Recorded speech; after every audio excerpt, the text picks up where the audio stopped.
I'm a little bit concerned about your toilet discussion. What exactly is your point again? I was just a bit bemused. You see, it's a tricky one.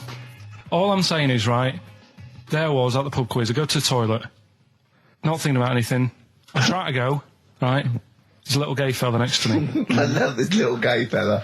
Now, the weird thing is, there's nothing stopping him having a little glance, right, because he's allowed in the fella's toilet. Yeah. Now, I'm not allowed to go into the woman's toilet and have a little look round. Right. So all I'm saying is, should they have another toilet area? What, for gay people? Yeah. And so this would be gay men and lesbians? Well, Is that going to complicate things? I mean, I can only assume. I mean, to what point? I'll ask you a question, right? If you're intimidated, that's a shame. But you know, most gay men aren't looking at your knob. You know that. What do you mean? I can only say that 99.9% of gay men who use a urinal standing next to what they assume is a heterosexual man aren't looking at his knob. And what they're doing then? They're emptying their bladder. No, but the thing is, I can't talk. You're saying like, you know, about would you have one toilet for lesbian women and gay fellas, right? Well, does that mean? Would it be mixed? Would it just be? Well, would it have a man on one? That's heterosexual man. One little picture of a woman, there, and then what? What would the little icon be? A man and a woman? A man and a woman. Just having a chat? Yeah. In pink and dot But lines. you couldn't mix them, because then what would happen is you'd get people who are going, oh, I'll play up to this a bit. What, pretend to be gay? And yeah, you know, sort of grow a moustache and shave their head. And pretend to be a lesbian. Right. Yeah. So I see. So you know, people pretending to be gay so they could go in and have a look at the lesbians. Yeah. Right. So that would mean that we need 4 cubicles now, wouldn't we? Yeah. No, this is fine. 4 cubicles. So every pub How now... many toilets do we need? Every pub's now got 4 toilets. Oh, Carl, bisexuals. Yeah. Now, interesting. Bisexuals. How many toilets do we need now? Call the council. Do you use any? Huh? No. No, because they're interested in everything, aren't they? Because the little bisexual fella will be looking at your knob. Right. With them, Yeah. what you do, you just have a door, you open it, and there's one urinal there, so you can't get a queue.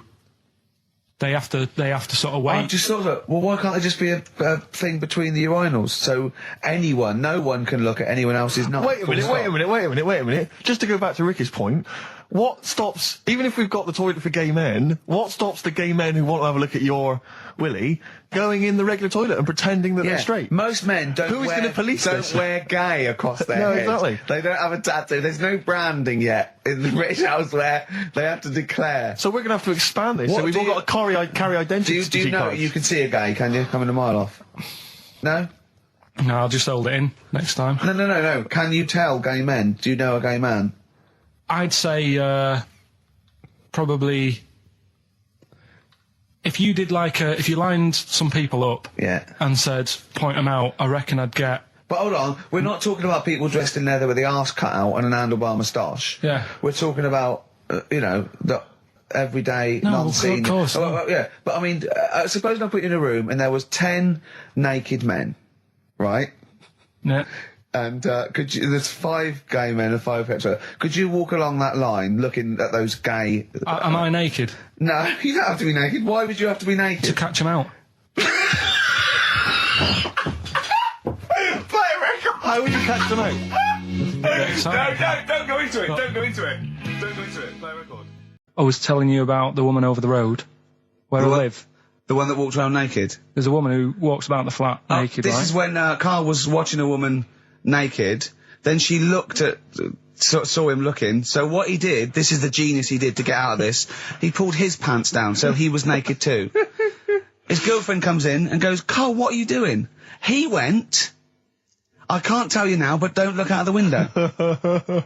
Yeah, go on, Well, sorry. that woman, she's bought some blinds.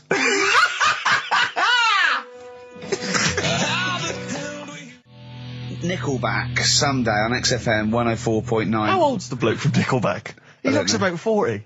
It reminds me of, you know when a kid's made up a fate to look like a lion? Yeah. Do you know what I mean? It's like the Wizard of Oz lion. Yeah. But, you know, good tune. No, man. Can I be controversial? I think rock rules the world again, Steve. Well, I'd hope so, mate. I'd hope Do you know so. what I mean? Are we going to hear some rock later in the show? We're going to hear lots of rock. In fact, Excellent. I might even play a little bit of Rainbow. Blimey. Just to, you know, we've got the darkness, but Sure. I want to remind them where it all came from. Yeah. You've heard the Liz. Yeah, yeah. You're going to hear the bow. Cheers, mate. Thanks for that. No, just high five. Yeah. So, Carl. Yeah, keep it real. Here we are then. Oh, Back. incidentally, before we carry on, I just thought, it's weird, I was reading some of the fan emails and stuff we've got, and one of the things a lot of people like, it divides the listeners, is your laugh.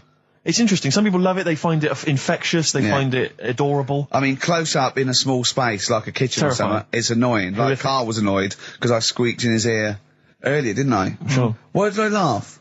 You on the toilet? I think I squeezed his head again, didn't I? And he said, no, it's not 1 o'clock He doesn't yet. like the squozing.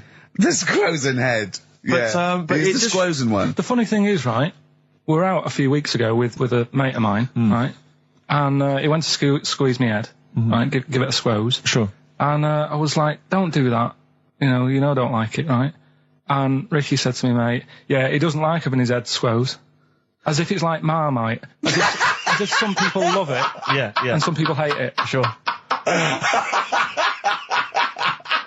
Yeah, okay. Well, anyway, Yeah. there was a little taster of the laugh. That was more the kind of deep, throaty laugh, the belly Yeah. laugh. But there's that kind of high-pitched squeak that you do. When I've got to sometimes. get air out quickly. Because Exactly. I'm going to burst. Sometimes I laugh so much that my liver and all, they try and get out to it. So I have to get it out really fast, like a siren. Right. Do you know what I mean? Is that how you explain the fact that you're quite fat? Yeah, That's just laughter waiting to come out. Yeah, Every time you laugh, solid. you become a svelte young thing, like Brett Anderson. Oh, dear. Well, anyway, it reminded me of the game that you and I used to play in our very early days of XFM, when it was literally Make Ricky Gervais laugh. Make Ricky Gervais laugh, which was a great game. I think. I remember the first one. It was that fella drinking a pint of beer. Yeah. I remember Yeah. the very first time. It yeah. never. I tell you what, it's You not know what great. though? Ant and Dec do it now. Do They actually. It's very similar to Make Ricky Laugh. It's called Make Ant Laugh. Interesting. So many of our great ideas have been stolen. Yeah. Or stoled. Stoled, yeah. And anyway, I was looking through the paper in the week, and there was Go a on. picture which which I think might be a Ricky Gervais, Make Ricky Gervais laugh. I don't know. And again, obviously, it doesn't really work for the listeners at home, but I'll try and do my best to describe it. Can we stop saying my name because it's like a Dave Gorman project? Can we just stop? It's getting. Let's say a word often enough, it doesn't mean anything. Yeah. Let's stop saying Ricky Gervais. Well, what we're going to refer to you as. All right. Well, Make Fatty Laugh is a new game. I'm trying to get one of those squeaks of a laugh. I'm concerned because I know. I'm not a monkey. I'm not Sure, you're not a performing monkey. No, okay. I know that. Right. But anyway, let me just briefly summarise the story for those at home. Okay. The headline was Mum 48, a mother of 48 seduced boy of 14. Well, that's not funny. Not her own boy, obviously, but a still- neighbourhood child. I don't think it's a funny said- story so far. He said Grand Lana Allen, 48, led him upstairs and undressed to her waist, then took his trousers off. Okay, bear that in mind. This is a quote. This is a quote from him, right? Bear in mind, he's a 14-year-old boy. He's quite excited about this. He says, "Then we had sex. It was every boy's fantasy." All right. You're going to show me the picture of her now, aren't you? So it's a picture of her. Oh, this is not. Bear in mind, This is. in his okay. own words, Rick. Right. In his own words, this was every boy's fantasy. Okay. Here's the picture. It's a silent laugh. He's collapsed on the floor. Expecting that. I wasn't expecting. I was thinking it looked like a fat man. I was not expecting that. Oh my god. Oh god. She looks like the drummer of Iron Maiden. She looks a bit like Lemmy. But I tell you, she looks like reminds me of most. Did you see I those? love it, they've got her with a fag on as well. I know. It's just that's her with them out of makeup though. Carl, have you seen Every Boy's Fantasy? You should see. Oh god. Have a look, Carl. Oh god. How old is she? 48. Oh god. Oh, 48. That's lovely. Nothing wrong with that. I'll tell you, if you weren't lucky enough to see the picture, she looks just like the oldest man in the world. His photos on in newspapers and on the web for a while. He was about 135 or something. Carl. Look, it's, Carl's got a theory that Chinese people don't age well. This man was a Chinaman, right? And he was 120 or something. Yeah. Did you see a picture of him? Yeah, he's he still was alive. No, he's not. No, He's no, dead. is he not? No, He's he dead. died at 120, so... He said 120 or something, but makes you wonder. What makes you wonder? Well, because they don't age well. I think he's using that. What He's probably about 37. Oh, God! Honestly, we walk down the street, right, and we see an elderly Chinese person, Yeah. right, and Carl would go, oh, I just think he is. Yeah. Like, it's not... I don't understand this notion that Chinese people don't age Yeah. well. I don't know where this has come about. No, I mean, I'm not having a go. No, right? of course not. I never want anyone to think I'm like having a go at them. But they are really good looking and they're healthy and that. Till they're about...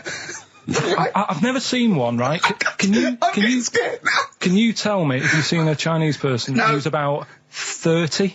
It's either 20 or 50. There's no middle ground. This is what I came back for. This is 2 hours of absolute drivel from sorry. the brain of Karl Pilkington. Let me just check something. So the Chinese gentleman who died recently was 130.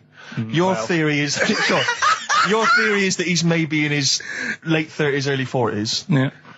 This is an elaborate conspiracy on his part, because obviously whenever they talk about the oldest people in the world, it is always a Chinese person. Yeah, invariably. they do, yeah. I mean, they seem to win that Again. every year. Go on. So your theory is that in those small backwater villages in China... Ross McWhirter comes to a little village. they go, the and Guinness he guy's on the way. goes, well, until recently, the oldest person in the world, how old are you? And they're so embarrassed, because they think they look about 120, they go, 120, they go, really? Go, yeah, can I have his birth certificate? No. In fact, I think this Chinese bloke didn't, it wasn't verified with the conspiracy because he didn't have his papers. He's not well long. Let's lose that.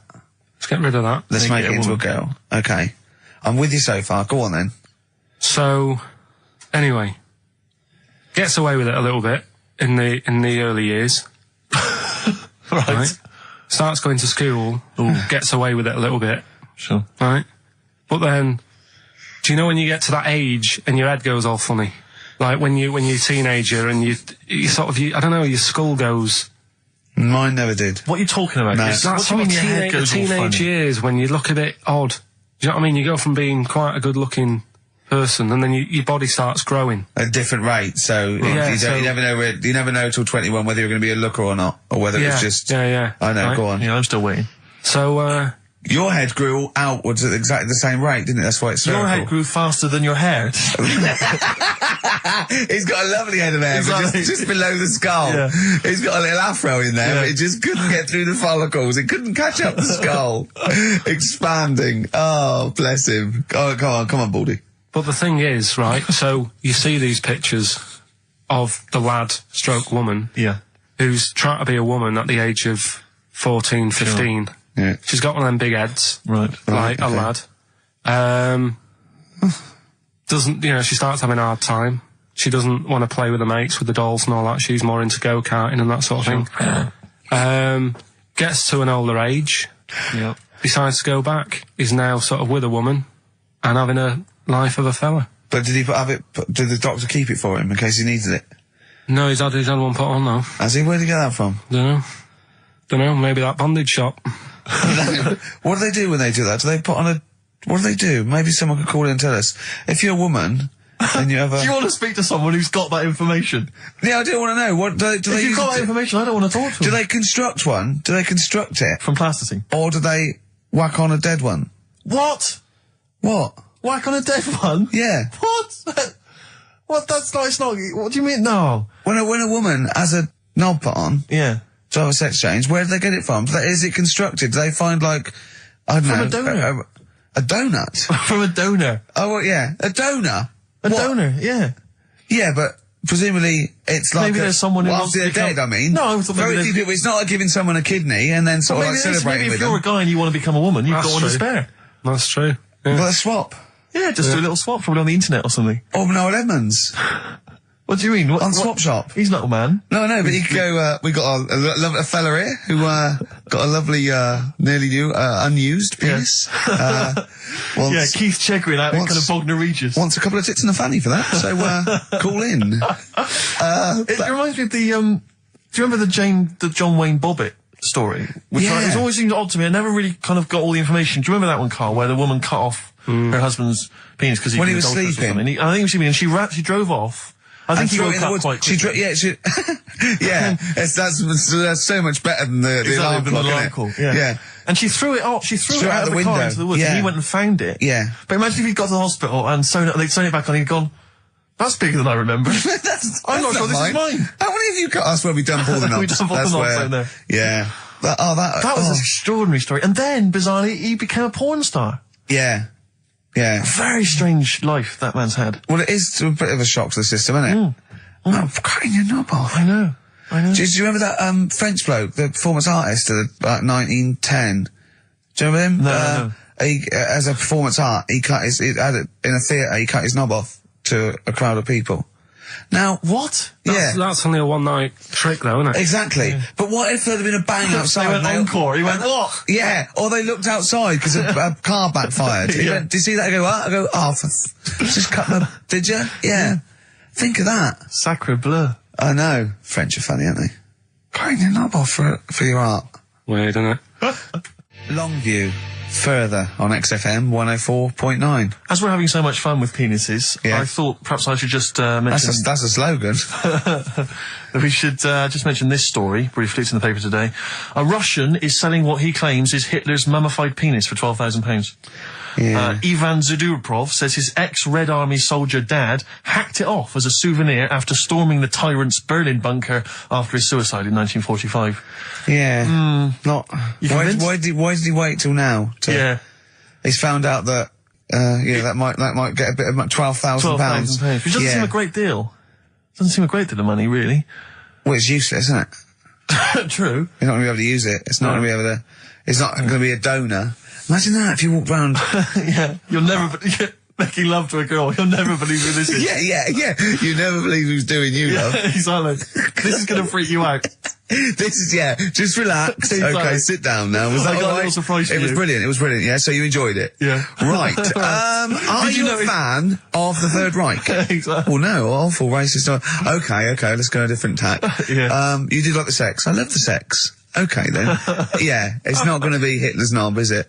But I like the idea that, I mean, you're a you're in the Red Army. Yeah. You've just stormed Berlin. Yeah. 1945. You crash into the bunker. You've gone through terrible. Terrible. How you've lost 20 million comrades. Unbelievable. Oppression It's been everywhere. going on for years. You're in there, you see the man. Here he is. He's dead. He's dead. The figurehead and leader of one of the most despicable, You turn to your friends, there's a tear in your eye. Yeah. And your immediate thought is, I ought to chop off his todger. Yeah. Yeah. Well, no, I said Bagsy. I said Bagsy is Winkle. I said Bagsy is Winkle outside. Whoever it was. Yeah, I didn't know it was going to be Hitler. Brilliant. It's just, I can't, it just doesn't make sense. It's ludicrous. It's ludicrous. And I don't know how is he expecting to prove this? Because I want some proof. Well, I think that's why he said that. He probably started off with, I've got Hitler's face. And they went, brilliant. Oh, let's have a look at it. What do you mean let's have a look? Well, just check Hitler's face. So obviously I know what he looks like. Oh, yeah. No, it's not. Yeah, you know what no, it's not his face. What wouldn't you know what it looked like? Well, I mean, no one's ever seen his genitals. That's what I've got. Yeah. I've got his. It's got a little swastika on it. Is that proof, is it? Yeah, little Have you got tattoo. his ball? Well, no, the Albert Hall's got one, his mother's got the other, so I don't know. See, the Albert Hall, I would have thought, would probably be paying that £12,000 because apparently they've already got his ball. Yeah, they got one of his balls. They got one of his balls in the they Albert just Hall. His need- mother's got the other. Yeah. But if they got the Todger If as they well, can track down the one his mother's got, they would have a complete set of Hitler's. I'm just hoping it doesn't fall into the hands of some kind of crazed genetic scientist. What, I could clone it from his knob? Could clone Hitler. Back to, I don't even want to think about the future if that's the sort of way we're going. Exactly. If that's the sort of way we're going, Carl, I'd rather not know about it. What do you make of it, Carl? Weird, isn't it? It is weird. I mean, I don't want to go on for this too long. We've probably got about a minute left for the first half hour, and I reckon should can this sort of... What, 30 minutes of genital talk? Do you think that's enough just on a quickly, Saturday afternoon? Go there's on. one in a museum. I think it's like that London Museum. What? One what? Well, do you know like how people are buying weird stuff and that to put in museums? Yeah. There's this device that, I mean, think about it, years and years ago they used to torture people, didn't they? Yeah. Really badly. And the device Yeah, that there's they've got... no real good torture, but go on, I see your point. Yeah, but this device, right, think about it, you've done something really bad years ago. Yeah. Right, and you're thinking, oh, what are they going to do? Do you know what I mean? Could do anything here, it could be the end for me. The device they've got is this thing that you put on your bits, as a fella, and it's sort of metal, so it means you can't sort of, you know, get excited. It puts a stop to you, sort of. That wasn't a torture device. I think it was a Victorian thing to stop adolescent boys wanking.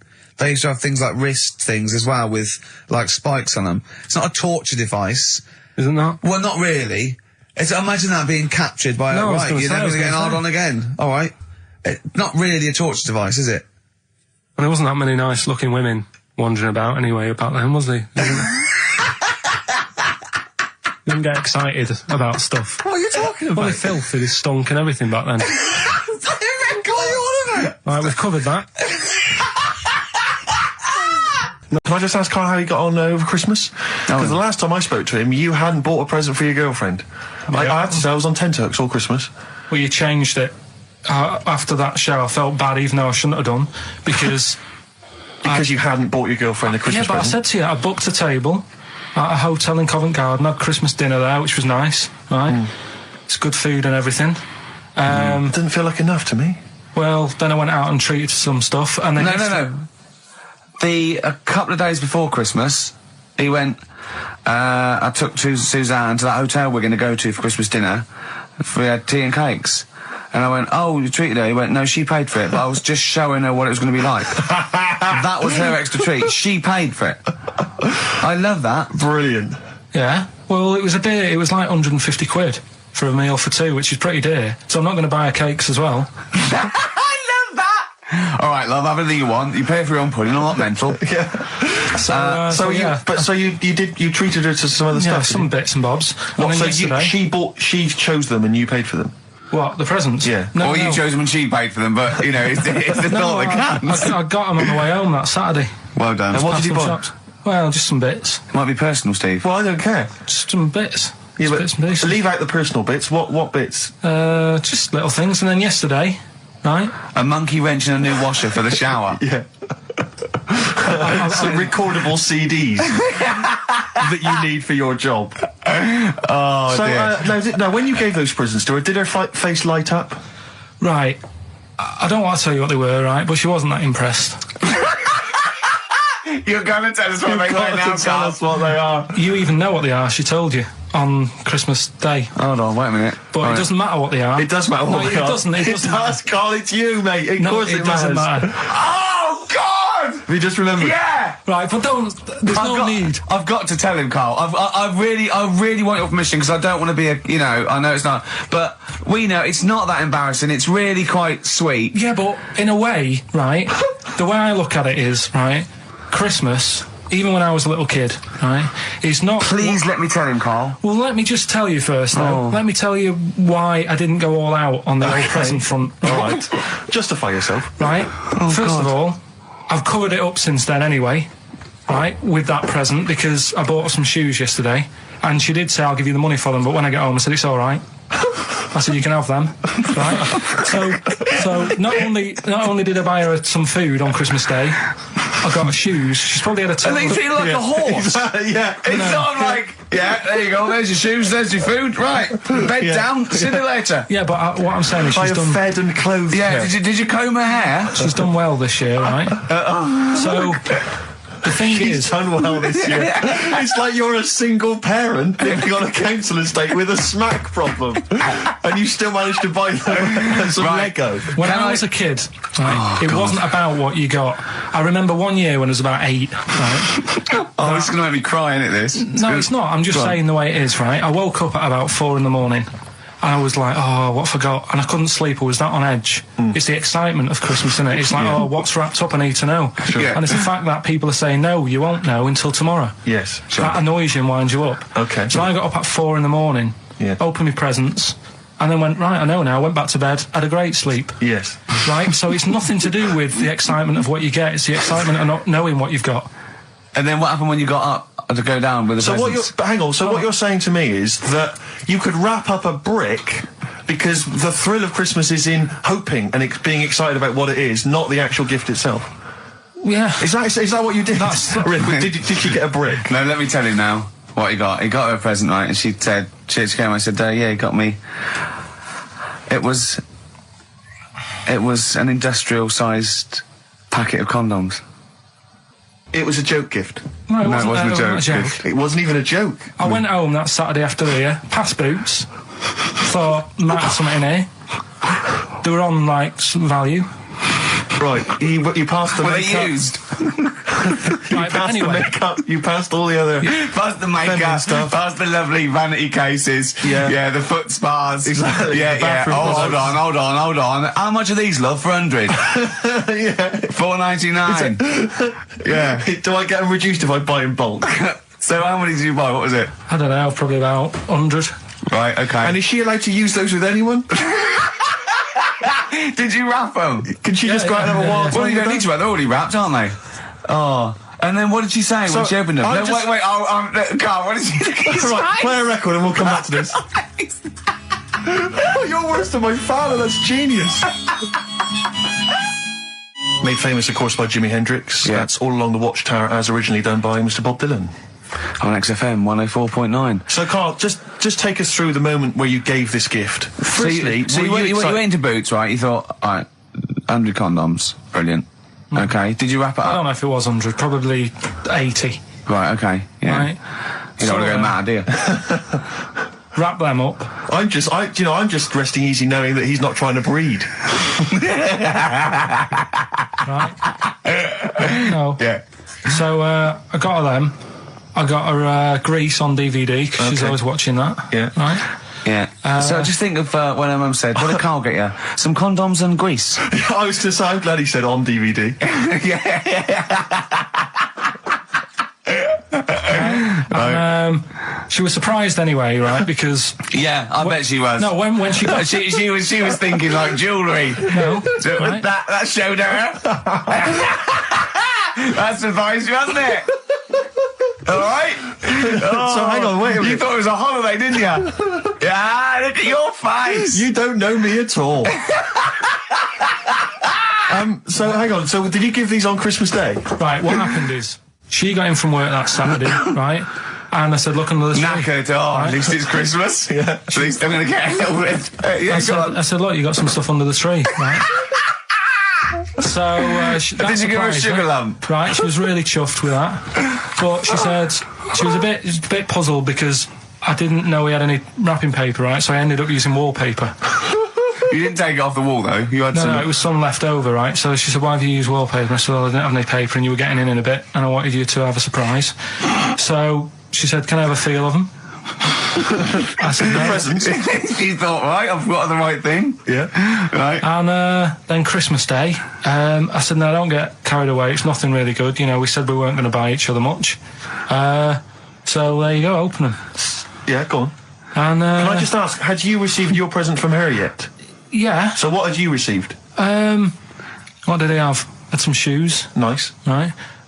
Getaway game for PlayStation. Nice. Which is all I'm right. just totting up Just the talk value the value of of this. those. Go on, yeah. And just also think about how much fun and pleasure you get from them. Yeah. Although, of course, condoms, I can see the Well, do it. see the appeal. Well, okay. Yeah. So yeah, I think but I can. also add to that bit 150 quid for a meal.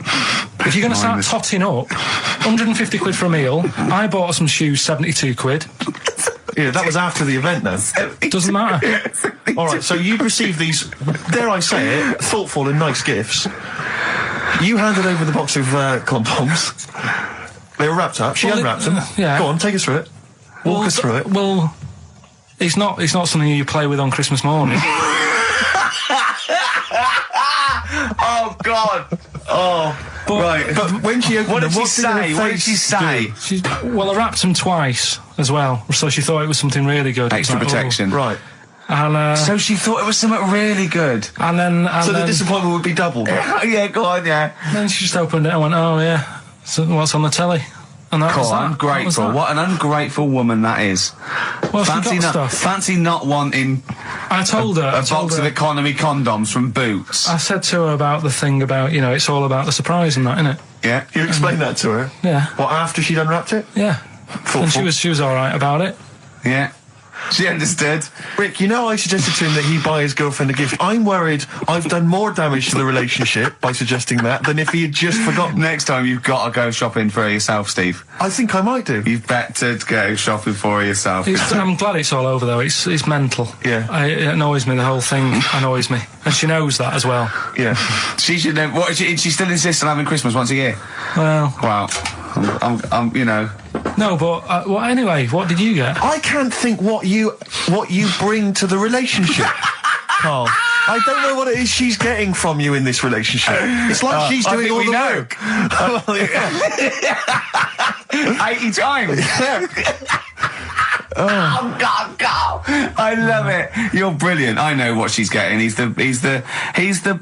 What? No, he's not thoughtful. No, but he's thoughtful. He's the best he can do with the brain he's got. Do you know what I mean? Right. He's doing his best. He's absolutely doing his best. There's no. He's working at the limits of his powers. Do you know what I mean? Though he's done as well as he can with what he was given. Sure. Yeah, and that's admirable. Yeah. It's like, I think he's done better than you'd expect. I bet his teachers didn't even think he'd get this far. Do you know what I mean? What, find a girl? No, well, yeah, a job, a girl. Yeah. Do you know what I mean? Clothing himself. He's done really well. What do you think, Carl? You think you've done well? I think I've done all right compared to some of my mates. What are they doing now? Probably not that much. Do you know what I mean? Mrs. Matthews said I wouldn't be an high flyer. I think I'm doing all right. Yeah. Do you know what I mean? I have a holiday every year. Got somewhere to live and that. Yeah. Got a new flat, haven't you? Yeah, so where are they then, the condoms? Did she show them to her family and friends? No. Take them into work? Look what I'm Carl's got surprised she told Ricky, actually. I was a bit disappointed in that. Yeah. Because I didn't go shouting around. Well, she was so like I got. excited, Carl, clearly. She was just so pleased and proud. Yeah. All right, play a record. We'll come back to it. No, that's it now. Streets, don't mug yourself. XFM 104.9. Ricky Gervais, Steve Merchant, Karl Pilkington, a regular Santa Claus. I'll leave it now, I'll leave it. Oh dear. Right, listen, right. Yeah, New Year and all that. He's great, isn't he? Rockbusters is on the way. We're getting some good stuff coming in. I have to say, I'm amazed. Every answer I've had so far has been correct. I listened to the clues. I've got no idea. And I know you, Carl. I've spent time with you. Have I you know how you seen the work. XFM listeners? Well, of course they're the same as Carl. Sure. Of course they've got the same mindset. Yeah, yeah. Oh. Right. You got to play a record. No, but- Because I see Steve's face. No, but I've got used to it. Shut up. Wait, what were you thinking during the quiz then, when the questions were coming out? What were you thinking of? Well, what it was, right, just before the quiz started, I had to go to the toilet, right, because the rule is, right, people who don't go to it, once it starts, phone's off, Oh, yeah, no you more can't leave toilet. the room, They yeah. take it dead serious, don't they, right? Yeah. So, I went to the toilet. Now, I'm not being out of order here, it just got me thinking, right? I went to the toilet, the gay fella in there, right? There was a gay fella in there. Gay fella in the toilet. Now, How could you tell? How did you know? just typical, everything about it, right? Everything about it, right, yeah. Oh.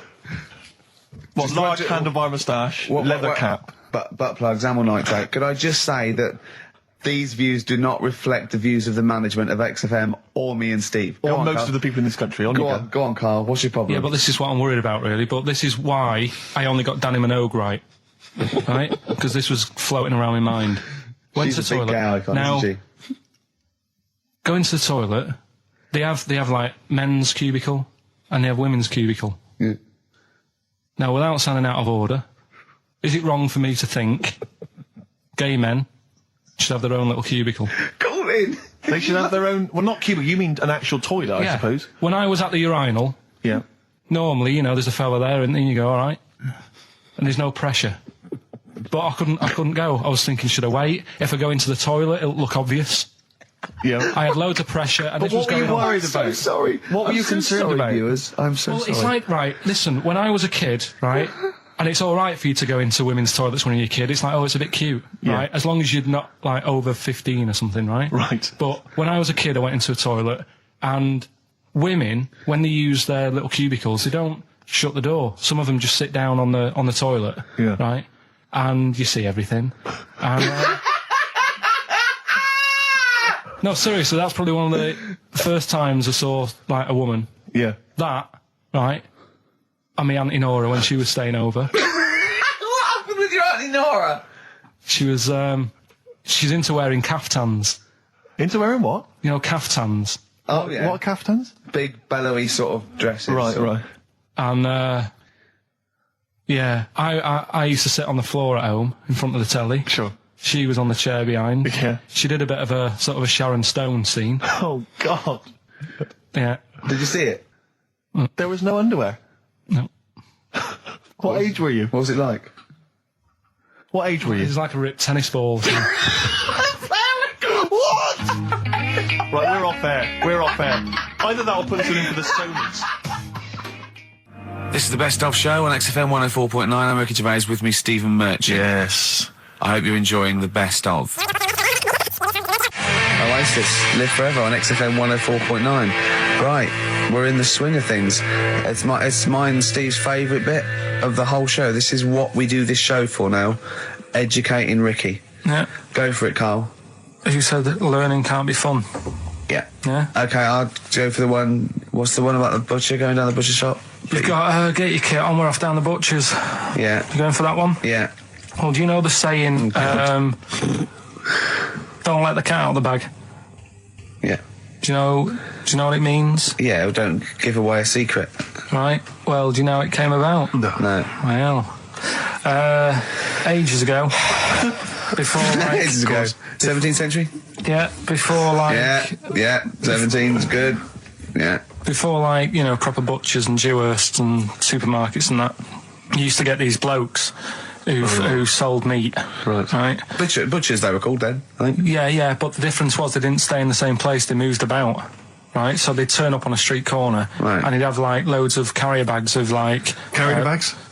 Yeah, with meat in and that, and people would Plastic be like, carrier bags. Yeah, well, with whatever. mobile butcher on them. Yeah. Right, so And an email address. Yeah, go on. people went, right, yeah, I need some meat. Right, so they'd go up to this bloke and say, what have you got? And he'd say, well, I've got a you know, you can have a bag full of pig, or you can have whatever, a bag full of chicken, whatever. Yeah. And they'd go, yeah, how much? They go, oh, you know, call it a fiver, whatever. Yeah. And they'd buy them, and to make more money, they didn't always fill the bag with what they said was in it. And yeah, I thought that might be the case. Right? Yeah. So what Did they they used to ever do... put cats in there? Yeah. But I don't see what... Okay, so sometimes they would put a cat in the bag They'd put a and cat pretend in it the was bag. chicken or whatever else. Yeah, so But why was a cat any cheaper than a chicken? because cats are wandering around the streets, aren't they? Chickens aren't. So they'd get a chicken, they put a chicken on the top so that when they look in it, they'd go, yeah, that's all right. Got a bag full of chicken. They'd get home to make the dinner, and they'd be like, what are we having tonight? And they'd go, well, you'll never guess. And they'd have like, you know, well, you can have a chicken leg, and, you know... But it would be a we've got- cat. They'd have to defrost a pizza. Yeah. Did they mind that they were eating cat then? In those days? He didn't say. He just was saying about the saying, don't let the cat out of the bag. It's like, you know, if they see that, they're going to go mad. I'm mildly disappointed with this story. It's all right if it's true, but yeah, there's something about it. It's just... I want to know more. He always leaves it... Is it Carl doesn't quench your thirst for knowledge, he creates more. I don't know if that's a good thing or not. Well, yeah, he's like the pot noodle of information. Yeah, do you know, he never... I want to go... I'm not nourished by it. It's like if for every fact he tells me, there's 10 others that spring up that I have to get clear. Well, so it was the people that were doing this. It was the dodgy butchers that coined this phrase. Were they saying to each other, don't let the cat out the bag? I.e., what I mean by that, Jack, is don't let them see the cat. Yeah. What we've stuffed in there. Yeah. Dodgy butcher, that's another phrase, isn't it? Yeah. So that's the first one. Is that a euphemism or is it dodgy butcher? As his meat delivered around the back. Sure. So that's that one. So let's get your kit on. What does that mean? It's a euphemism for homosexuality. Okay. And meat, presumably, in that means different things. It doesn't. It's a word that is also a male Would it bird. mean chicken or cat necessarily in that context? Or well, I suppose it could. Yeah. Do you know what a fable is? Got a Carl? rough idea. Okay, It's a thing that uses sort of metaphor, analogy, just to explain sort of morals. I mean, they're very old for a start, and it's all. I'll give you an example of one. A quick one. Oh, the one about the the dog with 2 bones. He goes to a dog's got a bone. He sees a reflection in the lake, and he thinks, "Oh, that dog's got a nice bone. I'll have that." And as he goes to get that one in the reflection, he drops the one he's got, and that's one about, you know. I think You're happy with your I lot. was told one when I was younger. Go on. I think it was one. This young lad, he's got a dog, right, and he's about 8 years old, and this dog, he's had it since he was about 4, and it's a bit tired now, and he chucks sticks for it, and it doesn't go for it, and he's saying to his mum, "Oh, I want a new dog because this one's useless. It doesn't do what, it doesn't have any fun with me." So they say, "Oh no, but Rover's a good little dog. You should look after it." And he's like, "Oh, I don't like it. I want a new one." So they buy him a new puppy. And it's running around, yapping about, and he's loving it, and he's playing around with it in the grass. And then one day he goes to the park, and he's messing about and rolling about with it, and he falls into the lake, right? And the little puppy's like yapping at him, and he's going, "Help me, help me!" The little dog's yapping, and then the old dog comes and gets his collar, and it pulls him out of the lake, and he goes, "Oh God, why did I forget about you? You're the better dog."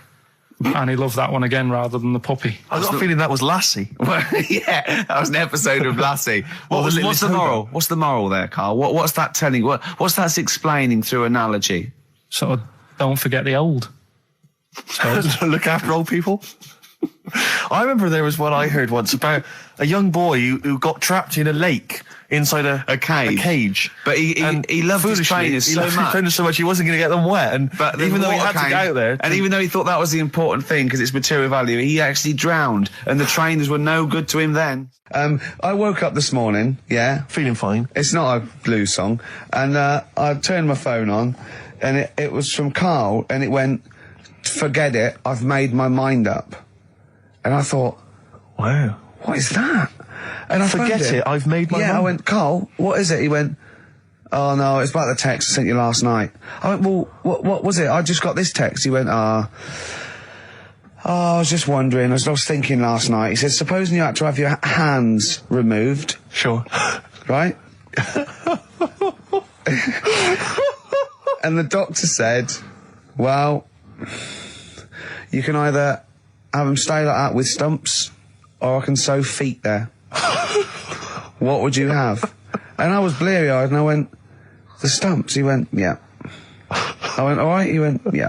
And then what was his follow-up text to that? And then I got the text. It was obviously before it, and it went, and it was like quite serious.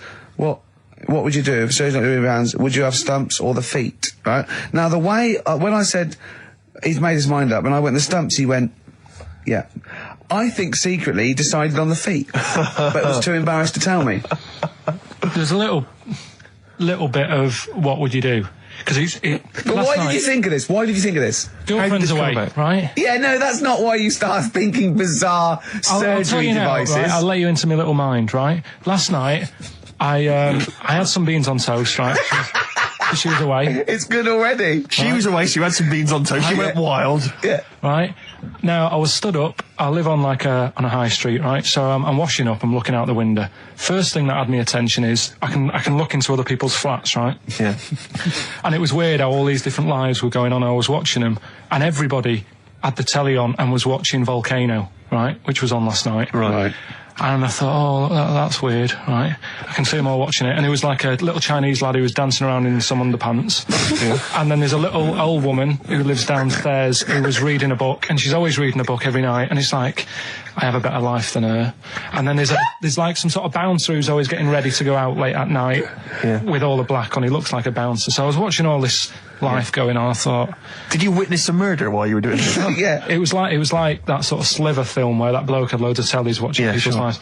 So that was going on in my mind. And then I was washing up, and I picked up the plate, and I thought, oh, it's amazing, isn't it?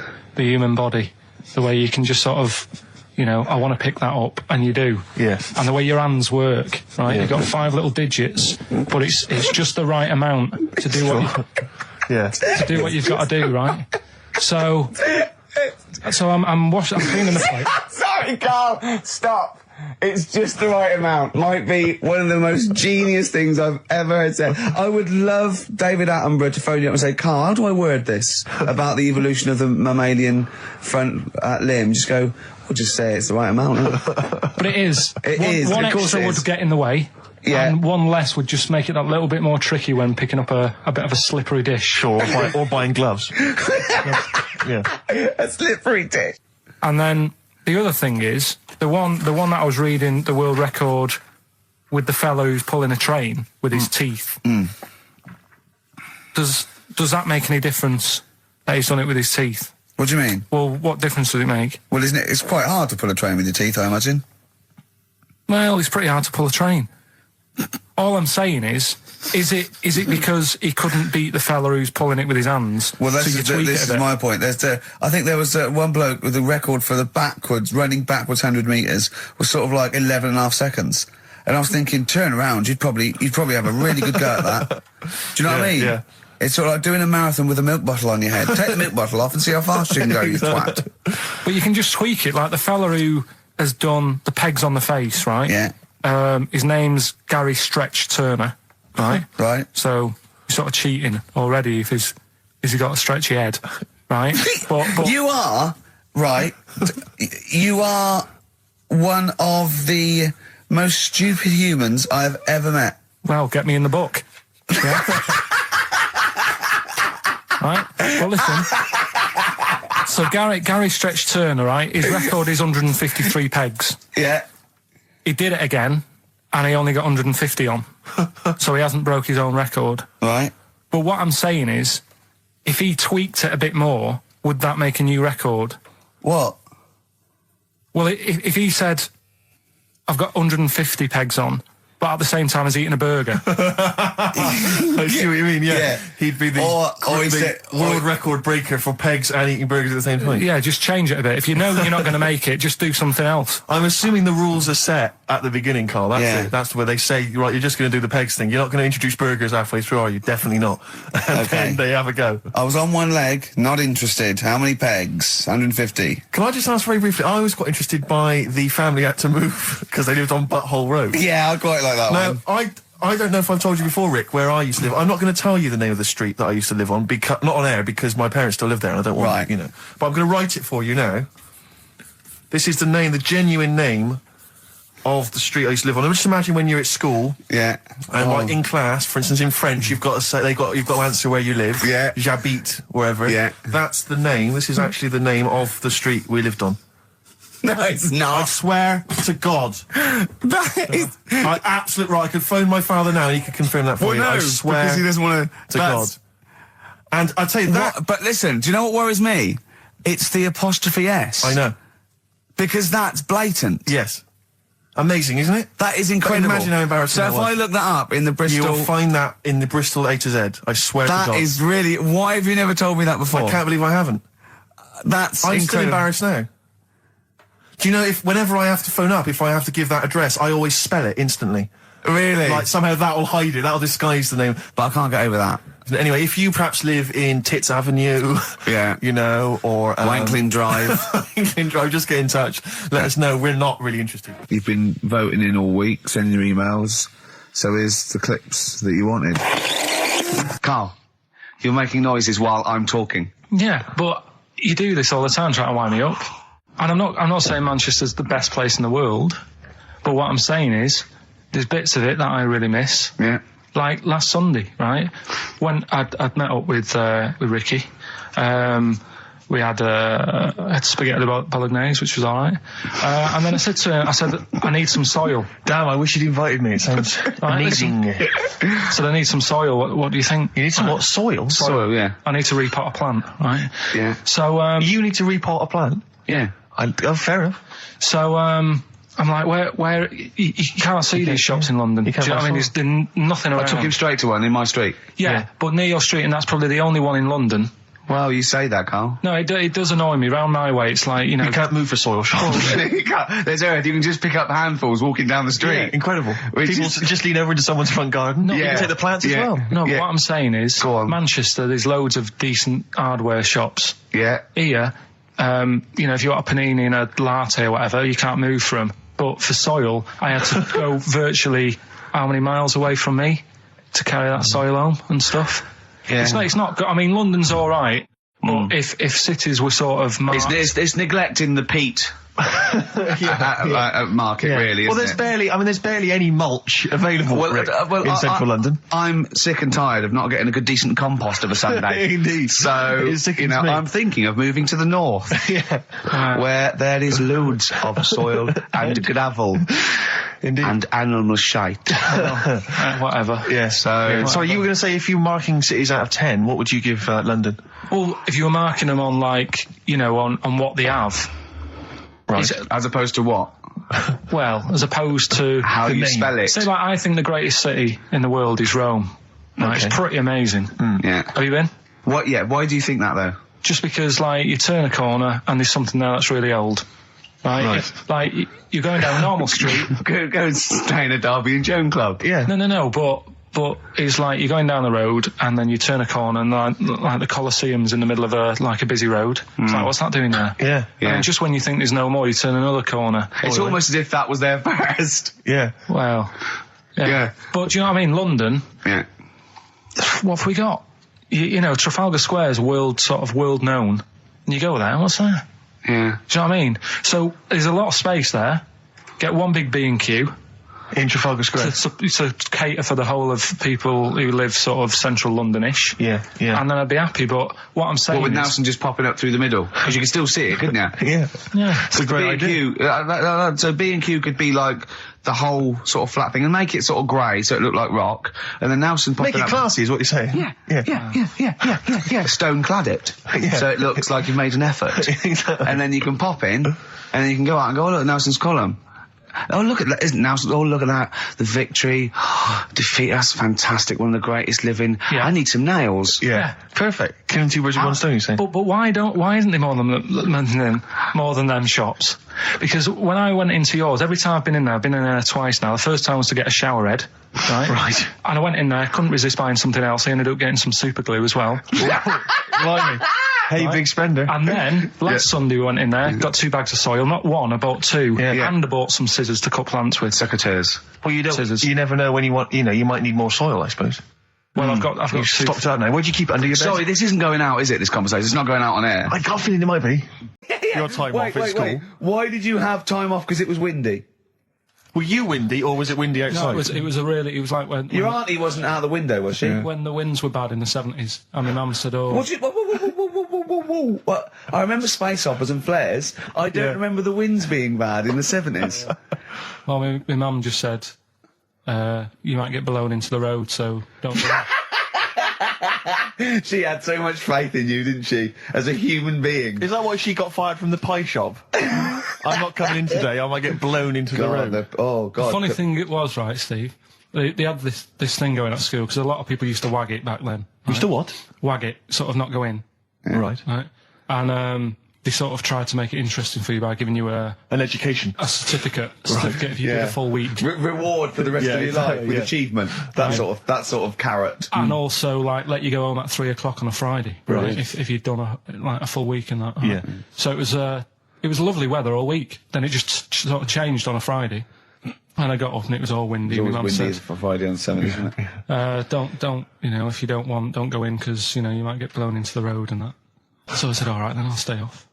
And So why did she told you to hold on to a fence or walk you there? What's this? Don't go out. Immediately give up. I love this getting blown into the road. Is that based on your cats that kept getting blown into the road?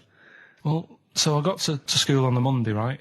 And the teacher said, Took you a right, long time. today, to punish you, you're the only one who wrecked the whole week, right? Everyone else came in. You didn't. So everyone else is going home at 3 o'clock today. But you're not. Brilliant. Serves you right. And I wasn't bothered though. It was great because I said, well, you'll have to stay with me, won't you? And it was great. So all I did for half an hour was doodle and stuff. It was great that afternoon. yeah. And that was ages ago. That was like when I was about 8. And that's one of the times I was off ill. Yeah. So it was, but that wasn't even ill, that was wind. Yeah. Yeah. So Yeah, it's a bit different when you're to be honest with you, world though, Carl. You can't just not turn up because you've got a bit of a cold or you're a bit fed up. I mean, We had an appointment 4 o'clock Thursday, wasn't it? And he had to call it because I cancelled it. Meeting went on a bit late. Time management. Get things done. If it was important, you'd get it done. Play a record, Carl. Pull your finger out, please. When I was a kid, right, and it's all right for you to go into women's toilets when you're a kid. It's like, oh, it's a bit cute, right? As long as you're not, like, over 15 or something, right? Right. But when I was a kid, I went into a toilet, and women, when they use their little cubicles, they don't shut the door. Some of them just sit down on the toilet, right? And you see everything. And, no, seriously, that's probably one of the first times I saw, like, a woman. Yeah. That, right, and my Auntie Nora when she was staying over. What happened with your Auntie Nora? She was, she's into wearing caftans. Into wearing what? You know, caftans. Oh, yeah. What caftans? Big, bellowy sort of dresses. Right. And, yeah, I used to sit on the floor at home in front of the telly. Sure. She was on the chair behind. Yeah. She did a bit of a sort of a Sharon Stone scene. Oh, God. Yeah. Did you see it? There was no underwear. No. What age were you? What was it like? What age were It you? was like a ripped tennis ball. What? Right, we're off air. We're off air. Either that or put us in for the Sonys. I've told you before about buying presents. Did those gloves have your name sewn in them? And a piece of string that ran over the back of your duffel coat? You know, I've never been into getting presents and that. I had the problem at that Christmas one, that time with the Victoria Plum. Yeah, we'd hate that. We'd hate to bring that back. We've done that. Because you talked about the book, because it's kind of to do with your dad, isn't it? He's a very bad gift buyer. Was that the problem? Well, yeah, my dad just wouldn't bother. It was my mum who sort of made an effort, and she sort of worked out half of what I wanted, then she left it to me dad to get it off someone, see if he could get one cheap or whatever. I love the fact that usually people talk about, like, drinking heavily or violent abuse, right? Yeah. But here's what he's been left with and scarred with from parents is bad gift buying. Yeah, and That's the not so Victoria bad, Plum is it? incident. In the greater scheme of things in the world, Yeah, but- that's not a bad thing to have, is it? Right, there was this, this is what it's like about getting presents and stuff, right? With my mum and dad. Go on. My mate, Colin, right? He Colin had, Makin? No, Colin Bailey, Oh, right? yeah. He had a Little Sinclair Spectrum, right? Yeah. Computer, which was like the thing to have at that time, right? yeah. Used to always go round to his house. The deal was... Not the one you had to play through the window because you weren't allowed No, that's another lad. Oh, right? yeah. This is a different lad. And the deal was, he came to our house, and my mum gave him a pie. And then I'd go round to his, and I'd stay there for a few hours playing, you know, Hungry Horace and stuff like that on it. Right? Now, my mum and dad knew that I really wanted one of these computers, right? So I waited about a year. Came round to Christmas Day. I thought, I reckon might have one. Turned out they bought me the wrong one. They bought me a ZX81 instead of a Spectrum, right? And Christmas Day, I'm there trying to load the games up. It's not working. I'm thinking, what's wrong, right? And the thing with me when I was a kid, I used to get quite sort of agitated. This is the moment. Right? I found out that it needed a RAM pack to make it work, right?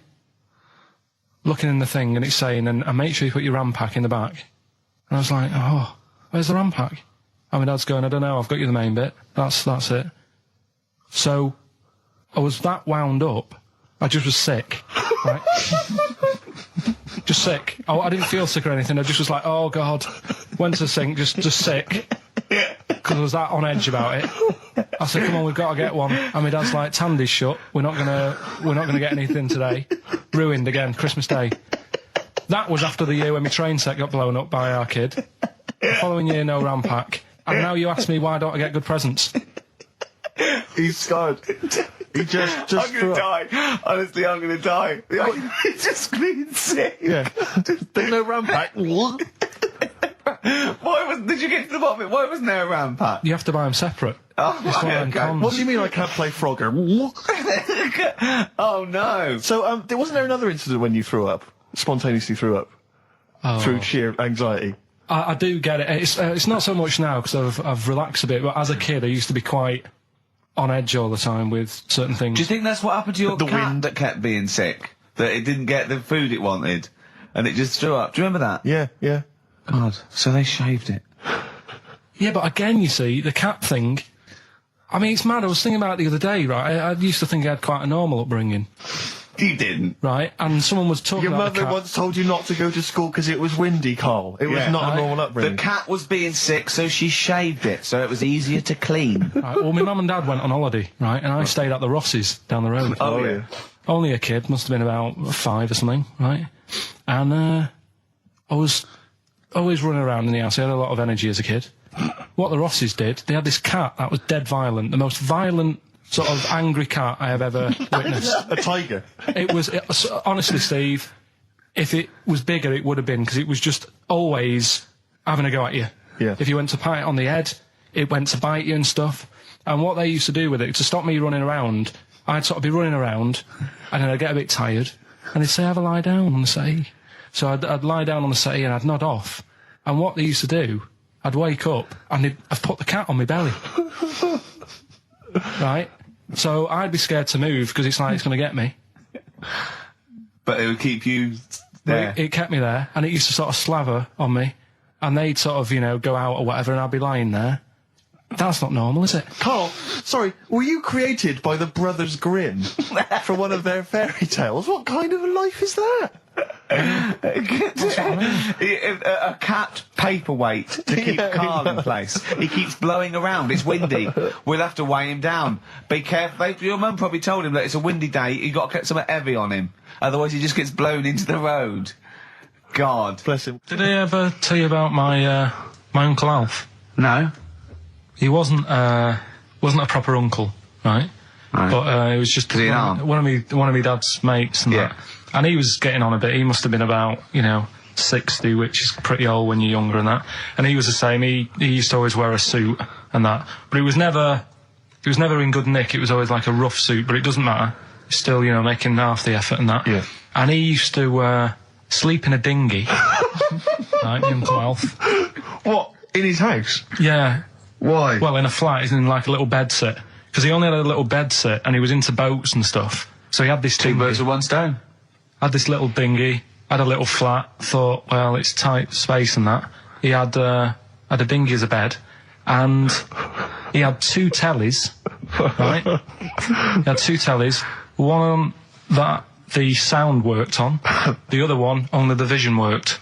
So if you wanted to watch a programme, You had to turn both on. put them both on like BBC One, turned one up, and watched the other one. Wow. Monkeys and arses. Yeah. We should put that on the poster. I think. And they go together, because I joined the zoo last Sunday. Went down and became friends of the zoo. Right? Oh, well, I thought maybe you had to sit in a, in a cage for no.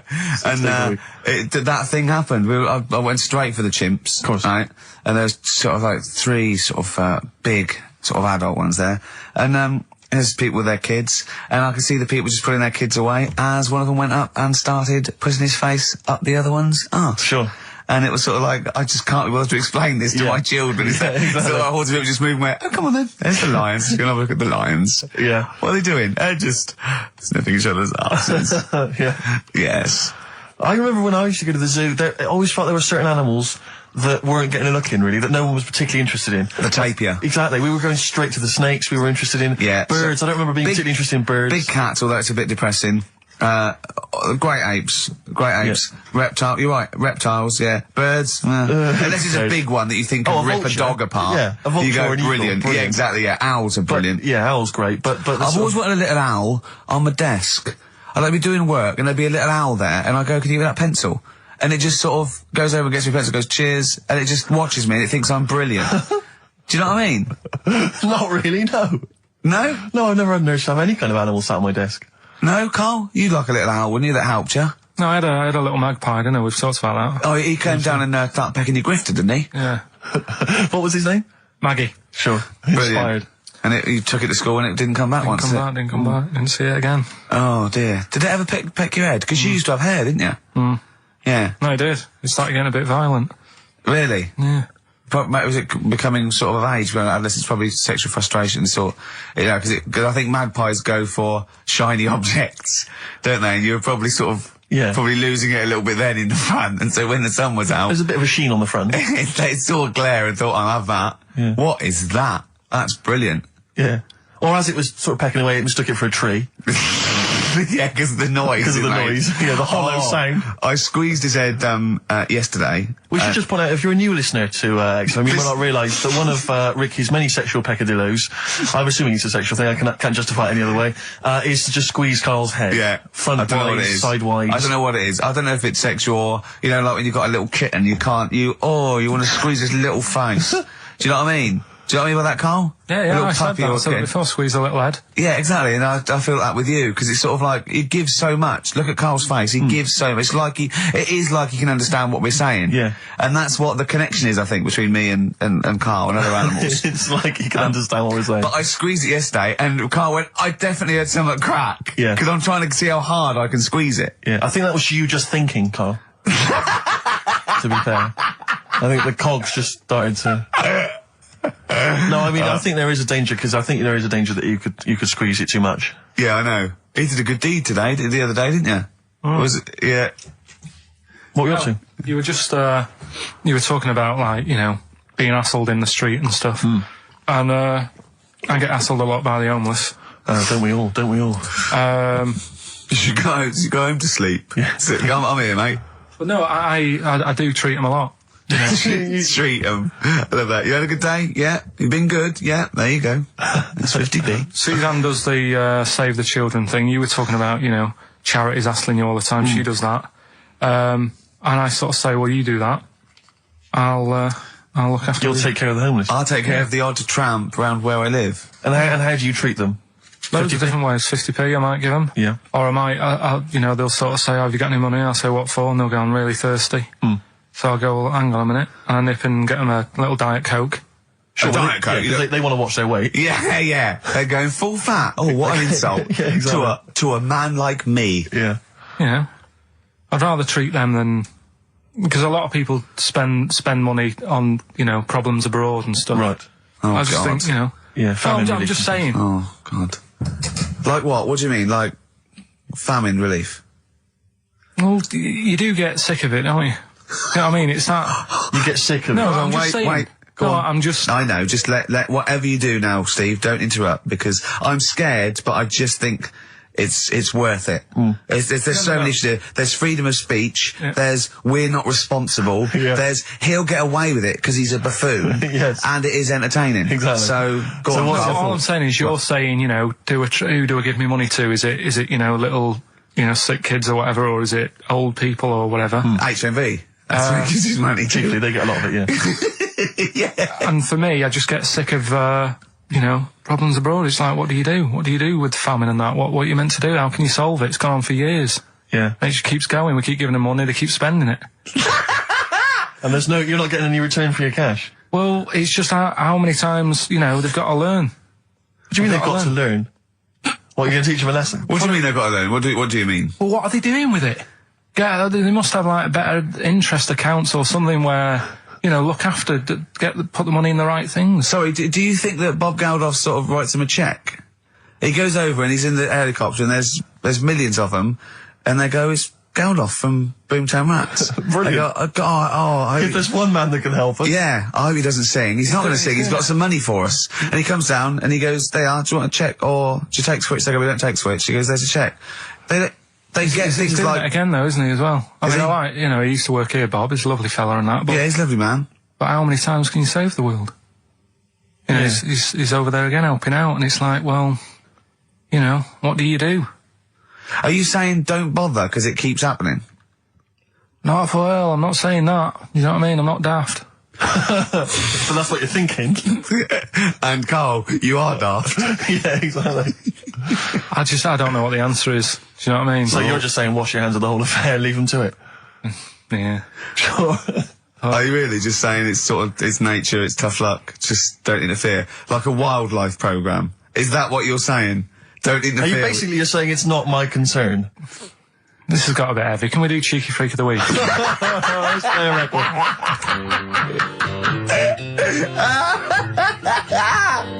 Oh, God! Oh. My Hey Hey Out of the Blue from the album Rust Never Sleeps by Neil Young. Such a brilliant song. Oh, he's a great musician. He's amazing. Yeah. He's incredible. I think we're playing Neil Young track a week. Okay. From now until Christmas. Brilliant, okay. Alright? Excellent. On XFM 104.9, I'm Ricky Gervais with Steve Merchant and Karl Pilkington. We were talking about the homeless. I saw a homeless guy in the week as I was walking down Finchley Road, and he was peering in the window of one of the Dixons or something like that, just checking out the details on one of those cable TV packages. And I thought, one step at a time. I mean, firstly, I don't know, start eating your dinner off a plate. Yeah. And then work your way up to, a house, a home, a widescreen TV, a roof, digital television. But it's odd. Well, that might answer one of the questions, because I keep getting recognised by homeless people, and I never know what to say. I go, I think, well, either they're not really homeless, and they've got sort of digs or something, and they watch television, or the scariest one is that they've become homeless in the last few months since the office. And I think, oh God, that's really scary. Or they are watching it in Dixon's. They're going, the office is on tonight. yeah. What are you doing? Yeah. Going down to Dixon's. Or they think you're one of them. Or that, well, I am. Because I mean, the way you dress. Well, no, some that are probably not quite, got their faculties, so maybe a little bit worse for wear, think they recognise me. And they whole scenarios where they're going, remember we were chatting, I was going, yeah, how are you? And it's just they recognise someone. Right, yeah. But that's a bit weird. But I mean, I think that's the worst thing. On a serious note, it is outside health.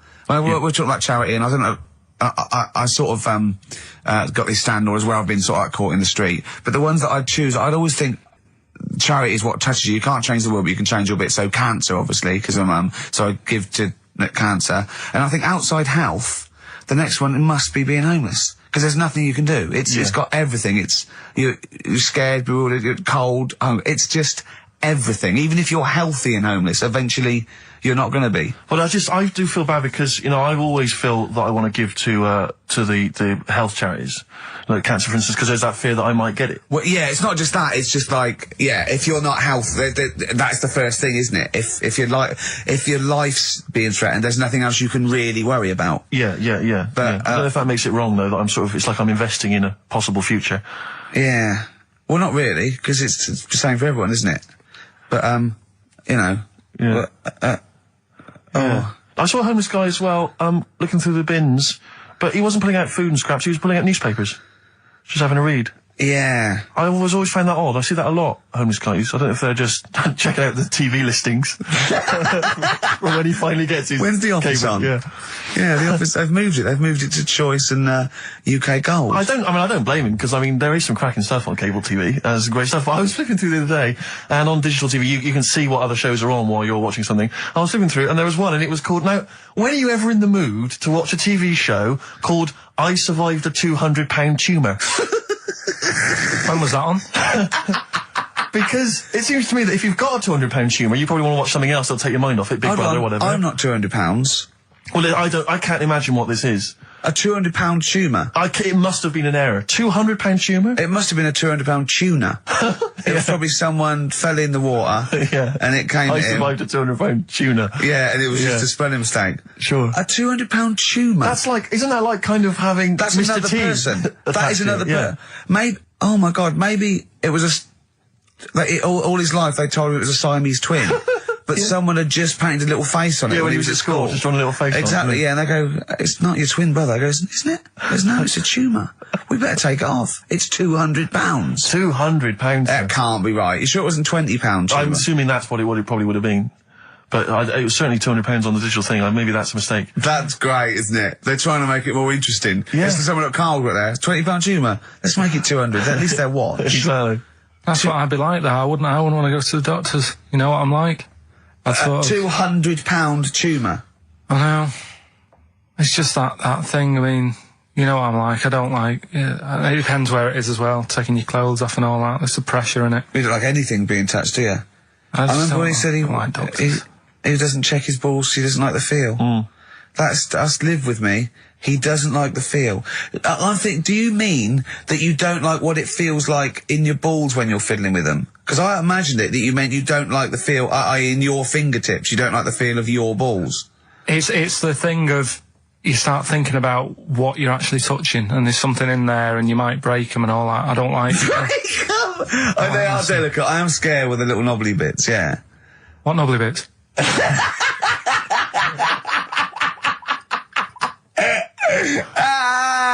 I'll tell you what, it's that thought at the doctor's. It's that thing of, it's not taking your clothes off in front of him, right? It's the way you've got to take your clothes off, but he asks you to go behind that curtain to do it first. Yeah. So there's more pressure because then you come walking out with nothing on. Yeah. So it's like, why do you ask me to go behind there? Yeah. Rather than if I just sat there having a chat and he's going, so how have you been? It's like, all right, and just taking the pants off. And then exactly. Yeah. It's the pressure. What was it, don't take your clothes off, and you came out and he lit a candle, and there was some soft music on. The lights were down. Nice.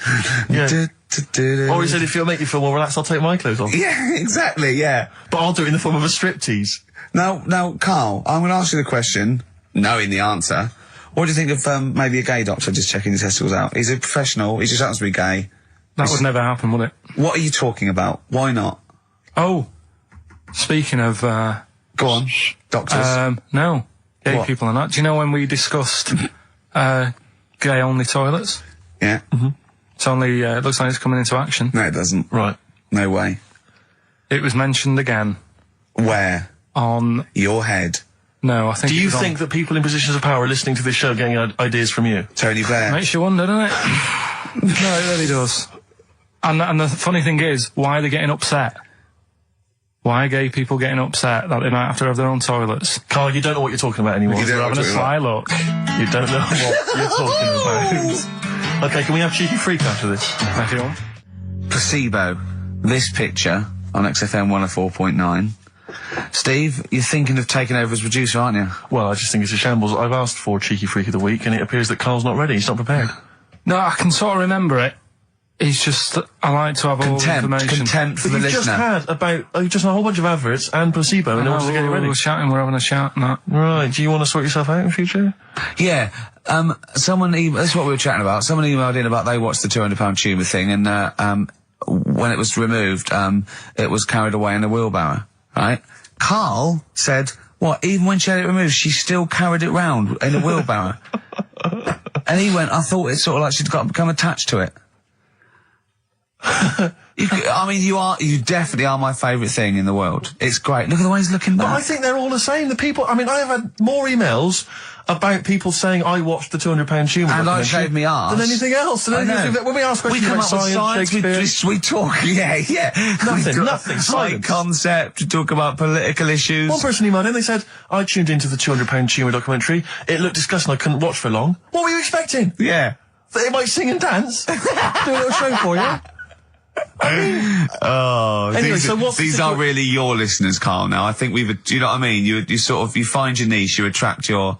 I think me and Steve are pretty much just here. I think the people that we had in the early days, Rick, they've long since abandoned us. They jumped ship. They've got jobs. Yeah, they've got jobs. They're out now. They've been released. Exactly. Yeah, they're getting their life back together. Come on, airy Chinese kid. Right. Well, we've talked about airy people in the past. True enough. Haven't we? Yeah. The little kids who grew up in woods and hung around with wolves and that. Yeah, again, you're confusing it. Yeah, they're not, there were some people that were born very hirsute. They were not the people who were brought up with wolves. You just put that together in your Homer Simpson type mind. Right, well, this is like a sort of close to that sort of story. But the weird thing is, right, Chinese people aren't that hairy as a nation. No, seriously, that's a well-known fact. They don't have that much body hair and stuff. Okay. So this little kid who was born over there, he was like covered in stuff. Was he? And it was only his nose that wasn't hairy. The rest of his body was caked in hair, right? And his hair sort of What grew. sort of hair was it? Was thick hair. No, what I mean is, was it sort of like a pony's mane, so he just looked like an Ewok? You know what I mean? Just like hanging down sort of straight, dark hair. In the picture, it looked like it grows from his eyebrow. It grows from his eyebrows quite thick, and then it just goes all the way over his head. You don't think it was just really long eyebrows that he'd done a comb over? No, it was all over his body. It had a picture of like his back and that. Yeah. And Had he styled it? Had he styled it at all? Did he have it in a quiff or? no, it was just hanging everywhere. all over him. Yeah. And they were like, this is a bit weird happening in China, where we're not normally that airy. That was the scientist speaking there. Yeah. And the local press and that were getting him down, calling him monkey boy and all this. Oh, And thinking Chinese press. but the doctor, Yeah. Oh. They're cruel, aren't they? It's like those game shows. That's Japanese, isn't it? Yeah. That's what. Yeah. and the doctor said, I was Carl talking through all that time while we were just like talking to each other then. Because I turned round and I still saw he was talking. Go So on. anyway, the local press came in to see the hairy boy, the monkey yeah, boy. and they were like being tight, taking the mickey out of him, and the doctor said, Showing him nuts. he's only airy. Said he's a healthy young kid. The only faults he's got is he's got a little bit of eczema and a boil. And he said everybody should just treat him the same. And I think he grew up a healthy kid. Yeah, so that's the. That's the end of the story. That's not a story. Why? But I've got nothing. I don't know what to say to that. So someone in China was born slightly hairier than the rest, and he was normal apart from eczema and a boil. That to me isn't a story. But if it is, I've got a million. I mean, it's sort of like bloke from Manchester went a bit bolder than the rest, got a job on radio. He was normal. I mean, that's not a story, is it? So that's educating Ricky. Will we Brilliant. do that next week? That is brilliant. No, I think Carl. that was good. I did. I mean, I enjoyed that. I learned something from that. I mean, I want to get. I mean, this is all from one book, is it? Yeah. That's an interesting book. With the, I don't want to dwell on it, but with the hairy Chinese kid, what did they say about that? What was the, I mean, was it once there was born a kid who was slightly more hairy than everyone else? But yeah, it's all right. He only had a boil. Oh, how did they word it? How did this capture your imagination? There was a picture. It was a picture that grabbed me first of all. Sure. And it was like, God, what's up with him? And that's when I read it. Did you see the boil and the eczema or just the hair? No, you see, because his face is like, just under his eyes is sort of nice and smooth, and his nose is sticking out, and that's not hairy. But the rest of him, it looked like he had the sort of a balaclava on or something. And then I read on, and it's like, this is a hairy kid in China. Yeah. Yeah. So. Yeah. Okay, good. Anything else in there? Because, I mean, I like that. No, we'll do more of that next week. How is that alongside, hanging bacon, alien abduction, a hairy Chinese kid, and a little interesting fact about the derivation of a phrase? What do you mean? He didn't understand a word of that. I knew the word derivation was going to cause problems. I thought derivation shouldn't have come out. I wasn't disputing. He's all smug because he just had a phone call. That was Beck, lost cause. Go on, tell him why you're all smug. Because Adrian just called up. Yeah. After hearing the story about the Chinese kid. Yeah. And he said, yeah, that's true. He said that there was a TV programme on it. Yeah. He had a chromosome defect. Yeah. And it made him hairy. And his mum and dad used to have to shave him. That wasn't in the book. But thinking about it, that's not a good move anyway, is it? Because they say that for women, if you get a few hairs on your top lip, don't shave it because it'll grow back thicker and faster. So they should just let him. They should have just said, well, let's see how bad it gets. But if they went in there straight away if he came out as a baby and a little bit hairy, they should have left it for a little bit. But Adrian called up and said, yeah, he was hairy, he was all but right. we weren't disputing there was a Chinese kid born slightly hairier than the rest. We were disputing the fact that you didn't actually tell us a story. You just told us a And what we are selection of disputing facts. is that man was abducted by aliens for 3 days and grew a beard. Yeah. That's definitely not true. You know, We don't know about chewing the fat, but it sounds quite viable. Yeah. You see, the difference is between me and Steve and you is that what we believe isn't random. Well, anyway, listen, a good friend of ours, Ross Noble, he's given me this picture, Carl, which he's got from a magazine. He loves you. And I have to say, I think this... I was just looking at it then. Obviously, it's not going to mean much to the listener. Oh, this is but it is currently available. I think it's in the current edition of Bizarre magazine, so you might want to buy that. It's not horrible, though, is it? There's a certain grotesqueness about it. Oh, it's a deformed person, isn't it? Well, to a degree, but I think what it's going to do for Carl is give him, I think for you and I, Rick, we're going to see his face. Light up. Lighten up, like opening a wonderful Christmas gift. Oh, you know excellent. what? I think I've seen this. Is this the one with the kid with the big head? I'll be honest with you, Carl, it is. Have you seen it already? Yeah. Let me just show it to you again so you can yeah, highlight it again. It's like I haven't seen it. It's like Yeah. We shouldn't be laughing at that. No, but that is like the kid who I went to school with. That is the same. That can't be the same. So do you recognise him? Seriously, that is the same thing he had. I mean, I have to say, it does look like it's been computer generated. It's so odd. Yeah. But look at the child's face. I know. Look at his reaction. Don't take another photo of me. I'm not sure this is right. It's not right. It's not right. But I was hoping that would give you, Carl, just a little glimpse of. We've had a request as well on the best bits. So someone wants to hear you talking about your mates with the big heads. I don't believe it, because every time we go there, we get some sort of complaint about something. About what? Believe it. Well, that for some reason that always goes from the story with my dad going to Blackpool for taking those kids there. And what kids? And, leave it. No, what? No, I don't know. There's people that know what you're talking about. I'll tell you when we put a song on. No, well, I know what it is, but you can't just say that. Is it when? Is it when your dad put a kid in the wheelie bin because he was getting it home? Yeah. So we're going to be. We can't go through it again. It's too controversial. And it was in one of her magazines, and there's this article, right, about these identical twins, brothers, right? And one of them meets this girl, right? And it turns out she's got an identical... I've heard this. This is true. Right. They get married. She's got an identical sister. Right. So they both go out. So two identical twins, male, going out with two identical twin sisters. Yeah. So I was looking at it going, oh, that's weird. Because you see them, like, they're always wearing the same cardigans and that's like... But then, but if you're an identical twin, then you probably would fancy the same sort of person, wouldn't you? But then I was asking, she was going, it's getting near the, the plot, the murderer. If they had a kid, would they look the same? Yeah. Not necessarily, because it depends on what genes are passed over. Even though they've got the same exact sets of genes, that you don't pass on all the genes, do you? It's 50-50, but you don't pass on exactly the same genes in each sperm, let alone with an identical twin. Yeah, but even though you don't do that, like my brother and sister don't look like me, but you know they were related. Because they share 50% of your father's genes. Gobbledygook. Yeah. No, you share 50% of your father's genes and 50% of your mother's, but not the same 50% on two occasions. I think you completely lost him already. When you brought in the word genes, I thought you were thinking, what no, they wouldn't necessarily. They wouldn't necessarily, no. They could do by Did Suzanne look at you like Oliver Hardy looks at Stan Laurel when he's just like nailed his hand to a wall or something? She went, ask Ricky tomorrow. And then turned up John Nettles. And then turn it up. Yeah. That is... No, what's the song? What song are you thinking of? The lines are going mental. Because it's so easy.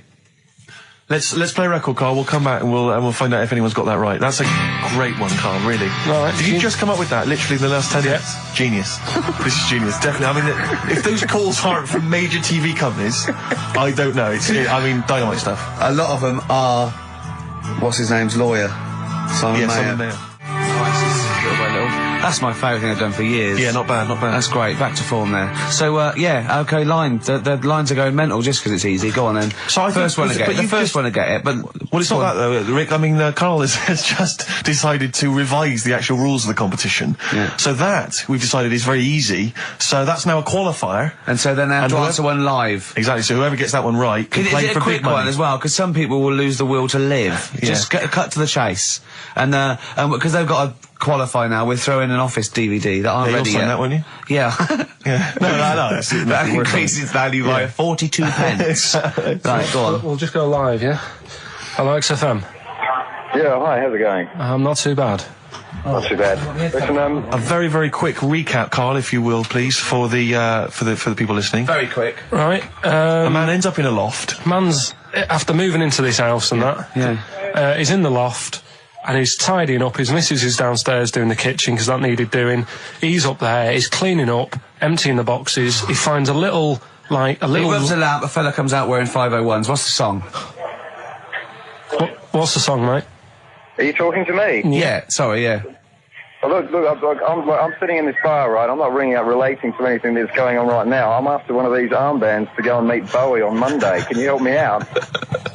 What? What?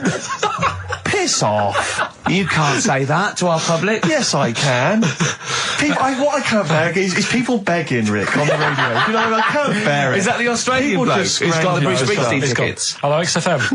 Hello. Hello. Are you phoning up for an armband? No, No. Jean Okay, Genie. great. Jean Genie, of course it is. Well done. Well done. Right, what's so your name? everyone else can ring off now because this. Well, she might not take the challenge. What's your name? Hello? What's your name? Christina. Christina. Right, do you want to take on the challenge? Yeah. Yeah? Oh, Right. So this is for. She's already won a couple of CDs. This is for the Office DVD. Right. Okay. Signed by Ricky Gervais. So she said, yeah, it's a nudist beach. So I said, well, why, what? I said, we're all it's all mixed up. Normally on a nudist beach, it's a nudist beach and you don't go wandering on there when you get your clothes on and that. So it annoyed me a bit, because there wasn't any signs. So this fella's getting closer. Well, the knob out was a sign. Yeah. Right, so he's getting closer. And he walked past me, it was an old fella. And he walked past and he had a hat on and a little pipe and a big rucksack on his back. Right, so he got me thinking. Not strictly naked. I'm walking along and I'm thinking, right, why do people want to do this? So straight away, I wasn't on holiday anymore, because most of the time when I'm on holiday, I don't think about anything. Right? Your mind's a blank. I just switch off. Right? But all of a sudden, this has got in my head now, and I turn around to look at him, and Check out his arse. and this bag, right? I swear, That's his ballsack. it was massive, right? What? You had a massive bag. The bag, His rucksack. his rucksack. Oh, right, okay.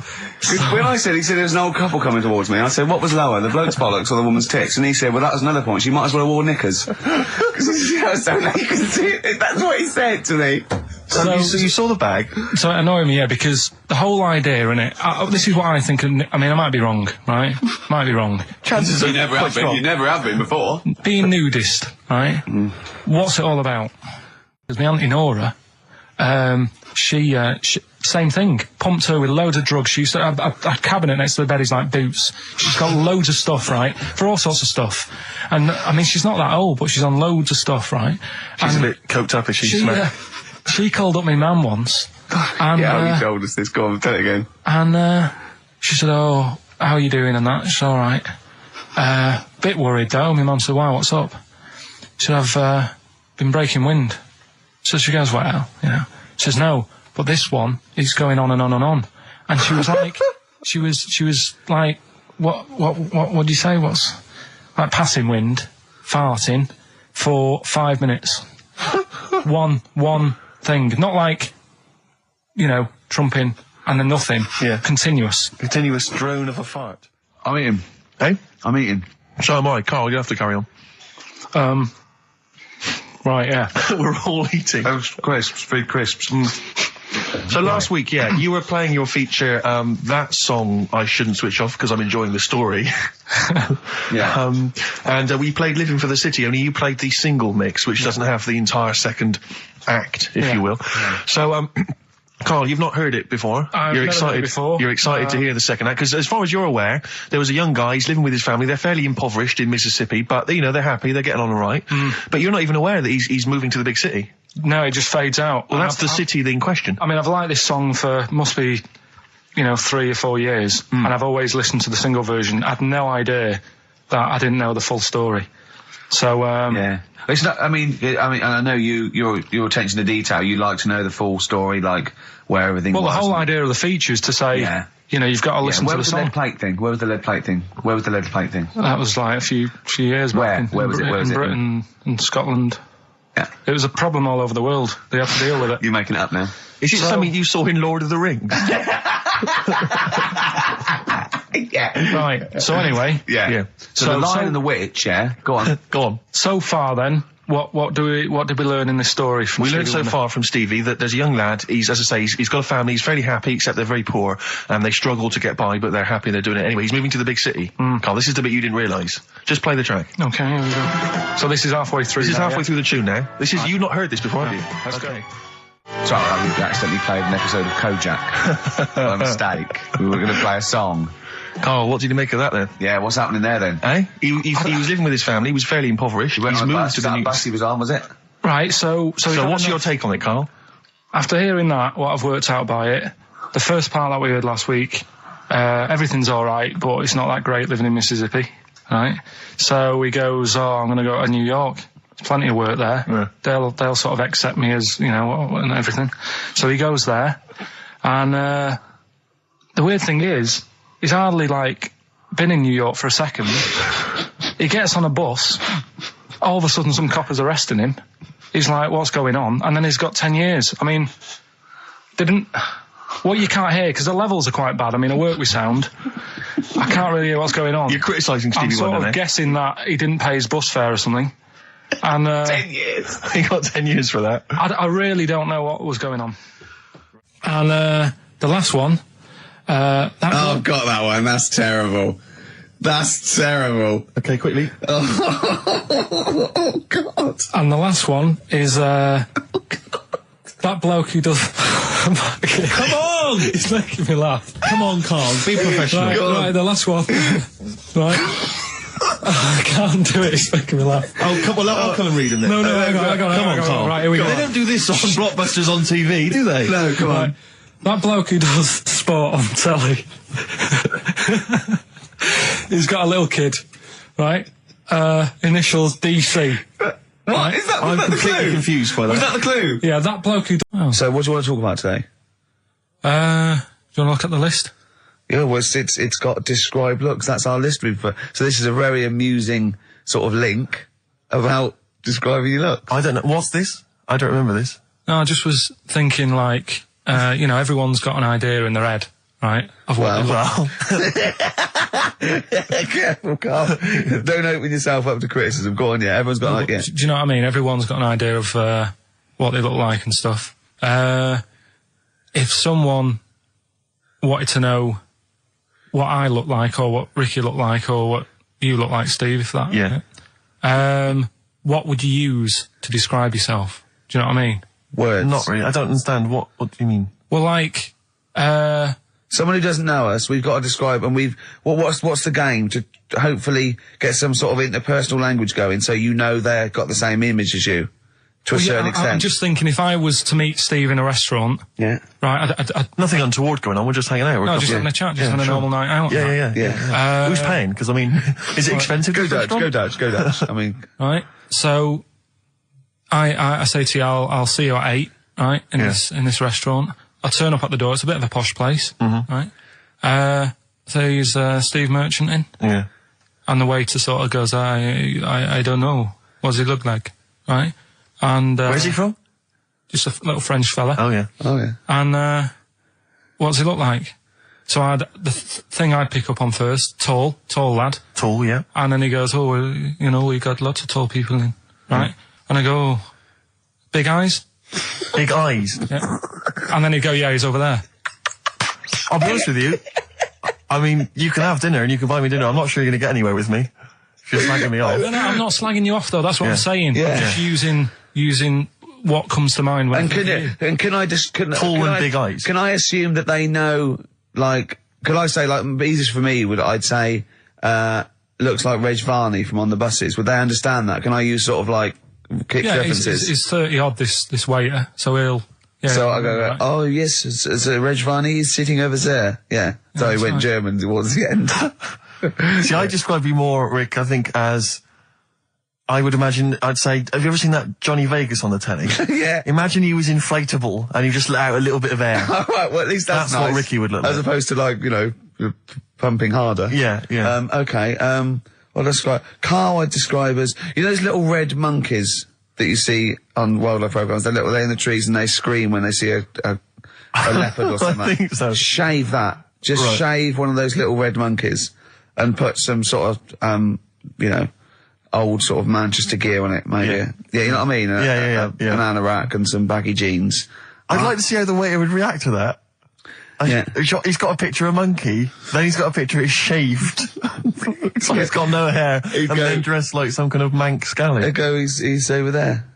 Yeah, he's over there, Carl's over there. That's what I'd do. Brilliant. Now, coming up, the Verve. After that, an amusing link about gay handkerchiefs. Really? I'm looking forward to this. Lucky Man by the Verve on XFM 104.9. I'm Ricky Gervais, with me, Steve Merchant and Karl Pilkington. Karl, what's the problem with gay hankies? You played Bruce Springsteen last week, Yeah. right? Yeah. And you said he had got a load of trouble on his hands when he had a hanky in his back pocket.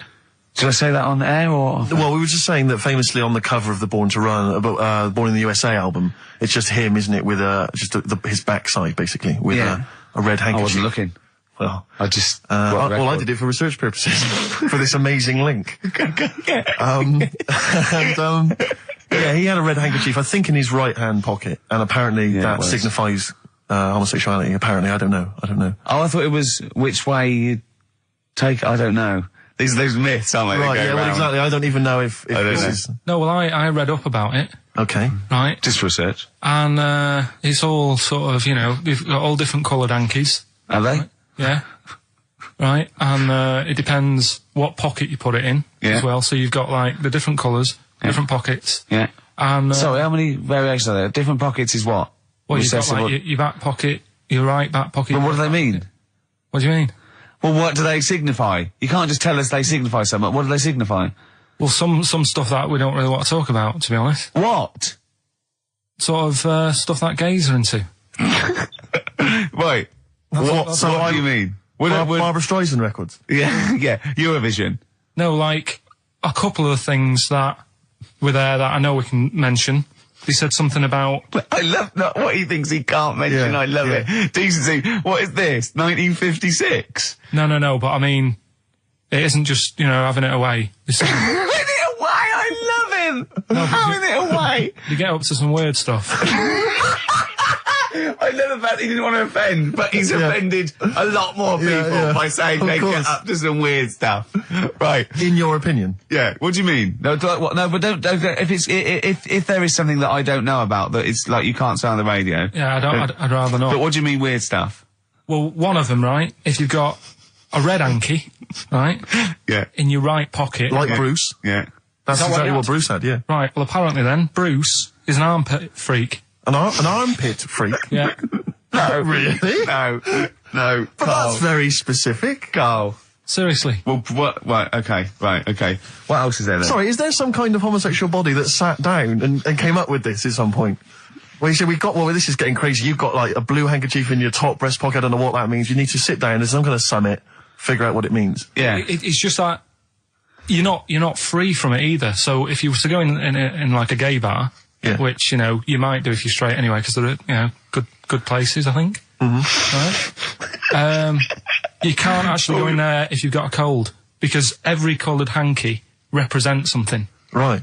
So if I was to go in, had a bit of a sniffle, I could get into all sorts of trouble. What, pull out a Marks and Spencer's white linen hanky, that means you like to be tied up and whipped. Yeah. There was another one, armpit freak was covered. Armpit freak is done. We've covered. An armpit freak? I don't really know what that means. So, right, okay, yeah. But there was just one other thing, like a blue and white one, is if you're into sailors. To sailors? Yeah, if you have a little blue and white hanky, that's in your left pocket. Yeah. Right. Blue and white equals sailor. So I wanted to ask you something. Remember, again, we've got to be careful here. When you wouldn't leave the building that was on fire because you were standing proud. Hang on, we need this. Some people now don't know what you're talking about. Carl, you were on holiday. Yeah. On holiday in Tenerife, right? Yeah. You'd had a moment of intimacy with your girlfriend. Yeah. A knock on the door. You had to stop and get up. You peeked around the door. It was a fireman saying, "Get out." But you didn't want to leave because you had a... Yeah. Yeah. It was a little... Yeah. But what I don't understand is you maintained that while looking at a Spanish man dressed as a fireman. Yeah. Is that true? Is that the fact? You maintained... I'm sorry to say, you maintained arousal whilst looking at a gentleman dressed as a fireman. No, these are the facts, and they are undisputed, right? Did you maintain... I'm not a machine, though. Do you know what I mean? I can't turn it on, turn it off. Right? But you were talking... I just thought, talking to a fireman, you'd have probably lost it. I don't know, but you didn't. No, but the other thing was, I mean, I was talking to Suzanne about it again, right? Yeah. She said, "What are you talking about that for?" Right? I said, "Oh, it just crops up," right? Yeah. And the dilemma was, you see, I wanted to try and make sure that it was a proper fire because that was the last condom we had, right? So it would have ruined the night. So I didn't want to, like, it was like, well, what's going on? Is it, do we need to get out? Yeah. Is it a proper fire? Yeah. And I'm talking to this man in uniform. Was he, what did he look like? Was he good looking? Did he look like Ricky Martin, say? Was he good looking? Was he good looking in his uniform? I can't remember. Can't remember. Did he have a moustache? Better play a record, didn't we? Is this bringing it back? What? You look uncomfortable. What? Did you just switch this on with your hands?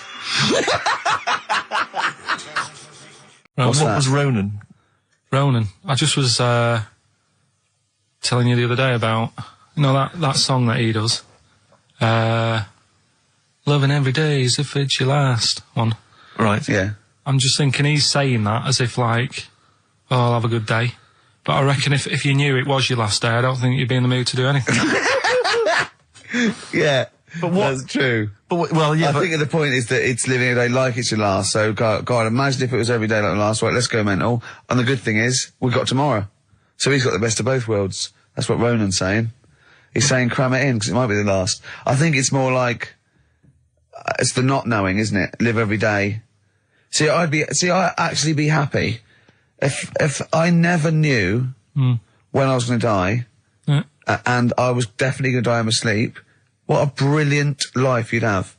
Do you know what I mean? What, so you don't get an illness, but one night you go to bed and... I know that if you knew you were going to die in your sleep and never knew when you were going to die, it wouldn't matter if it was tomorrow or 30 years' time. It wouldn't matter, would it? Yeah. I've lost you, haven't I? I've lost you somewhere. I can't, I thought that was pretty easy, all that. I said die in your sleep and not know when you died. There was no high concept there. No sleight of hand linguistically. Where did I lose you? I think you lost him on sleight of hand linguistically. Just then. You've lost him again. Yeah, I think that's the way I'd want to go. I don't want to know about it. That's why I don't go to the doctors or anything. That's a good, brilliant approach. And do you know, remember him saying he's going to die of cancer because he doesn't check his balls. He doesn't like the feel. Of course. What do they feel like, your balls? Like a wet chamois leather.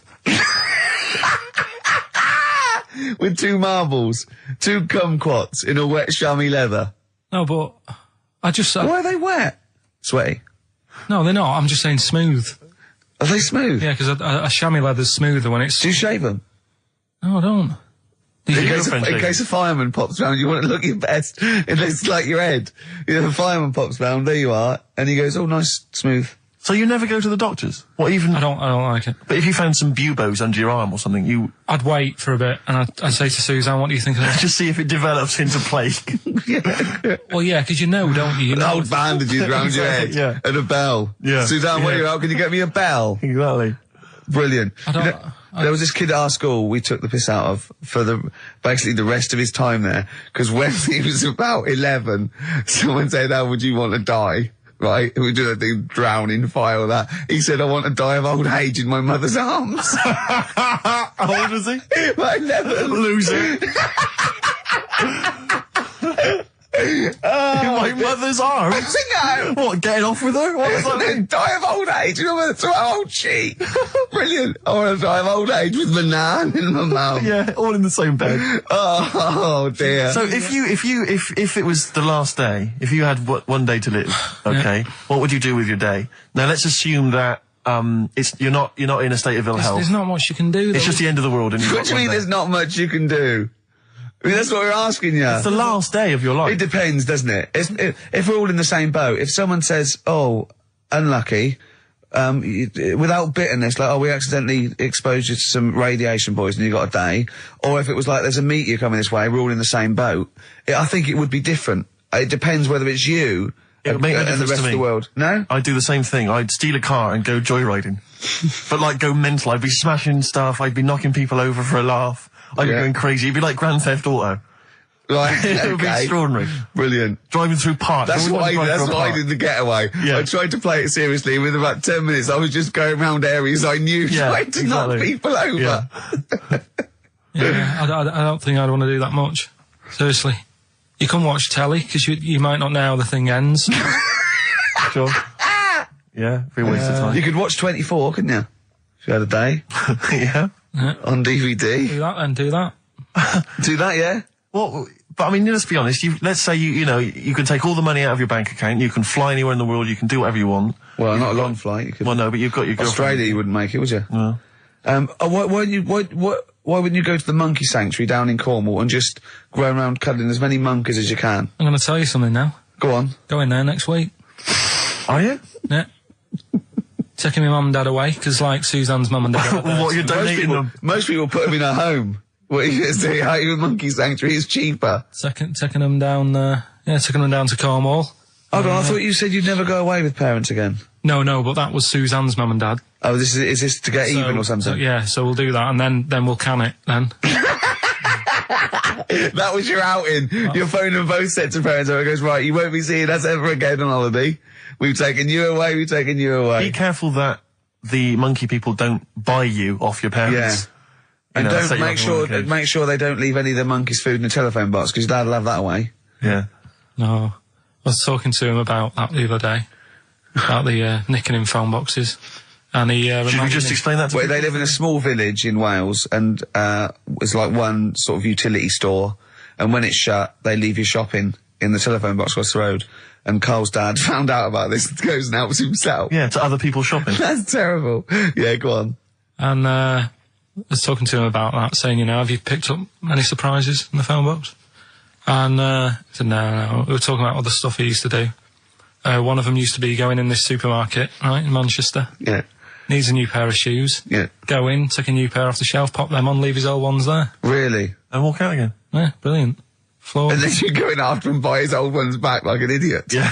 You'd go in the next day. They look nice. Yeah. My dad's got a pair just like that. I've always wanted some. Can I have those? Incidentally, we don't advocate the stealing of shoes from shops. Or the joyriding and killing people. Unless you've got one day left. Okay. Or phone boxes. John, fighting. Gervais, Merchant, Pilkington. Rockbusters. Oh, brilliant. Is there a jingle for Rockbusters? I don't think there's ever been one, is there? No. Could you come up with one quickly? Oh, Rockbusters. Brilliant. All right. Well, the prizes this week, there's not many. I have to say, Carl's not sourced many, but what he's got are actually good quality. Well, I'm trying to instill in him that it's, quality, not quantity. Absolutely. As opposed to, 15 copies of, Fools and Horses Christmas Special with a giveaway 3-wheeler Yeah. car and Primal Scream's greatest hits on 11 CDs. Yeah. Not Primal Scream, in Spiral Carpets. Oh, that was it, yeah. Spiral Carpets. Anyway, yeah, we've got this new Kiss FM hip-hop classics compilation, which has got some really good stuff on there. New stuff from the likes of, Outkast and the Wu-Tang, but some old classics from Public Enemy, and of course LL Cool J's Mama Said Knock You Out. It's worth having alone for that track. Yeah. I think is this 4 CDs? No, 2 CDs. The Best Air Guitar Album in the World, Volumes 1 and 2, and a special box set. Yeah. You've got all sorts on there. There's May. Bryan Adams is on there, Robert Adams, Palmer. May, but also Palmer. excellent stuff. Beastie Boys, Clash, we got the Kinks, so that's good. Abigail's Party, the DVD thing with Alison Steadman. I know you're quite a fan of that, aren't you, Rick? Yeah, it's good. It's good. She's, from many years ago, if you've not seen it, it's good.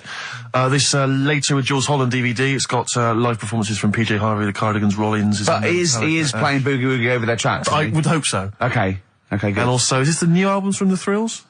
Yeah, it Is is. it the album? Yeah. Yeah, so that's a little, Wow. Is that exclusive? It's not even out yet, is it? I know, not even out. Not even out. Wow, that's the sort of things that Carl can come up with if pushed. It's all about the game, though. It's all about the game. The prizes are just for fun. It's all about the playing the game. Let's see what Carl's come up with this week. This is his last chance. If I ever hear anything like new odour again, that's the end. Okay. They did get it though, didn't they? So they're working out. They will do it. Just let's have the jingle again. All right. Oh, Rockbusters. Right. If you haven't heard it before, cryptic clues that make up a band and some initials to help you on your way as well. Right? So, Well, you'd never get it without, but go on. First one. That fella likes sucking on iron. Right. That fella likes sucking on iron. Yeah. The initial M. Right. Okay. That fella likes sucking on iron. Right. That's the first one. Second one. The Jamaican fella spots a boat. Oh, God. Say that again. The Jamaican fella spots a boat. Spots a boat. Yeah. Right. The Jamaican fella spots a boat. Yeah, that's right, yeah. All right. Initial D. D. D. D. Okay. D. All right. And the last one, do you want a game of tug of war? Well, it's up to you. You own it. Right? Interesting. I've just got number 2. Right. Do you want... Oh, God. Right, The go third on. one, do you want a game of tug of war? Well, it's up to you. You own it. And what's the initial? E. All of them again, quickly. Right, so the first one, that fella likes sucking on iron. That's M. Second one, Jamaica fella spots a boat. Right, that's D. And the last one, do you want a game of tug of war? Well, it's up to you. It's, you own it. Right? That's embellishes it like it's a whole story by the end. That's E. Dr. Fox style. Any amusing observations? Have you taken a sideways look at the week's news or anything, Carl? What have you... Tell you what I did here last night. Go on. 5 Live. They do like a review of what's gone on in the week. When we've been busy in the week, I haven't always got time to follow what's going on. In the world, sure. Someone's made a chicken with teeth. For what reason? Don't know, because they can. Just because they can. And like So it chooses food. Yeah. they had a few guests saying, well, where will it all end? So you're sure you weren't watching a Wallace and Gromit video? No, seriously, right? They're doing it. They're chicken with teeth. Why would they spend millions researching... What do you mean they've got a chicken with teeth? What do you mean there's a chicken with teeth? Sounds mad, doesn't it? What are you talking about, Carl? That's what they've done. Do you know, like... Why? I don't know. They're just messing with science and that, and that's what the people were saying. Why are you doing that? Do you know what I mean? Where will it start? What's the next thing? They did the sheep. They did the cloning. Right? The rat with an ear on its back. Did that. Can hear a cat coming, can't Yeah. What else were they talking about? They were talking about that sheep again, that cloning one. Yeah. Dolly the sheep. Do you think it's that clever? They do all look the same anyway. What's it got to do with its cleverness? Being cloned. Being cloned, is it? Do you think that's a good thing? He doesn't think it's that impressive because they look the same anyway. Right. They could have just put any sheep in there and go, look, they're the same. Yeah. Brilliant. So there was a programme, people were talking What about... are you talking about, a chicken with teeth? It was the latest news. It was like all about the war and that, and I was like, yeah. And then it's a chicken with teeth and saying, hang on. Your ears perked up. Yeah, you didn't hear anything about the war, did you? That was like, they might have been speaking French, or just like whistles. And now, story about a chicken with teeth. Yeah. I know. You stop washing up, Maybe someone can let us know, Oh, God, don't open the floodgates. No, but I'm just saying I don't know the full thing. They just, Of course you Surprise, don't. surprise. They just touched on it. Yeah. Anyway, other stuff I did do proper research on in the week. Go on. Having testicles done. Having your testicles done. Yeah. What does that mean? Same magazine that was doing the hanky coverage, letting you know what all that's about. Sounds like a great magazine. How can we get him as a pundit on these news shows like Newsnight? Do you know what I mean? Sky News. On there, wouldn't he? Just on there, just ask him what they think. Wouldn't that be amazing? Is there a producer out there that would take a chance on Pilkington? It's Pilkington, Raggy Omar, Ian Hislop, and a panel of people, and they just ask people. Yeah. Yeah. So you can have your testicles made bigger.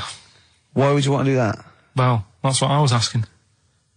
What's the point? Well, the actual testicles, or do they just inflate your ball bag? Because you could do that, couldn't you? You could have some air injected so it was like a big... So they'd look bigger, but they'd rattle around inside, wouldn't they?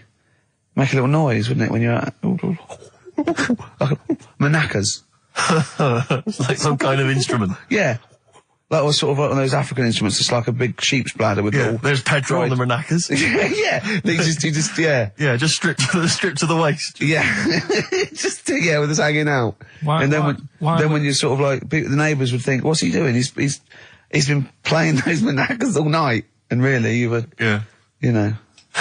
Why The would... mouse with the ear on its back, go and keep it down. Yeah, this is really loud to me. Why would someone have that done then? You brought it up.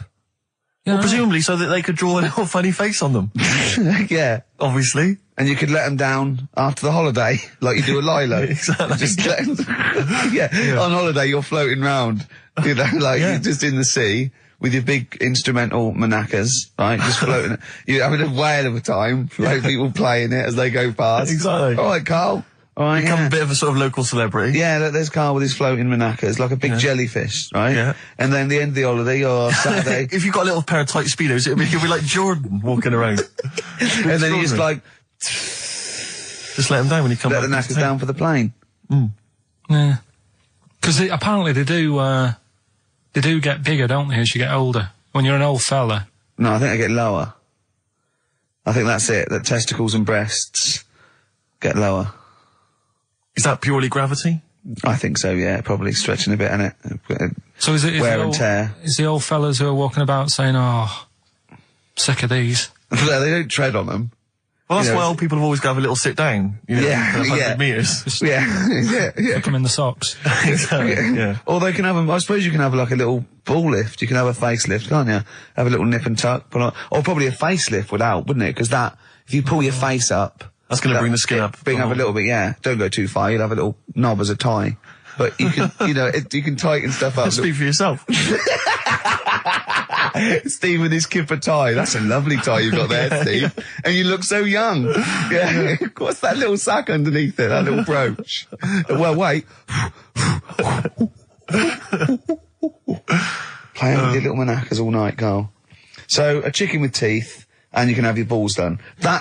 Imagine Kirsty Ward, whatever her name is, on Newsnight, saying that. And now, 2 features of the week. The war in Iraq, let's forget that.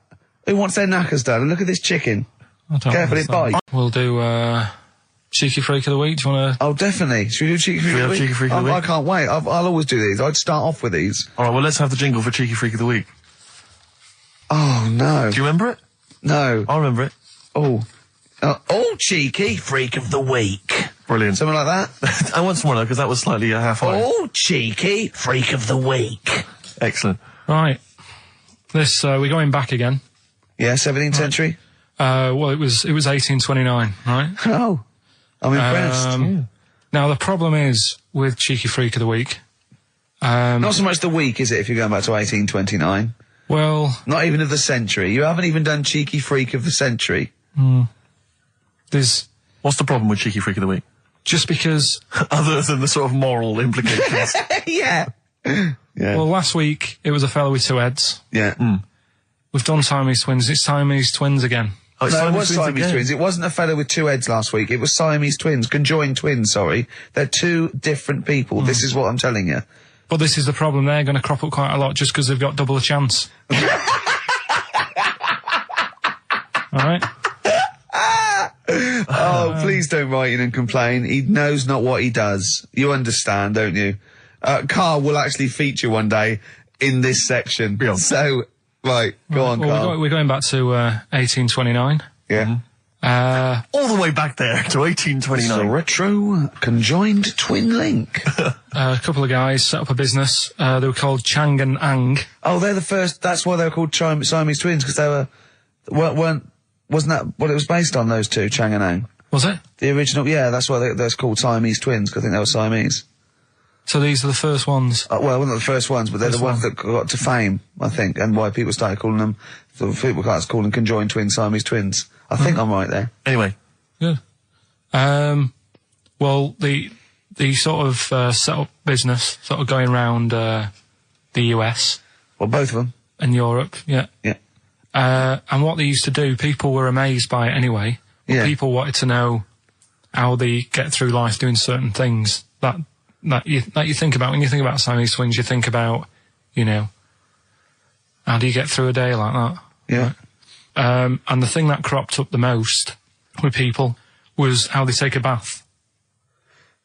So they used to go on tour around the US and Europe and sit in a bath, have a wash and that. And Did they ever wash each other by mistake? They go, oh, that ends there. That ends there. Like those things in supermarkets. They put one of those down. We go, oh. What do you mean? Put that there. What do you mean? You know the things on the conveyor belt? The little dividers. Yeah. They wind me up, those dividers.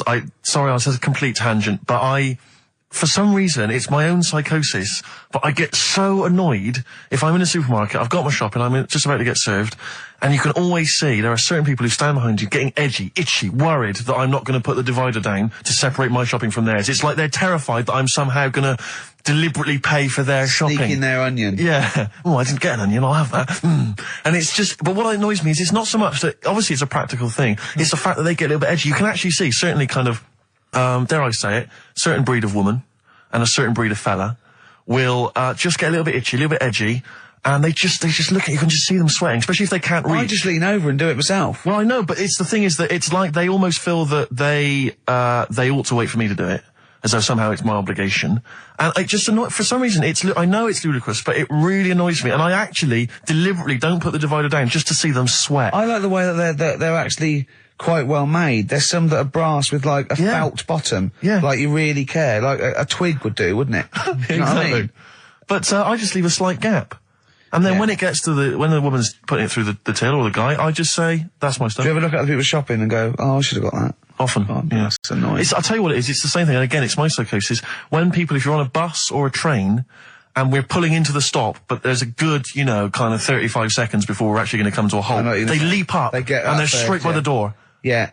But it's this fear that they're going to miss out. Oh my God, what if I fell over now and broke my ankle? I'd never get out. To be fair, I've never had that commuter's worry. I've never commuted, but every second counts, doesn't it? Because you miss a train, it can make a difference of half an hour. So that's why commuters literally run to get their connections. But the thing is that with a bus, there's often there'll be people who are sat right next to the exit will get up and stand up for a while, waiting to get out. It just, again, I'm not saying it's not, it makes perfect sense to them. It's my psychosis. They're going to be mowed down in the streets. They will just be a few of the You're going to be in a lovely Chrysler. Exactly. Yeah. Well, I will be going straight through a branch of Waitrose. Yeah. Taking people out in the So we do not condone going through Waitrose in a Chrysler. In a car. Now, as Chang and Ang, they're in the bath, they're washing their own bits, they've got one of those dividers, right? They go, well, that's definitely yours. I marked mine. That's definitely mine. What? Don't wash that, Chang. I wouldn't, Ang. I wouldn't wash that. Right? So what are they doing? They're in the bath. Carry on with the story. That's about it, really. I mean, that's the fact that people... So, two little Oriental fellas joined in the hip, had a bath. No. That's your story. No, they didn't have a bath. They they must have done some sort of research, right? Who? Changarang, right? And they said, well, what do people want to see? Isn't that a Bay City Rollers song? But it's an idea that people have queued up. They've paid their money. They're in a tent. They go, well, I hear they're going to have a bath. They're going to have a bath. Two Siamese people have a bath. How would they possibly do it? Well, I've heard they get into a bath. But that's I don't know what they what's wanted to see exciting. them nude and where the join was. No. More than how do you get in the bath? I don't know. They just that's what they picked. They said, what would be good to see? What do you want to see them do? Having a bath. How'd you get into trousers? Was there Exactly. This is all part of it, isn't it? That's why they picked having a bath. This is all part of it. Well, they want you to get dressed afterwards. Yeah. Who was the best out of Chang and Ang? Who was your favourite? They both look the same, to be honest. There's a surprise. One was a short ginger woman. Oh dear. Is there anything what would be better than having a bath for you when you're seeing them? What would sort of make you go, I wonder? One of them pulling and the other one going home alone. Yeah. I go, look, she's definitely up for it. I'm taking her home and going, what am I going to do? Can I watch? Definitely not. Definitely not. Look, you go to bed. I want to wine and dine her. But if he's got back to their place and they're going at Hammer and Tongs, but are you saying one of them? No, Hammer and Tongs were their cousins. Right. They lived miles away. Yeah. If one of them gets knackered, can the other one take over? God, I think we play a record. That annoys me. What? That sort of being at it all night. What do you mean? Let's put a song and I'll come back What to do you mean? No, come on. Seriously, because Okay. R.E.M., yeah. Well, after R.E.M., Night Swimming, being at it all night, and why it annoys Carl. Night Swimming by R.E.M.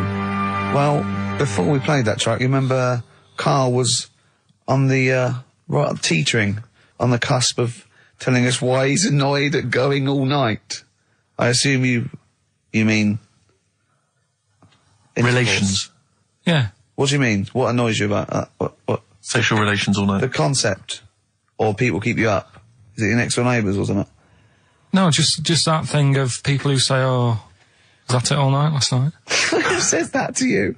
Lads who think they're, they think they're a bit of a lad and think that means it's good. What, like Sting and his tantric sex? Sting. Yeah. Well, to be fair, it goes for 8 hours, but only 3 minutes of that is going for it. The other sort of, 7 and a bit is sort of laying next to each other, isn't it? Right. Or sometimes in a different room. Yeah. Yeah. Is that why it's called Sting? Hey? Well, if you're at it all night, bet it. It's gonna sting. So what's your problem with this notion of going at it all night? It's just that thing of, get it done right the first time. Do you know what I mean? Get it done. Yeah, get in, get out like the SAS. Once you've done it, you've done. You know what I mean? Yeah, no fanning around. No messing about. So, it's just that, innit? It's like, do it right the first time. Once you've washed up, right, you put the pots away, you don't dirty them again. What a lovely analogy. That's one of the great Is that what you metaphors. say to Suzanne? Come on, love. Once you've washed up, I've already washed up. you don't dirty the pots again. Go. What a romantic Ding dong. song. Hello, is there a fire? Oh. Hello. Did he have a moustache, the fireman? Oh. Radiohead, they're there on XFM 104.9. I'm Ricky Gervais, Steve Merchant, Karl Pilkington with the answers to Rockbusters, the biggest quiz on radio, probably. Mm-hmm. Do you want to remind us the quiz? No, you mean the crappiest quiz on radio? Yeah. Right. First one was, that fella likes sucking on iron. Yeah. Right. The initial was M. Yeah. What was the band? It was Metal Liquor. Alright. What's Metal Liquor? No, wait, I've never heard of a band, Metal Liquor. Metallica. No, you Liquor. you said Metal Liquor, I don't understand. Yeah, Metal Liquor. Metallica. What? No, say it again and try and make Metallica sound like Metal Liquor. Metallica. Metallica. Metallica. Is he having a fit? Say it again. Make Metallica sound like Metal Liquor. Metallica. Metallica. Okay, next one. Right. Yeah. Second one, the Jamaican fella spots a boat. That was easy. That was D. That was Debage. You got that? Make it sound like the band. Debage. Make it sound like a Jamaican fella saying, spotting a boat. Debage. Right. So you got that one. And the last one. Do you want a game of tug of war? Well, it's up to you. You own it. Yeah. Right. That was E. That was your rope. Right. Europe. Europe? Right. Who did the final countdown? Yeah. So that's the... No, what? We've let that go? That's the 3 answers for this week. Who's the winner, Steve? Well, again, I mean, there are lots and lots of people who got it right, Rick. So I don't know if it's just us that think this is rubbish. Right. But, Who's the winner? well, you know, I'm always a fan of people with just something, a name, I don't know, that maybe tickles me. Yeah. And sadly, I did want to give it to, I wanted to give it to Daniel Jowett. Because I just, for some reason, Danny We're Jowett. going to start. But sadly, I just realised he got it wrong, so I'm going to give it to a different Dan. So not only did you ridicule his name, He's not even getting the prizes. But better luck next time, Danny Jowett. Instead, I'm giving it to Dan Mason of Ilford. So he got them right, and he wins those prizes. All right. Well, okay. More of that next week. I mean, what do we think? we'll do it next week then. Yeah. Again. Okay. Play the jingle. Oh, is it? Is it? Brilliant. Oh, chimpanzee that monkey news extra. Well, Is there monkey news? I'll tell you what, I've been having a bit of a problem this week. Why? It's just been a struggle. Normally, I can come into work on a Monday and there'll be something that's happened over the Saturday, over the Sunday night. Do you know what I mean? Over the weekend, the monkeys have done something. Been very quiet. I thought I'll be alright. Let's see how the week goes on. I don't know if they've caught on to the fact that we're giving this coverage now, or I don't understand. Normally people are emailing me stuff all the time about monkeys. Been very quiet week. Been checking, I was looking in books last night and stuff. Is there any monkey news? I've got some, but just because it's not that good, something else I found out that I thought I'd share with you. Go on. I was looking in the Guinness Book of Records, right, because I thought they'll have something in there about monkeys or something, right? Mm-hmm. And there's a little monkey, I think it lives in Asia, right? There's loads of them live in Asia. Might just be travelling, but yeah. And something they found out, I don't know if they've got it right, and that's why I want to bring it up. Apparently, it's the mammal, right, that's got sort of the pointiest eyes that pop out of their head. Steve.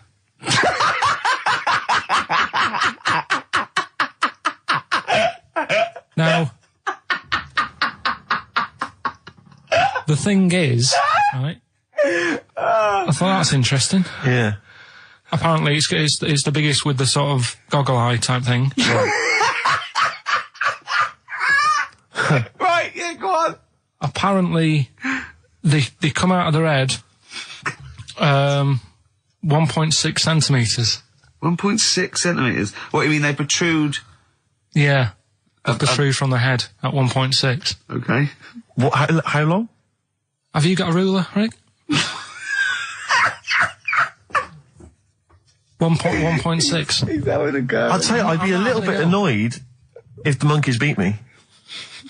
Well, I don't think it has. That's what I'm hoping.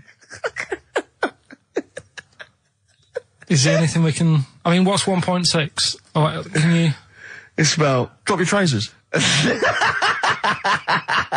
It's, about 3/4 of an inch. What do you think? I don't know. Have they got it right, or what? Maybe I should come down to Monkey World with you next week. So anyway, so that's not the monkey news, that's just something that cropped up and... Sure. I do know once, when we were playing pool in the office, I think Lucy was your partner. Yeah. It was me and Ash versus you and Lucy. And you were having trouble because his glasses kept slipping down. So Lucy pushed his glasses up his nose, but the glasses touched his eye. Do you remember that? Yeah.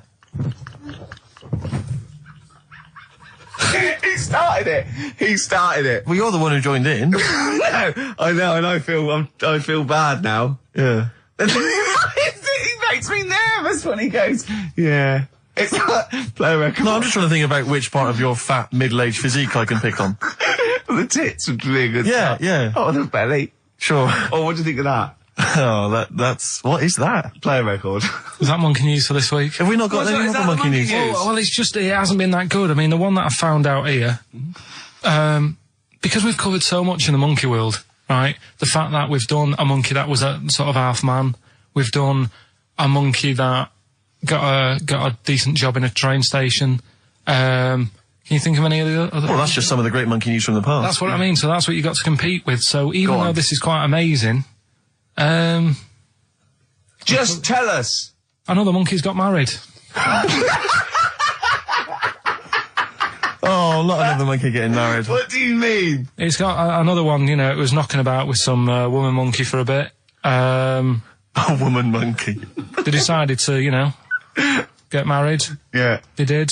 What do you mean they decided to get married? Was it pressure from her parents? They had a good do, and Good do. I love the spread. I love that. Peanut vol-au-vents. Yeah. celebrated in a pub, and then they both went off to the cage that night. That's what I mean. Even though that is quite impressive, But because it's not true. Or it's a joke. It's nothing. It's not. on an Nova website, official sort of news website. 2 monkeys have married in Romania after a whirlwind romance. Well, that's... After a whirlwind romance. God, yeah. Yeah, a quick one hanging onto the rope. Yeah. She was in the tyre. Yeah. He saw it. Yeah. He went, I'll have a go at that. They go, we got to marry her now. Yeah. Her parents came in and said, did you just shag my He was in daughter a zoo twice?" knocking one off. She went, I can do that for you. Yeah. Yeah. Guests say the monkey bridegroom was scared by the number of people attending the wedding and refused to get out of his cage. So his bride... Not bloody Hello Magazine again. No, it was no. I think it was like last minute nerves. Right, like right, you know, legit, I'm yeah, single second now. thoughts. It's like you know, it's the big step. Yeah. But his bride enjoyed every minute of it. She was loving it. Yeah, she sure, looked lovely, by sure. the way. She looked lovely. Yeah. Did she? Oh, good. Reports she only appeared to have problems with her veil and dress. Do you see? You know, this is. The guests I hope they didn't ruin it like Anthea Turner and maybe get sort of sponsorship PG tips or something. Totally, with strong plum brandy, so they got them drunk as well. So they carried on the celebrations at the pub, and the bride was taken to her new husband's cage at night. I apologise. Play a record. I'll tell you what winds me up. What? Monkeys getting married. I know. And I'm not getting any action. And I got bigger eyes. Little by Little. Oasis on XFM 104.9. Well, that's the show. Ricky Gervais, Steve Merchant and Karl Pilkington. Karl, do you think it was a good show today? It was alright, wasn't it, with some, What do you think good lines, the loyal listener has gotten from today's show? What do you think that, you know, we've added to the world? well, I think they know what they've got, right? But if someone's just tuned in, I can tell them they've missed out on some good stuff. They've missed out on, Chang and Ang. Yeah. They're the two who are the one who invented, the ones who invented, you know, the Siamese twin thing. Yeah, that's it. They invented it, yeah. You've got, you've had, like, How We'd Spend Our Last Day. Yeah. Right? Running people over. Chicken with teeth. Oh, he says it like, you know, there's no other show that could give you all this. Yeah, go on. Gay Yankees. We've done that. Yeah, No one will be having a problem there tonight. yeah. Another monkey marriage. Another Another it one. sounds like the end of the news. Yeah. You know what I mean? The headlines on Sky News, and headlines and another monkey marriage in Romania. If you've thought about having your testicles bigger, Yeah, we've sort of covered that. yeah. And the monkey that had big eyes. Yeah. If it's listening, you know, its position might not be safe in the Guinness Book of Records. If, And of course, Karl stays hard by looking at firemen. Indeed, we've also learnt that. well, that's not true. Well, you did. Yeah. All we know is that you saw a fireman and nothing, see, it didn't seem to affect your erection. We avoided saying erection In fact, for 2 hours. if anything, it prolonged it, from what we can We've tell. avoided saying just- erection for 2 hours, and then he just you know, Healthy young man. yeah. So, Yeah, no, sure, I'm sure he was. I'm sure he was, but Firemen keep Karl hard. right. You asked me to Heaps for dinner, listening. you Amy Mann to end with. See you next week. That worked, didn't it? See, panic over, calm now. You're on holiday soon, aren't you? Yeah. You got to go off early. Well, about How many holidays have you had? Because I only ever have time off when I'm working, like doing another job, like, you know, filming or something. But you seem to have a lot of holidays, just like, and you were sick as well. You was just like, because you had wet trousers, which is a little bit. Do you not care about the job? I mean, I've got to ask because, you know what I mean? If I was in charge, I'd worry about your motivation or, because yesterday we were trying to work out what you enjoyed doing, and we got to, Manchester United and moaning. And that is the two we came I up with. don't know where you get the moaning thing You're from. always whinging. About what? Everything. When did I last have a moan? Just before we came on air. Right, and why was that? I don't know, I can't remember. Because we were in good mood. We were in a good mood, me and Rick. I'll tell you why. Go on. Because you brought a song in at 10 to 1 Yeah. with a load of effing and jeffing in it. Yeah. And saying, can you edit this? Yeah. But that's your job. You could have brought it in yesterday. No, I couldn't. Why not? I hadn't thought of it. But why are you whinging? That's your job. And I didn't come in 10 minutes before. It was a good 20 minutes before. It just took you ages because you were whinging and moaning to even get started. I'm not being dragged into this. You are always... I'm on my holiday now. Well, not yet. No, you're not on yet. You're still working. Well, that's what's funny. This isn't even work, right? And yet it should be. Compared to what I do in the week, this is a doddle. Well, it's because you're not putting any effort in, clearly. Where are you going anyway? Where are you heading? Cornwall. Yeah? What's happening down there? Well, there's a monkey world. You're excited about that? We don't see that. Probably go twice to that. Yeah. Whilst I'm down there. How long are you waiting for? The whole week? Yeah. Yeah. So, This is with your parents, isn't it? yeah. Taking them out. Your father, what do you think your father will be up to? What's he going to be nicking on this holiday? Well, he's, Tin. There's a lot of tin in Cornwall. he's, Since they've shut the mines. He's just called Suzanne, said they've got there, said it's a nice little place. There'll be no towels when you get there. So what like are you do? balls. What are you to do? Just gonna chill out and sort of like go to the pub and stuff? Yeah, like I say, I mean, all I've got planned is probably probably Tuesday and Thursday at Monkey World. What about Wednesday? What are you thinking of Wednesday? Just wandering around? Just sort of think about, you know, King Arthur and that. Where he was down there, wasn't he? I don't know, but I'll tell Where you you going? something. What town? I don't know. I don't know where it is. Suzanne Doesn't sorted it matter. out. Yeah, I don't she's know, sorted it I don't know. out. I had you on the phone to her saying, well, pack 'em, pack 2 pairs. Poor woman, she's packing your bags for you. Yeah. Right. But, You'd spend more time at home if Steve didn't come in at 10-2 with a rap record with, like, obscenities all over it. Yeah, well, we'll play that next week. Well, you didn't even get the job done, that's the thing. We can't even play it because you didn't get finished in time. I'll You're tell you whinging. what. Kings of Leon, Red Morning Light on XFM 104.9. I'm Ricky Gervais, with me, Steve Merchant and little Karl Pilkington. Getting excited because it's a special time of the week where he gets to talk about a cheeky freak of the week. Well, just get Rockbusters out of the way, right?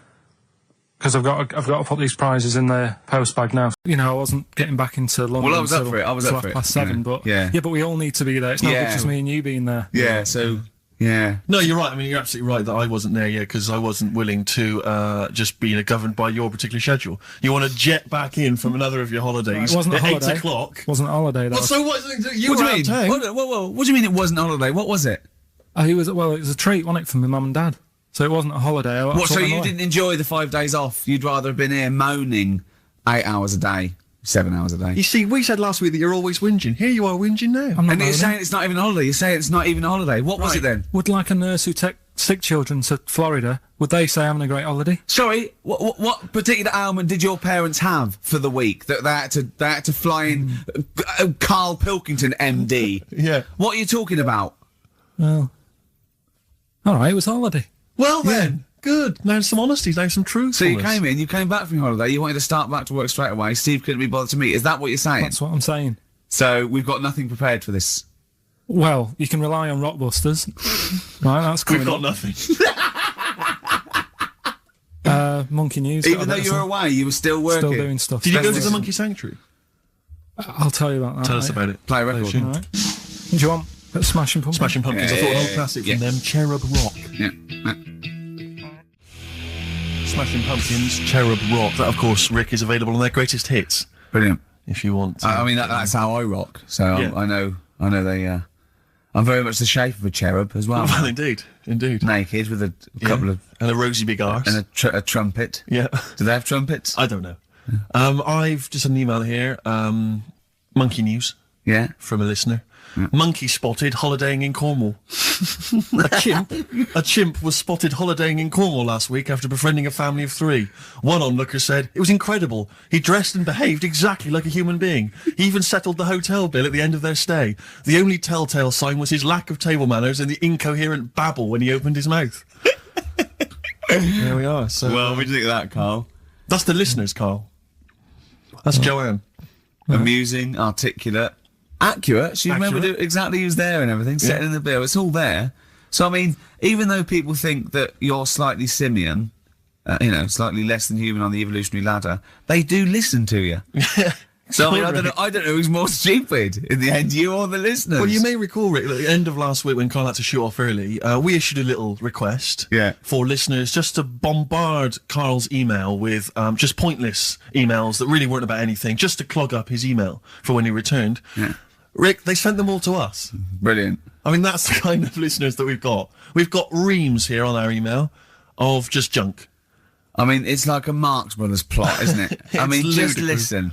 Listen to what we say. I got one about a shaved cat. Well, that's not pointless. I'll be reading that later. Oh, you'll love it. Yeah. I'm happy. That'll keep you going for a couple of weeks. I'll be reading that later. Did you get to the Monkey Sanctuary? Because this was the big thing. You were going into Cornwall, you were going to visit the Monkey Sanctuary. I've never seen someone more excited. You had 2 days put aside for the Monkey Sanctuary. How did it go, Monkey World? We were on our way, right? I found like a little in the little cottage that we had, right? It's like a little folder, with little leaflets in saying if you're into mountains, you want to go here. Yeah. If you're into castles and that. Here's a Little castle monkey world. on the leaflet, right? So I thought I'll be needing that. Took that out, made sure that's safe and Yeah. that, right? We get in the car, getting ready to go. My dad says, "Where is it?" I look on the back. It's in a place called Low or something like that, right? Yeah. So we're on our way. Can't believe me luck. It's going to be a great day and all that. Yeah. And then start looking at the leaflet, right? And noticed didn't have any chimps there. Yeah, it's not Monkey World. It wasn't a monkey world. Well, what No. was it called then? Something like, Monkey Town. yeah, it was just, it had like woolly monkeys in it. That's what They they had was- what? Woolly monkeys. What are woolly monkeys? Those things, Johnny Vegas off the advert. Right. Right to them. They're dumped now since ITV Digital Yeah. went under, so they just put them in a cage. I don't No, understand. They're woolly. They're like They're sort of like little fluffy, little baboon type things, woolly monkeys. I mean, it's not your chimp. It's not your classic chimpanzee. So did the car screech to a halt? It was like Yeah. it was like the mission in Armageddon. As you said, abort. We're on the way back. So how far had you got before you bothered to read the leaflet?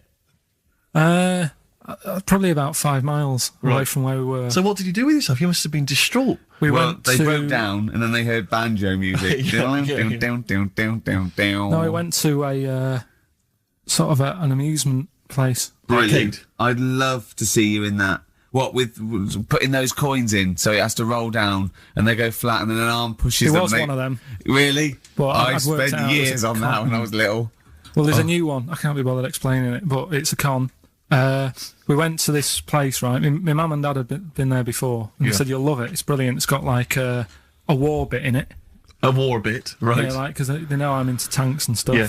So you'll be loving that. So sorry, I didn't know you were into tanks. No. Well, they're all right. Brilliant. It's gone from one of his childhood passions to they're all right. I know, yeah. Go on. And but it was awful. I mean, my mum and dad had been there before, and he said, "No, you'll love it." But Yeah. it was like a really miserable day. Sure. Right? All the rides and that were broke. Yeah. Broke. It just reminds you of Manchester. My dad just ended up. He was more interested. There was a really fat family there. Well, presumably he was breaking into the machines, trying to scoop off the cash. I like the fact that those poor fat family were going, why are those people looking at us? Yeah. Oh, do you want to ride one? No, but we're not a ride. They were massive, and he just like, look at that, look at the state of that whole family. Yeah. Just fat. Bloaters, yeah. All right. No, down. but because fat, there's no need for it, is there? And he was really like, oh god. And then he wanted to follow them into the House of Mirrors to see what they'd look like. But my mum had got bored. She went off to buy a little Snow White figure. She couldn't believe her luck. It was only $2.99. Yeah. She thought it was going to be really expensive. Sure, so she she's a bought classy one of them. So she enjoyed that. And then my dad says, come on, we go in. It's rubbish, this. What, the fat family wouldn't let him play with them? So he just said on the way home, he said, I can safely say that I never want to go there again before I die. So that was that. And then we went home. Why would he ever give you that information? In case it was like a secret birthday present. You go, oh God, what if they get me a trip to here? Or if he's in a coma and you go, I'll tell you what, bring him out of it. That fat couple. yeah. By his bedside. Yeah. But Suzanne said she now realises why I am the way I am after spending like a week with them. Well, She said- they told her that they dropped you on your head as a kid, or No, just like, the way they act and that. right, yeah. Then they were saying things like, Suzanne, so, why is the moon out at night and the sun in the day? Oh, God. Yeah. Oh, God, there's 3 of them. Suzanne, can you tie my shoelaces again? It was the bit when my dad said, don't waste money on a coffin for him, just put him in a bin bag. What I was saying was, Yes. we could have a little trivia quiz, right? This is how it works. Their phone in, yeah, right? And they'll pitch a question to us two, right? We won't know it. They'll tell Carl, and Carl write down the answer, yeah? Or on his email, right? And then it might be something like, who was the first woman MP?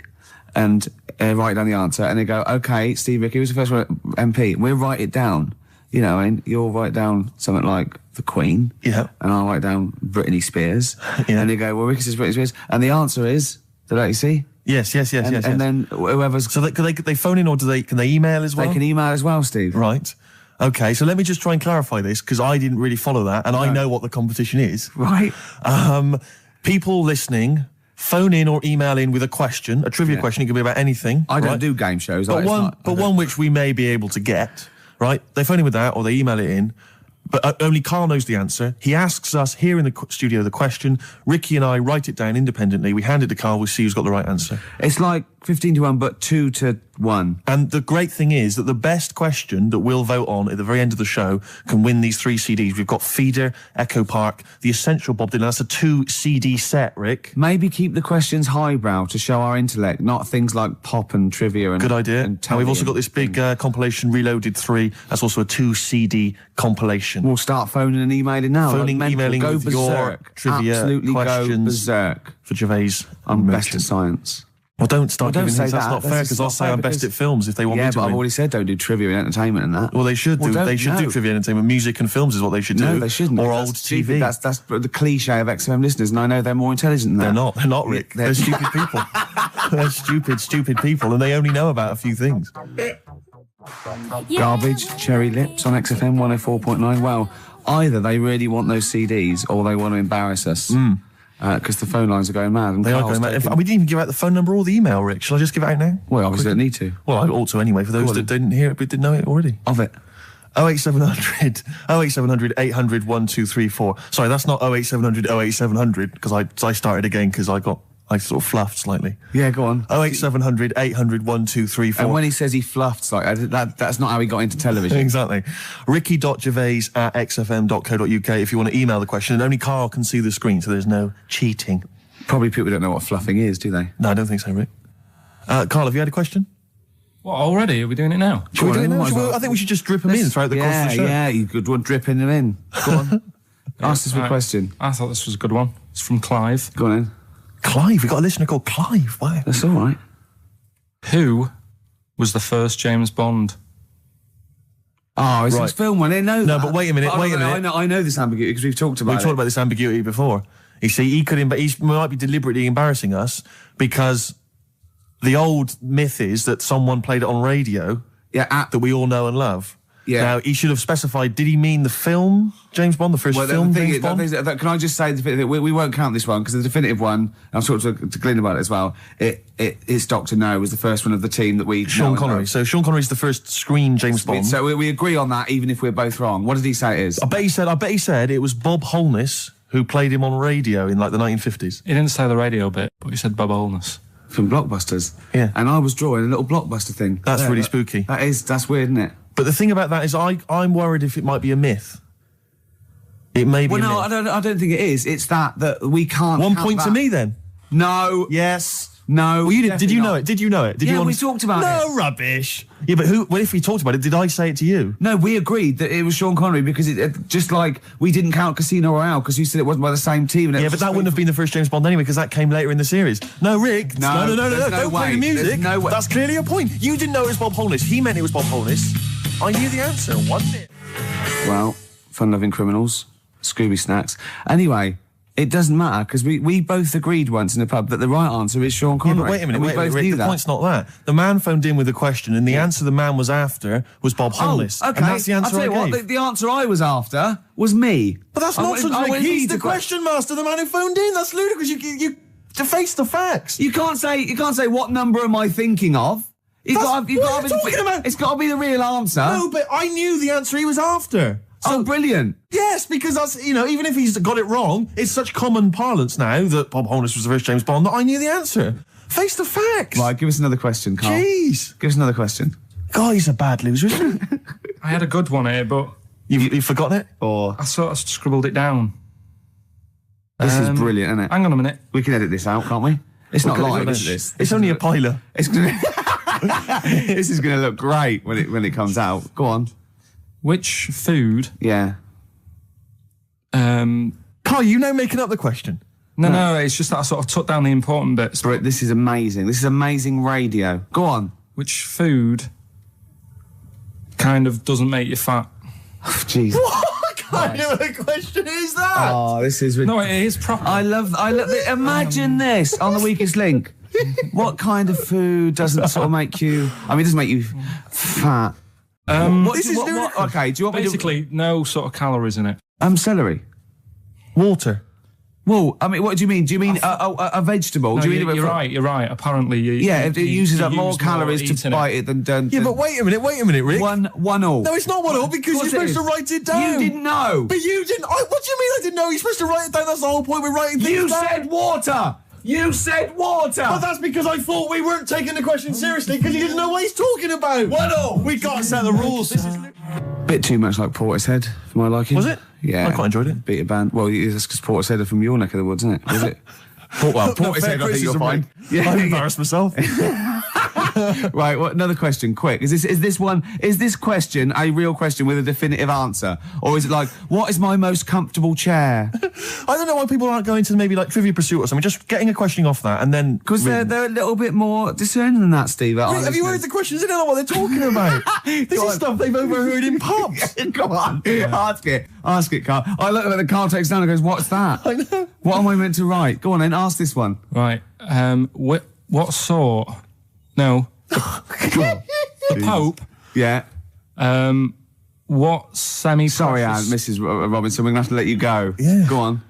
You are the weakest link, Carl. Goodbye. Yeah, go on.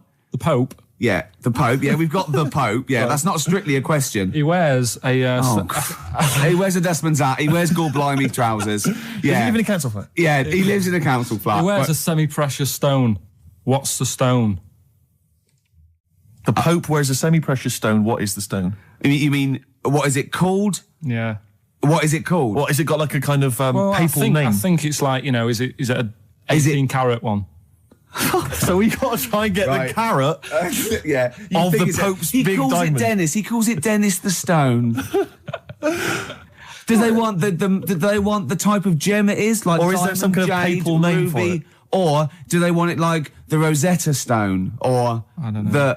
I can't. Play a record. Play 2 record. Let's stop. Oh, here he is. Look. Here he is.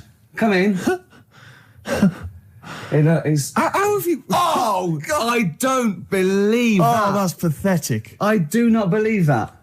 That's absolutely pathetic. Now, they won't believe this, will they? No. Right, No. if I say that Jonathan Ross just got his massive member out, and he is a big lad, come and sit down. I've got your tickets, Mr. Gervais. Thank you. What's going on here then? I mean, why are you dropping off tickets? Well, because, in the spirit of the Comedy Awards, we like to have the rising young stars of the British Comedy That's Awards. right, and that's me. Well, we couldn't find any this year, so we've asked Ricky whether he would sit in the rising young star seat, and I wanted to deliver the tickets personally, so there's no excuses if he doesn't turn up later. Yeah. I always suspected that you were sort of pretty well endowed. Yeah. And now we've seen. It's on webcam. That was just one of my cocks. That's the one you're wearing today.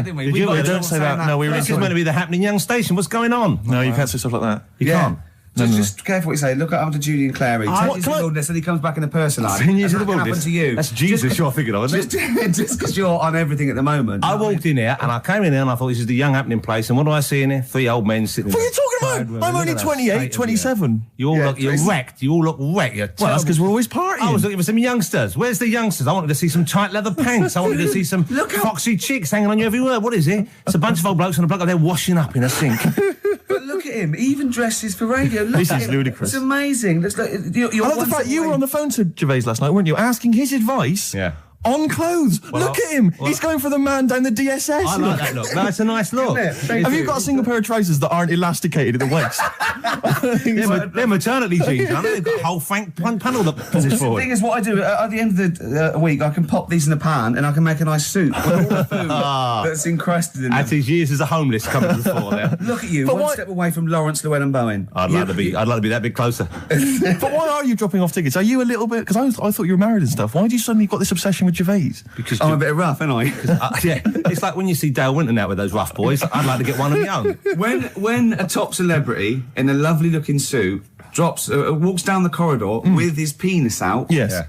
I know that I'm still an You attractive know man. you've arrived. I was inaugurated in the same way. For me, it was Des O'Connor. It's the passing on of the baton, if I may use that euphemism. and you've been battened. But it's fantastic. Well, it's it good. is a pleasure. I don't think I'm complacent just because I'm mixed with you. I still wake up and think, I don't believe it. I'm mates with Jono. Can I just point out one thing? Jono. I was listening to the show last week and I heard you, as always, revealing a little too much about yourself, if you don't mind me saying so. Steve tried. Not as much as you. No, but that was just for the benefit of the room. Yeah. And talking about when you used to occasionally urinate in the sink. Yeah. When you were around my house last time and I came in and you looked a bit shifty. No, please reassure me. It was more ownership. But Yeah. I was like, I went to my territory, and then other people that come in that go, has Gervais been round here? It's like just marking my territory. Because my coffee the next morning had a hazelnut tang to it that I don't remember putting in. Can I just say something? Because I mean, I used to, mention to you, Gervais, when we first started getting involved in the business. Yeah. I used to say, if there was one celebrity I'd like to be friends with, it's Jonathan Ross. Yeah. Lo and behold, Ricky's befriended Jonathan Ross. I'm nowhere to be seen. But Not invited round. Ricky told me that I could be his friend, providing I never extended the arm of friendship. Right. To you. Yeah, if you ever... I thought as much. He tries to keep everyone else down he works with, from the office, all the other shows. He tries to keep them down. I didn't even want you to number come one. in. I wanted to meet you on the steps. Yeah. I didn't even want to tell you you were around. But you called. He went, who's that? And he saw your name come up and he went, well, can I meet him? Well, you're coming tonight, aren't you? This isn't Radio 2, by the way. These links are way too long. This is snappy radio. We have to play out... Yeah. You might The be kids have lost past, interest. But the kids want to hear Coldplay, Catatonia, You know what I like? Faithless. How about some more of that instantly forgettable hip hop you play each week? One of those obscure hip hop hooray. That's the worst feature on British radio. You should be ashamed of yourself. Wait a minute, I've heard your As I was quiz on saying to Radio Bruce 2. Forsyth Having the a other day, I laugh. said the hip hop's had its day. You should be that one. Put it away. Put it away. I'm Carl. Carl, how you doing? I'm all right. Got a question for you. Quiet man. Got a question. Yeah. The Pope. Yeah. What semi-precious stone does the Pope wear? That is easy. Go on. Topaz. Is that the right answer? I don't know. I might have wrote it down. I'm really sorry, Jonathan. It's not what he publicly admits to, but I have to know because I was hanging out with him at the Groucho one night, and he was saying, "Oh, look at this, look at this, look at that topaz. Can I buy that? Look at that. Vatican City." Look at that. We can make a nice ring out of that, he said. Didn't go anywhere, but thanks for asking. I better go. I've got to go. I've got to go and buy some winkle pickers. Thank you very much. Okay. Enjoy Nice to meet you, it. Stephen. Yes. Carl, I wish I could say it'd been a pleasure, but actually it was quite creepy. See you later. Yeah. The reason you became king of the universe, of course, is because of your fascinating French bread anecdote. Oh yeah, yeah. Come on the then. story? How did baguettes come about? If this is going to be someone cooked a loaf a bit wrong and said I can still make a sandwich out of it, I'm going to hit you. No. Go on then. Right. Napoleon, when he was at war and that with Russia, 1812. Yeah. yeah, all his soldiers were like, not used to the cold weather and that. So they said, take some clothes in your bag with you because it's going to be Chilly. nippy Yeah. out there. So they put all the clothes in the bag. Sure. They were told Oh. it's Napoleon for Christ's sake. No room for any food. No, You're joking. So Couldn't they make some sort of like sandwich? no, it wouldn't fit because of all the clothes. You had to take extra gear. Sure. So anyway, he said, I can see where know. this is going. I'll be honest. Is there a baguette-shaped gap left in their holdall? They thought, let's make some bread that you can fit down your trouser leg. What? That's not true. No, it's not. I Carl. read it in Euston train station. I was waiting to go back to Manchester. Where did you read What, this? scrawled on the wall in graffiti? Yeah. Do you know the Was it also meet me here for cock fun at 12 o'clock? The upper crust sandwich shop, Euston station. It's on the wall. What do you mean it's on the wall? Do you know it says like sail on at Dixon's, whatever? Yeah. Next to that, there was like a bit of information. Once you've read the stuff on I Dixon's, get information. there's a big thing about history of the baguette. I read it and I thought, No, we got to make a sandwich we can split down our trouser leg. But how can you march and fight with a huge piece of bread down your train? Although it would be intimidating. You see them coming, you go, sacre bleu, look at the size of them. They're big fellas. Well, Blimey. I can't help but feel that could be a practical joke at your expense. yeah. didn't do that. Well, the Earl of Do you ever Sandwich... question anything you read? If it's No. printed up, is that Yeah. like fact for you then? Well, it's not funny. I mean, if they were trying to be funny, it's like, it's not, is it? So it's information. Have you heard us? Things sometimes want to be funny when they're not. That's exactly what happened with the sandwich. The Earl of Sandwich wanted something he could fit down his pants. And it was those triangle cut sandwiches wrapped in cling film were perfect. You might be right. You might be right. I am. Because the Cornish pasty, so they could drop it down the mines, isn't it? Is it? They wrapped it up they wrapped up like meat and vegetables in pastry, and they sort of crimped it, and it was like and they dropped it down the mine. So, yeah, that's how that came about. And bagels were originally made so that people could play hoopla, but then eat afterwards. I don't know if you're aware of that. That is true, Carl. Well, anyway, Call my bluff. Is one of them true? yeah, They're all true. They're all true. Yeah. Tell your kids that when you have them. Yeah. You know, if they're still alive in a million years.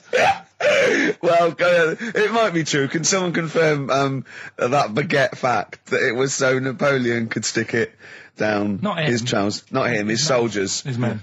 Yeah. Fascinating information. Fascinating bread information, Carl. Radiohead. Yeah, now this is my song for the lovers. It's a beautiful track. It's Let Down off OK Computer. It's one of my favourite Radiohead tracks. It's lovely. Right, set the tape going now if you want to tape these songs. Avalanches, Frontier, Psychiatrist. Absolutely. Well, we've had lots of emails. People, obviously, we inflamed and provoked Well, about actually, I have to say, the Rick- Cornish pasty. I've got a couple of amendments to that. The crusty bit, is actually as a handle, because obviously the miners had dirty hands, and they'd eat the all the stuff in the pasty, and they'd be left with this sort of crust, and they could throw that away. Also, someone told us that at one end was a apple, so you have a little sweet as well. Little dessert. So there you go. You noticed how, like, over the years we've been doing this, you know, way back when we started XFM, no one ever contributes when we ask about the music, when we ask about hip-hop, or their, you know, opinions on that, anything important. But start talking about pasties. Yeah. We've had about 5 phone calls. Yeah. And someone phoned up to confirm. They used to work for Upper Crust, and basically Carl got all excited. So it is true. She went, well, I don't know if it's true. I've read the same sign you did, Carl. Interestingly, there's an email here that says, which basically offers a history of the baguette, and talks about after the revolution, the government decreed that all of France must eat the same bread, and it was up to the bakers to bake this bread of equality. And then Napoleon kind of made sure it was a particular, he kind of set in. Obviously on the bread you can eat anything you find in the garden, frogs, snails, bits of horse, But squid. the interesting thing is, Rick, that there's no mention of sticking it down your trousers whilst going to war. The French have tried to keep that secret for over 100 years, It was only Steve. the upper crust people. Nearly 200 years, that is a top secret. Somehow Euston Station upper crust got hold of a document, left behind in an old sea chest, possibly Napoleon's, could have been Josephine's. Unfortunately, jotted it down. He's kicking himself now. Oh, Secretary, I cannot believe I left a note. If he talked like that. He did. He did that, yeah, he talked English, but in a very funny French accent. Rick, we've got a couple of emails in here, and they're saying they enjoyed your performance over the Christmas period on a programme called 100 Greatest TV Moments. Yeah. Did you do an interview or something? What was the deal? I didn't see this. Yeah, the Office was in there, wasn't it? And I was interviewed for it. But what are they talking about? They enjoyed your performance. Come on, tell me You what know, do you? No, I don't. It's the thing that I did on Razzmatazz.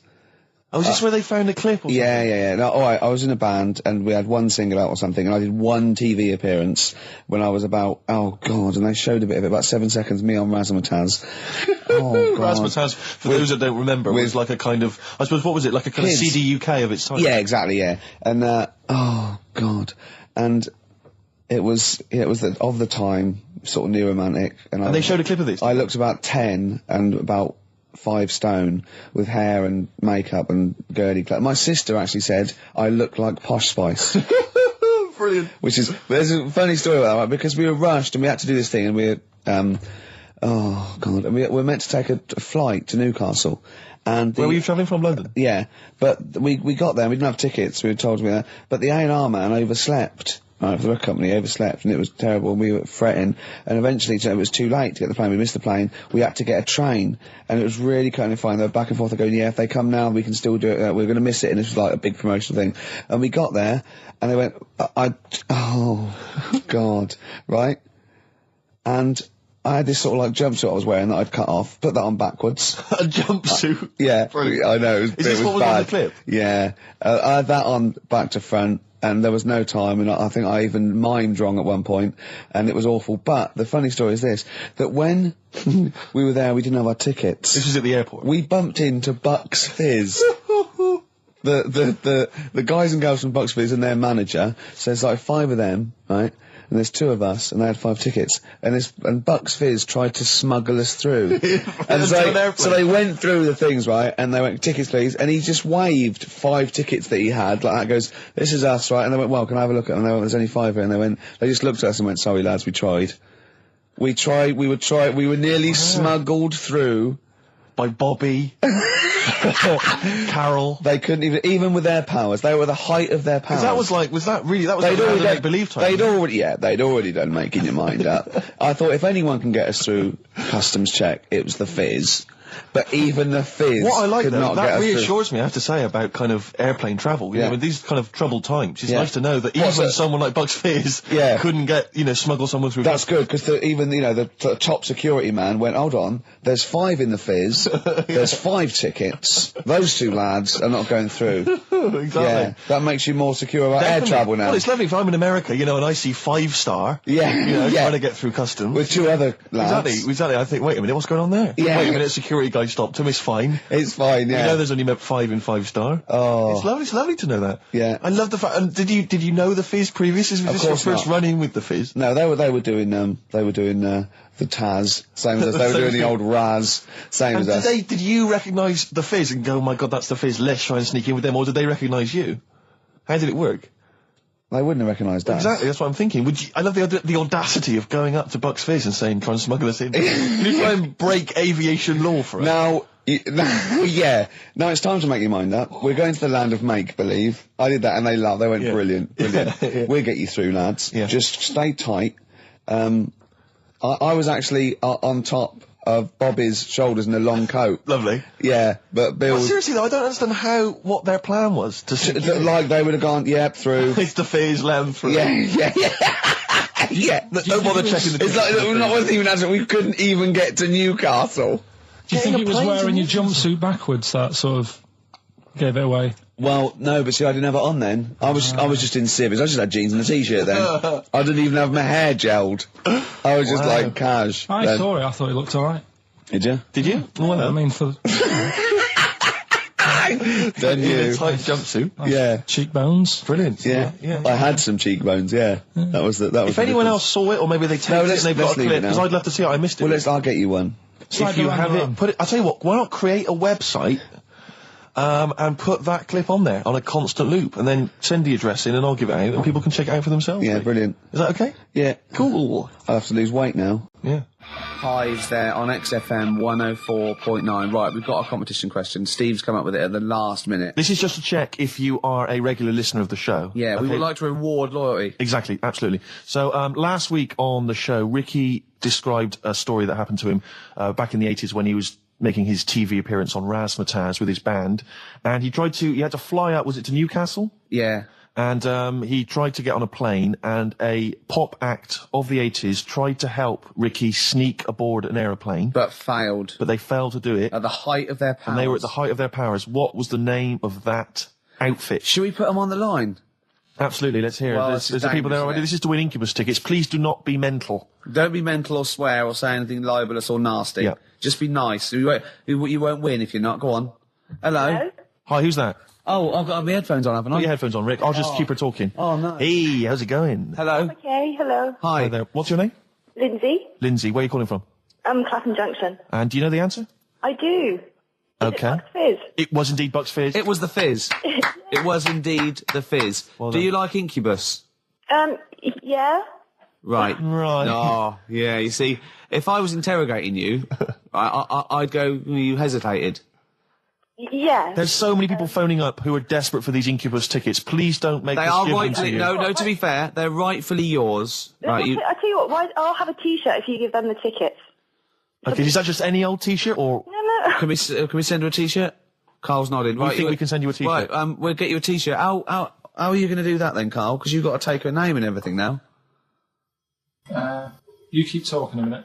Yeah. This is pathetic. This This is wouldn't amazing, happen isn't it? with Dr. Fox. He'd have it all Foxy planned. wouldn't do this. Can I say as well, it's a bank, there's a train station with one vowel. Yeah, but there's loads, aren't there? He hasn't thought it through. Bo as well. There's many. Listen, Carl, take a note of her number. It can't have been that. I can't remember it. What was it? I remember I tried it the last time I tried This it. I is a think- shambles. and I couldn't work out. Then there was wrong answers. I remember Aldwych came up. Maybe it's Aldwych. What's Carl doing there? Who's he talking to? I don't. He's talking to her, but what? Say again. Look, quick, let's think of something. Come on. Hello, are you still on this line? No, he's picked up the phone now. So what am I Don't doing? shit, we're giving away. We're letting people behind the curtain. Let's keep up this veneer of professionalism. This is so rubbish. Come on, no, It's okay. don't draw attention to it. Okay, all right. But let's just talk and make. So, Steve, what are you doing tonight? Looking forward to Pop Stars? I'm looking forward to it a lot. Who do you wanna win? I'm glad you've asked, Rick. I'd love to see Darius have a bit of success, but I don't think it's going to happen. I think it's probably going to be the stutterer. I think it is going to be Gareth. He has a name there, Steve. I think it's going to be Gareth. Yeah, apparently in the polls in the week he's getting twice. We're back, don't we? Okay. All right, Carl. So she's getting a T-shirt, is she? Lovely. Right. Who's that on the line? Next contestant, Hello. This is amazing. an error. I mean, we couldn't do this worse. Come on. Exactly. Hello. Hello, Hi. Who's that? it's Dan. Dan. Hello, Dan. Danny. So, mate. do you want to go to Incubus? I'd love to, man. Okay. Hold on. This is pointless because he's just heard the last. He's heard the answer. Yeah, it's definitely Bucks Fizz. This is mad. We didn't think this through. No, but let's be honest, he wouldn't have been on the line if he didn't know the answer. Are you cheating? No. Dan, he said he's not cheating. This is failsafe. That's fail-safe. This is our rigorous. I can't believe this. Dan, you're going to Incubus. Oh, cheers, man. Well That's done. blinded. Well done. Nice one. Thanks for listening. Cheers. Carl, what do we have to do? Do we just hang up or what happens? No, you play a song and... Play a song then. You've got his details. Yeah. Oh, Play it. God. He's on a different plane You to can't us. say like that. As I was coming in, there was like a bunch of posh lads, I think university students, trying to get in because they're doing one of those scavenger hunts that they have to get points for charity and do stuff. And one of theirs is get on a live radio show. Right. So I sort of felt sorry for them. So I said they could come on here just for 5 minutes. Who are That's they? all right. They're just Are they toffs? they are sort of like toffs, but they're trendy toffs. They're obviously Trendy toffs? I don't know Yeah. what's that. Is that like Lady Victoria Hervey? Is she a- No, I don't mean that. No, they're both sort of like that. Will of Pop Idol. Right. They're like him, sort of like trendy but posh. Okay. They seem nice enough, and they're doing it. They're just for a cancer charity, and they just get. They've got, for what is it, like they got their sponsor to do various Exactly. I charities? don't know quite how it works, but they're gonna come on and because we get for coming on this live radio show, they get 17,000 points. Right, good. If I can put that in context, Yeah. if they were to say to help deliver a baby, they only get 7,250 points. But it's much easier. It is. There's lots of women just Happily gonna let dropping a couple of sprogs posh all boys. over the place. You can't get on a live radio show these days for love nor money. That's true enough. You know what I mean? Yeah. So When are they coming in? Carl said they're going to just. 1:30, I had a word with them. Okay, what did you make of them? They are posh. Really? But they said they're going to wander about and go and see if they can deliver a baby and that. And then come back here for 1:30. And I don't know if it... I hope they don't like leave a baby sort of half out. You know, if they've got it. You know, they're push. Sorry, we're gonna have to shoot off. We've got to go Yeah, and see. we've got to play an instrument in a marching band for 8,500 points. Well, I did say be here definitely at 1:30 because I don't want you getting in the way of the white van questions. And the other thing is, right, they get 7,500 points for delivering a baby, but they get 9,000 points if they cut Peter Stringfellow's hair. Well, he's very precious about his hair. It's a more delicate operation, isn't Absolutely. it? There's more that can go wrong. That's true enough. Take an unconventional animal for a walk in a park. What is an Unconventional animal? I think that could be a dog that just doesn't play by the rules. Yeah, that's a dog that's into Slipknot. Yeah, that wheeze in a urinal. Yeah, exactly. Standing up. Exactly. Yeah, well, I'm looking forward Well, to yeah, that. I'm sure they're lovely guys. Good luck to them. Yeah, we'll see you later. Well, we're back, and there's a few more people here. Absolutely, well done. Yeah, yeah. Well observed. Yeah. Do you want to say hello? Hi guys. And what are you doing here? This is Mark and James, or Sco and Belch, and we're here. Sorry, your name's what? Sorry, say the last bit again. Or what? Sco and Belch. Sco and Belch? Yeah, that's right. Do you want to explain that? No. No, from the drinking story. games, I imagine. Yeah. We've got worse names than that, but it's radio, so. Sure. Now, you're presumably students? We've just well, we kind of graduated. We've been in work like about a year or two. And what do you do? I work for a management consultancy. I work for a distribution company up in Birmingham. Well, okay. So, Now, very what you're doing is a scavenger hunt, and you're raising for cancer charity. Cancer research. Right, and you've got to do, and this is, we're just helping you out here because for 17,000 points, you have to get live on a TV or radio show. That's exactly it. So and here we are. That's why we're here. Yeah. Do you ever listen to XFM? I know of it. Yeah. I listened to it a few times. Sure. What kind of music, what kind of sounds would you normally be into? I love cheesy radio, sort of school disco, sort of 80s Right, stuff. Sure. Sorry, what was your name again? Mark or Sco. Sco. Okay. And you're Belch. Belch.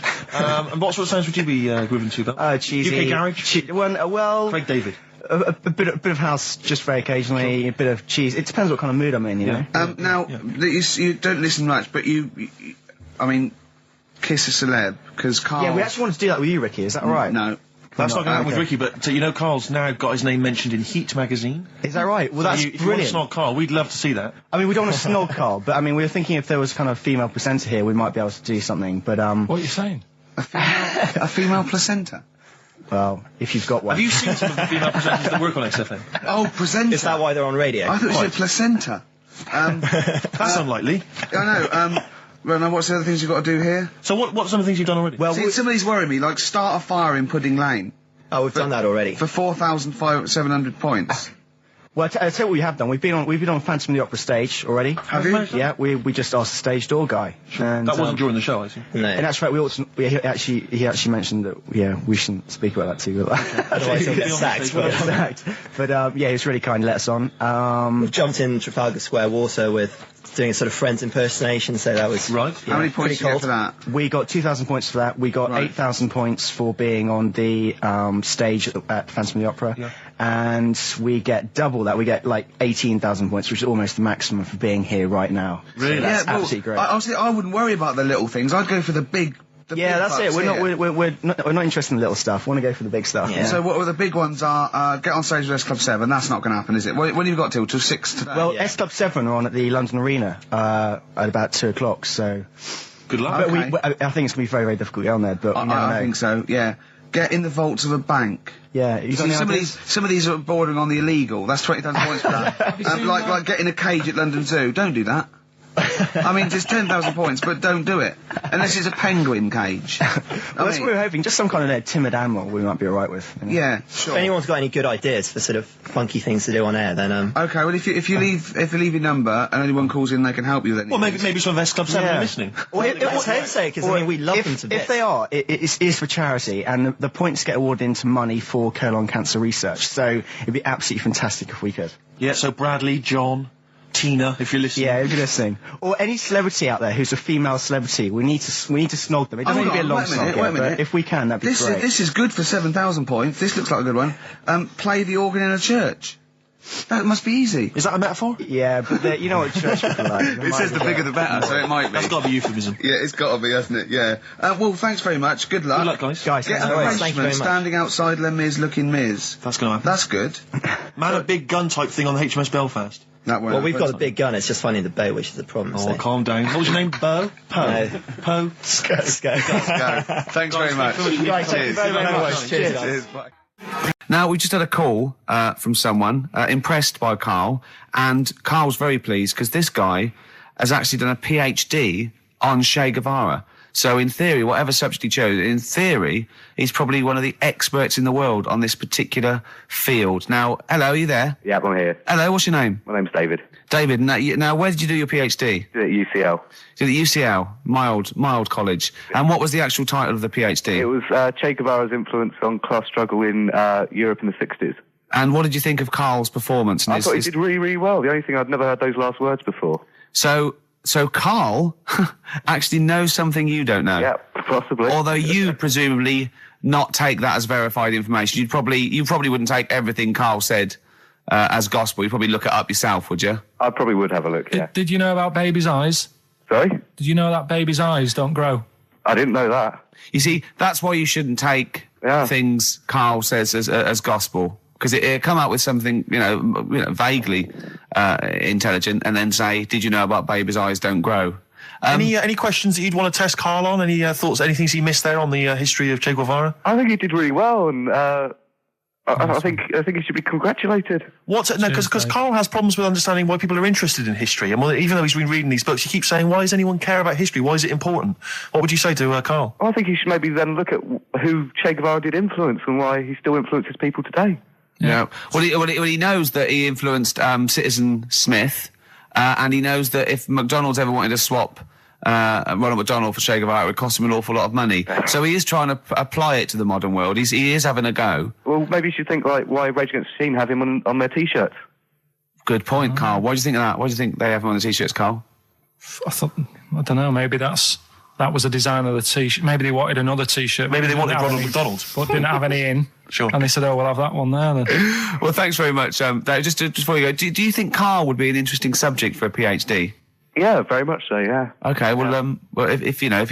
Well, hopefully one day you'll become a professor and you can maybe set that as some coursework. I could do, yeah. Karl Pilkington. Imagine that. Cheers, Dave. Having an MA in Karl Pilkington. Thanks very much, Dave. Okay, bye. Cheers, bye. That's good. My teachers never did that. What, encouraged you in that way? Never said well done. So, really? Yeah. But you never showed up. Yeah, you have to be in the same room. They were too really. busy saying, "Who are you?" yeah.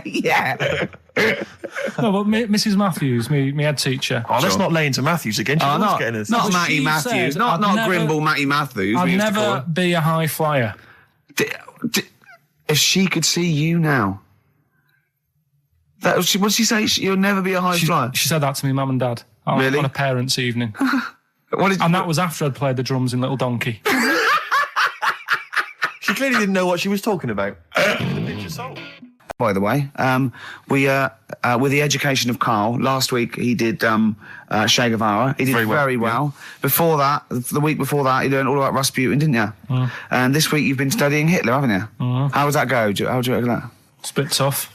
Okay. I mean, I'll give you the full story later, Steve. Do you know much about him? No. So, they're all linked. All these stories I've been reading, they've all got a similar sort of thing going through them. They have a bit of a tough upbringing. Mm-hmm. Things aren't going well, and they seem to take it out on other people. Okay. But I'll tell you more later. Okay. Yeah, I don't think you can... I mean, I don't think Hitler and Che Guevara... It's the same thing. Che Guevara, when he was a kid, had, like, asthma, right? He wasn't an happy kid. Hitler, he only had one ball. Well, I was trying to find about that. Yeah, seriously, he phoned me up in the week. I said, how's it going? He went, I've skimmed it. I've just skimmed it. I was looking for the testicle thing. Now, I don't know if they left that out or it's not true. Right. He was trying to look up that Hitler has only got one ball. I think they only did it to wind him up. Because it's like, you might be taking over the world, but we're all saying you've only got one testicle. Sure. And it's so did you look in the index and it's sort of Hitler, Adolf, family life, early childhood, testicles? Testicles, absence of. Just sort of skim through because one of mother brackets other. Albert Hall. Yeah. The only thing I could find was at one point in like when he was trying to run the place, there was a meeting going on, and somebody had put a bag in the meeting room and it blew up. Yeah, and I'm wondering whether it was under the table. Yeah, but. What, you're wondering if it blew a testicle? It was. The testicle was under the table. No, the bag blew off the ball. No, the ball sack was probably hanging below the protective top, and so that's where he could have lost. But why would he have only just lost the one? Because the way he was sitting, cross-legged or something. Sure. Sure. Okay. Well, I mean, again. I mean, last week we had a Che Guevara expert phoned up. Maybe they could. Maybe there's a Hitler expert this time who could maybe phone up and confirm the testicle theory. Yeah. What's the number again, Karl? 08700 800 1234. You need to have at least done a PhD or something. I don't think we should invite calls about Hitler. I think we're asking for trouble. No, I'm talking about someone who's done a study of him and who's done a PhD. Oh, okay. I'm not talking about any old nutter. And also, Karl's lottery numbers. He's a little bit more confident this week. Okay, good. He went there more like it. And I looked at him and I laughed. He went, no, even Suzanne said I'm on more on the right lines there. Is anyone who has done a degree in maths or A-level maths that can bear... Karl won't believe this, right? Karl thinks, I know I was partly doing it to confuse him, just see that look on his face like a cat, right? But there is the chances with a random numbers, for example, the lottery, of getting 1, 2, 3, 4, 5, 6 are no greater than any other single combination. Right. Now that's true. I don't mean you're more likely to get 1, 2, 3, 4, 5, 6 than any other combination put together, but than any other individual combination, they're all equal. It's counterintuitive, I know. I know you think that to get a run of 1 to 6 is less likely than anything else, but it's not. Any named combination... It's not, Karl. If there's a probability... Well, it's never happened. It's never happened. Yeah, but there's any number of combinations that never happened. Every one of those combinations that have come up have happened, and they're just as likely or unlikely as any other combination, right? It's just that you feel intuitively, right, that 1, 2, 3, 4, 5, 6 is less likely than 1, 7, 12, 34, 60. You know what I mean? Well, I didn't win. Play record. Okay. Girls and boys. You embarrass yourself then, Gervais. What? Well, we've had a number of calls and emails pointing out that the Hindenburg disaster was not because the Zeppelin was filled with helium, but filled with hydrogen. Oh, right, okay. Well, I thought about that when he told me in the week. Well, yeah, but I assumed he must have got that off from the documentary. So it just went up. So that's probably why the voices didn't go. That was probably why it didn't feature in the documentary. Yeah. But it seems to me we should have thought of that. I mean, like, it's school fates and stuff where they're like filling little balloons with helium. Yeah. You know, there'd be all kinds of horror stories if they were just, just blowing up, left, right and centre. I don't think you can just blow a helium up like that, can you? What? Isn't that the point? What I'm saying is it can't be as potentially lethal as hydrogen, helium. Well, like, hydrogen isn't as bad as helium? No, helium's not as bad as hydrogen. I don't know what you're saying, because the Hindenburg was hydrogen. Yeah, and I'm saying, why did we think it was helium? That's crazy. You go to school fetes and stuff with like little kids, and they're filling up little balloons with helium. They wouldn't have big canisters of helium, you know, at a charity event or a small kind of bring and buy sale if it was deadly. Yeah, but it's not as big. I mean, when you buy those balloons at a fair, it's not as big as that big. But presumably balloon. It's still flammable, is it? But it wasn't the fact how dangerous the rare gas was, or it was the fact that it was made of this thing that caught fire and just went. There was nothing. A hole in it would have been as bad. It just burnt quickly and fell to the ground because the hydrogen or helium escaped. It was irrelevant that what the gas was, wasn't it? I thought there was supposed to be some kind of explosion. Well, I don't know what it was, but the point is, because the outer thing was so thin, right? The gas inside escaped and it fell to the ground. So it just fell to the ground like when you've popped a balloon. Well, not. It didn't quite. sort of go. It didn't like flap all over the place and make a zany noise.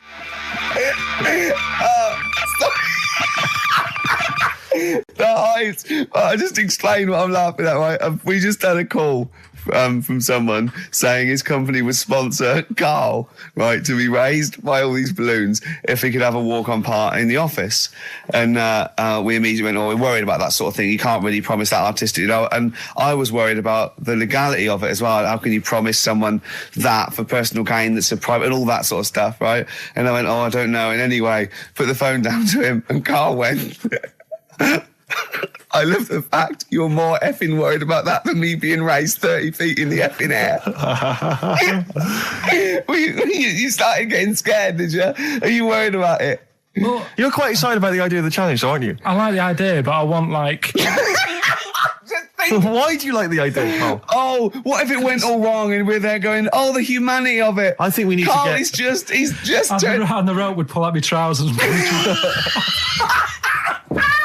Oh, no, it's definitely got to be Dr. Fox if that's going to happen. God.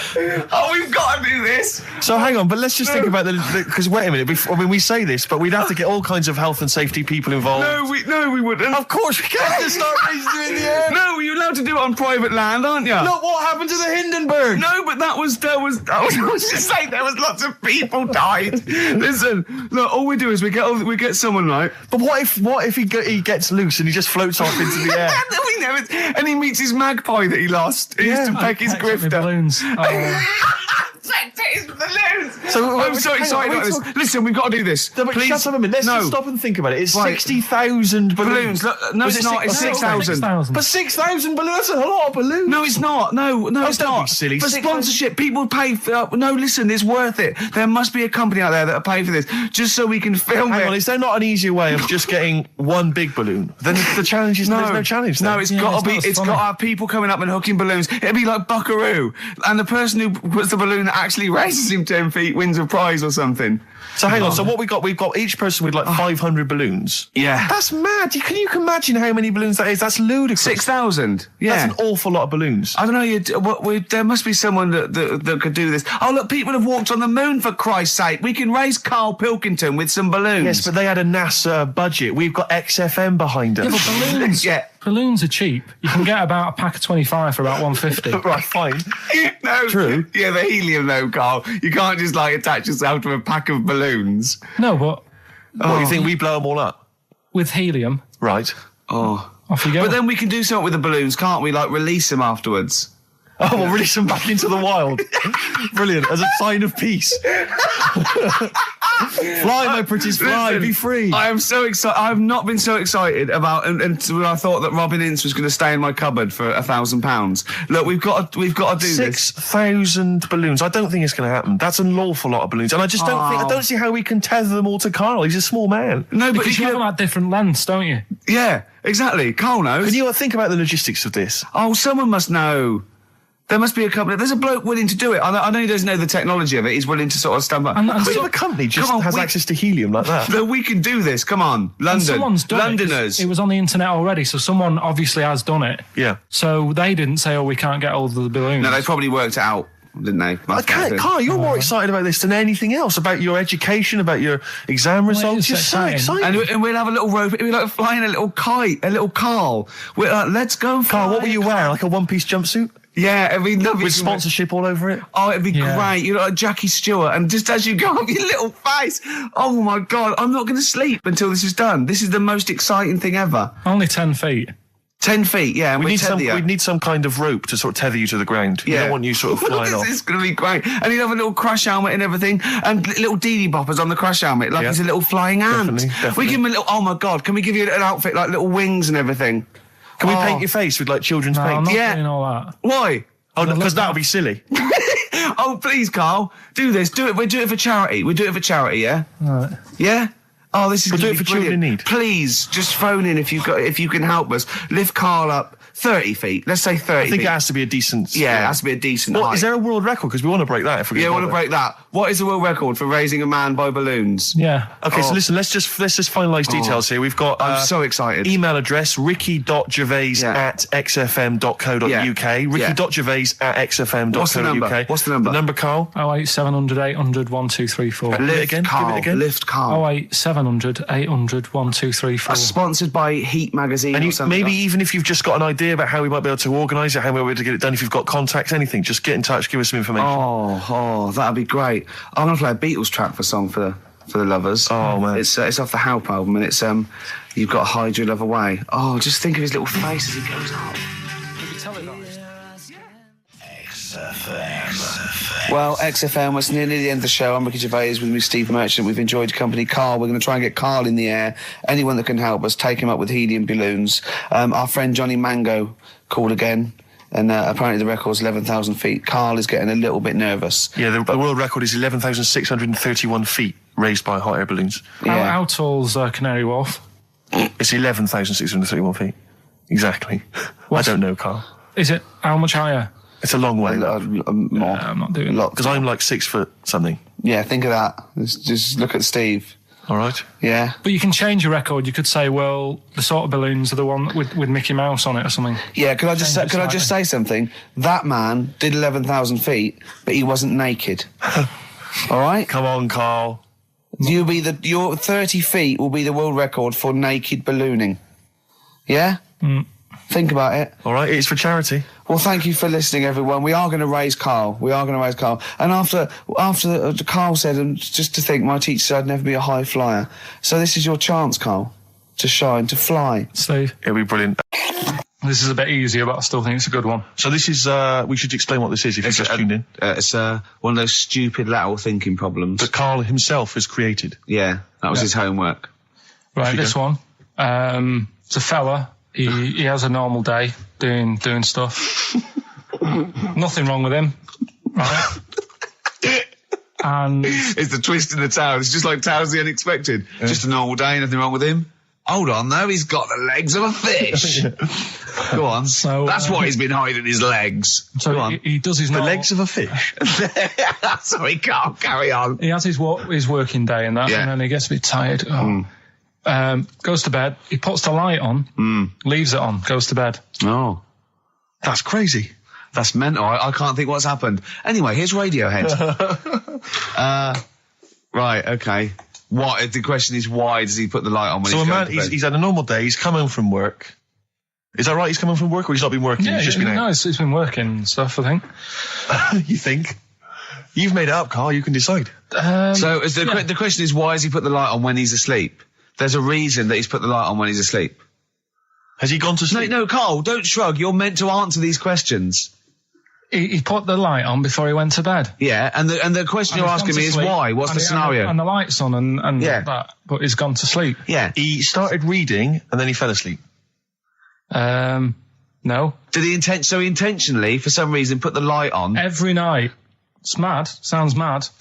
That's Carl, doesn't it? Every night he does it. Yeah. He puts the light on when he goes to sleep. Carl, is the point of this, he puts the light on for a very good reason. Not for us, but for some people. He's blind and it's always been on and he thinks he's turning it off, but it was on in the day and he thinks he's turning it off, but he's turning it on because he's blind. That'd be stupid. That works. No, that works great, Rick. Yeah. Thank you, Carl. So you've got to come up with... Hang on. If you're blind, why would you put a light on? No, he thinks it's off. Yeah. But why would he turn it on anyway? Just think so he doesn't get burgled, so people know he's in because he can't see him. So he just he puts the light on when he's there, then he turns the light off when he goes to bed, so people think it's fine. but he's got it out of kilter, and actually he's walking around in the dark all day. I don't believe that if you're blind, you turn your light on. I don't think you'd be living on your own, would you? I'm not having that for a Do second. blind people live on their I'm own? not having that for a second. Well, some people do. Lonely blind people live on their own. No, if you got bad eyes. Any of them women? Are there any blind women who are living on their own? No, I mean, if you know of some blind women. 08700 800 1234. We've gone through this. If you are a blind woman with no standards and you don't care annoying voices and smell, yeah, then get in touch with you. Yeah, I mean, you've got to be within the ages of, say, 25 to 65. You know, Right. well, call it 75. You fussy, you fussy all of a sudden. I know. Yeah, go on. If you were blind, would you live in London? Because someone said yesterday there was one struggling outside in Leicester Square, and I don't understand. If you would, I mean, you know, That might have been a tourist. But why come to London if you're blind? It's the worst place in the world to come if you're blind. To hear the sights. To hear the sights. It's a bit mad, isn't it? They do the same job. They have tourist needs like anyone else. Yeah. No, but it sort of stinks, and you'd go away going, "Oh, it's not that good." I just thought that I thought it was a bit weird. Well, never mind your concern for the partially sighted or sight impaired people coming to London. Get on with this. Yeah. So there he is. Yeah. It's like, oh, a bit tired. Yeah. Just put the light on. Get to bed. Yeah. So he turns the light on and he goes to bed. Yeah. Oh. Should we play a track? He's not sleeping on the job. He's a lighthouse keeper. Well done. Is he a lighthouse That's keeper? not it, Carl. He's a lighthouse keeper. Right. Why wasn't the light on all the time? Because it's light in the day. You idiot. Play a record. What? Play a record. You're a buffoon. No, actually, the light isn't on in the day, is it? No, it's not. I think you're the buffoon. Yeah. Carl has won! It's a long time since we've had any white van Carl. For those that don't remember this particular hot feature, we basically ask Carl some of the questions that are asked of a white van driver in the Sun. They always have this on Saturday afternoons. Anyway, here's the first one. They're not fascinating, Carl, but I'm just interested on your take, really. Yeah. What do you make of Cilla Black quitting Blind Date after her husband sent a message from beyond the grave? Are you familiar with this I didn't story? know that. What's that? She went to see a medium, and supposedly her husband passed on information through the medium, which was incredibly vague, but persuaded her to quit live on air. Well, it's about time, isn't it? If even dead people are saying, enough's enough. But I'll tell you what, though, talking about ghosts and that, do you know how I'm into them? Yeah. Right? How weird do you think this is, right? Well, it's not true. Before you say it, play a record. No, go on. Go on. Right, it's this woman. I don't even know if it's ghost, really. It's just a bit weird. Sure. Yeah, sure. There's this woman, and she's not a woman, she's a kid. Sure. Okay. Sure. She's walking down like a street in her area. It's a nice day and everything. Everything's normal. She's walking down, and a woman comes up, cycling past, right? The woman on the bike looks at the kid, absolutely terrified, right? Got a really scary face on her. Yeah. The kid's thinking, why is she doing that? Yeah. Right? So anyway, she thinks nothing of it, goes, I think she was playing in the park or whatever, goes and has a nice day. About 15 years later... Oh, right, yeah. She's, I don't know, I think she was going to work, right, on a bike. She was riding her own bike. Riding her own bike, cycling down the road. Oh, yeah. Looks at the kid. That's the thing that happened, like, 15, 20 years ago. Right. It's her on the bike looking at her as a kid. Right. Not another child. No. So it's her. She's seen herself. Carl? I mean, I don't know where to start. Firstly, where's this information come from? But I mean, why do you ever... I mean, I don't know what part of that you think can be true. I mean, honest, I'm speechless. I don't know what to say. What are you talking about? A bit weird, though, isn't it? But it's not true. It didn't happen. Nothing happened like that. She said it did. Well, then she's wrong. She said she saw herself. She saw herself as a kid, didn't she?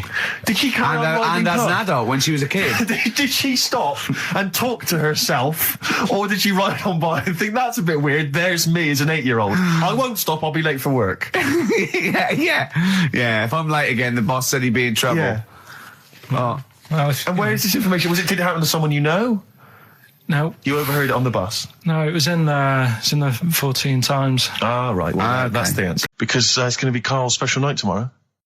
You excited, Karl? Oh, yeah. Oh, this is, me and Steve, because we were nominated, we get a guest. For the BAFTA Awards. And it doesn't say guest, it actually says, partner. So I'm taking, my partner. And, Steve's taking Karl. Yeah. But what Karl doesn't realise is, you will have to pretend you're his partner, otherwise you wouldn't be able we'll to have to hold hands when we go on the red carpet. Is this really your partner? It's not just a guest.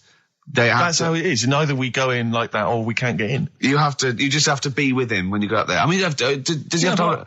We should hold hands. But I think what we should do is just to make sure that there's nothing at all that it's going to go wrong. We should just do a little kiss. Just like, or be seen sort of like cheek to cheek, just to show them that, you're not, he's like not Elton John and David he's not just Finnick. getting his mates in for a free meal. You are actually partners.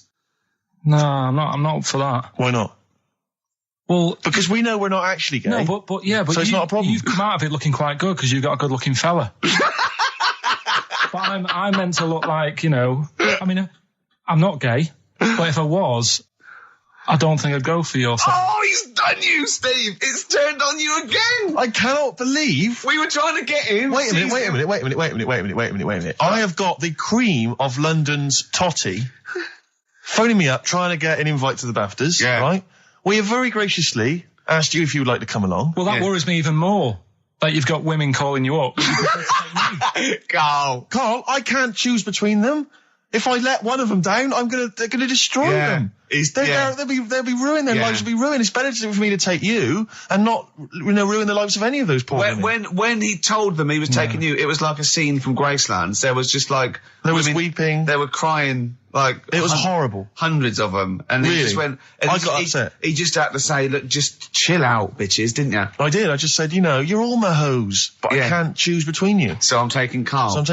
He could get you a discount frocks. No, I had a letter from the people that there's an organisation. No, listen, Karl. There's an organisation that sponsors the BAFTA Awards in terms of clothes and fashion. They've sent me a letter. They said your partner. They've not specified the sex. They've said your partner can come along and choose an outfit. Now I suspect, by the look of it, it is a woman's outfitters. I'm thinking we could get you a lovely trouser suit. Well, it may look feminine, right? But I think people will be fooled. It'd just be a little bit roomy in the hip and probably narrow on the shoulders, but you're a bit skinny. Why didn't you take it? Because it's a lot of an insult. And maybe just some pearls as well.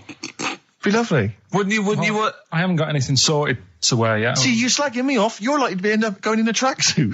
Yeah. I'm going out today. I've never bought a suit since I was like 11, right? I went to my brother's wedding. That's the last time I wore a suit. No, but it's like how when I went to the BAFTAs with you and I wasn't really enjoying it, you were I can't. He's what? No, you didn't tell us this. Ungrateful.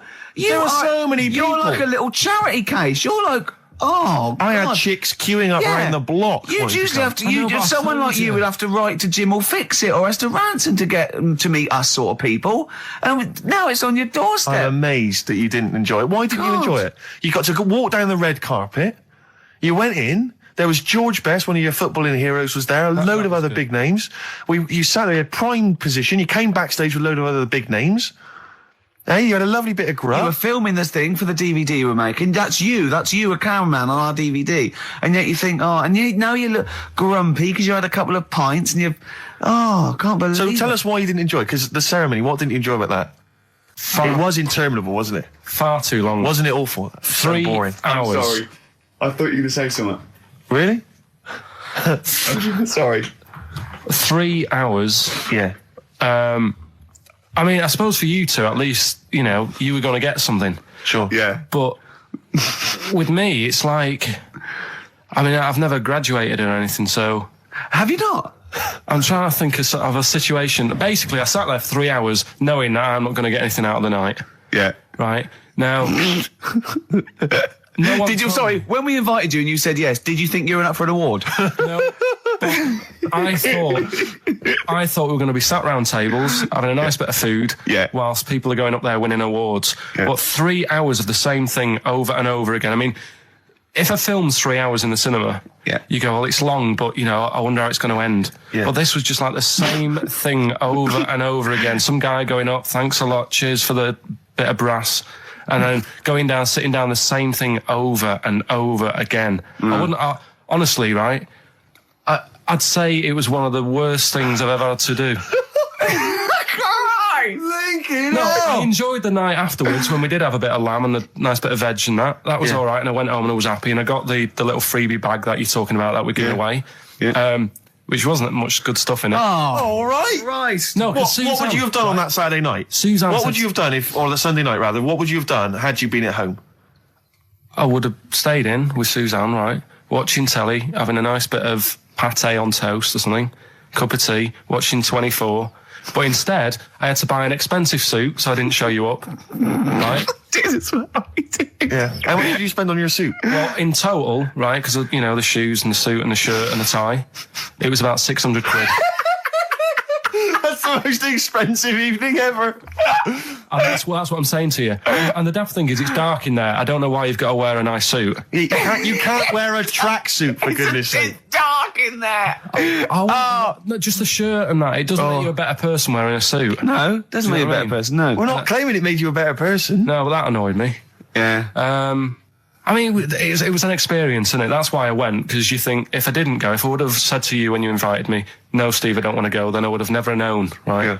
And that's my sort of thing in life, right? If something comes up, you should take it, even if you're not going to like it. It's a bit of an experience. Right. Do you know what he said to me? I phoned him up because we had to meet up, and obviously he had to pose as my gay lover. Yeah. To get in, right? Yeah. He phoned, you said something to me like, I bought a suit, I'm looking good. He said, I'm looking good. People will think, how on earth did he end up with that good-looking guy?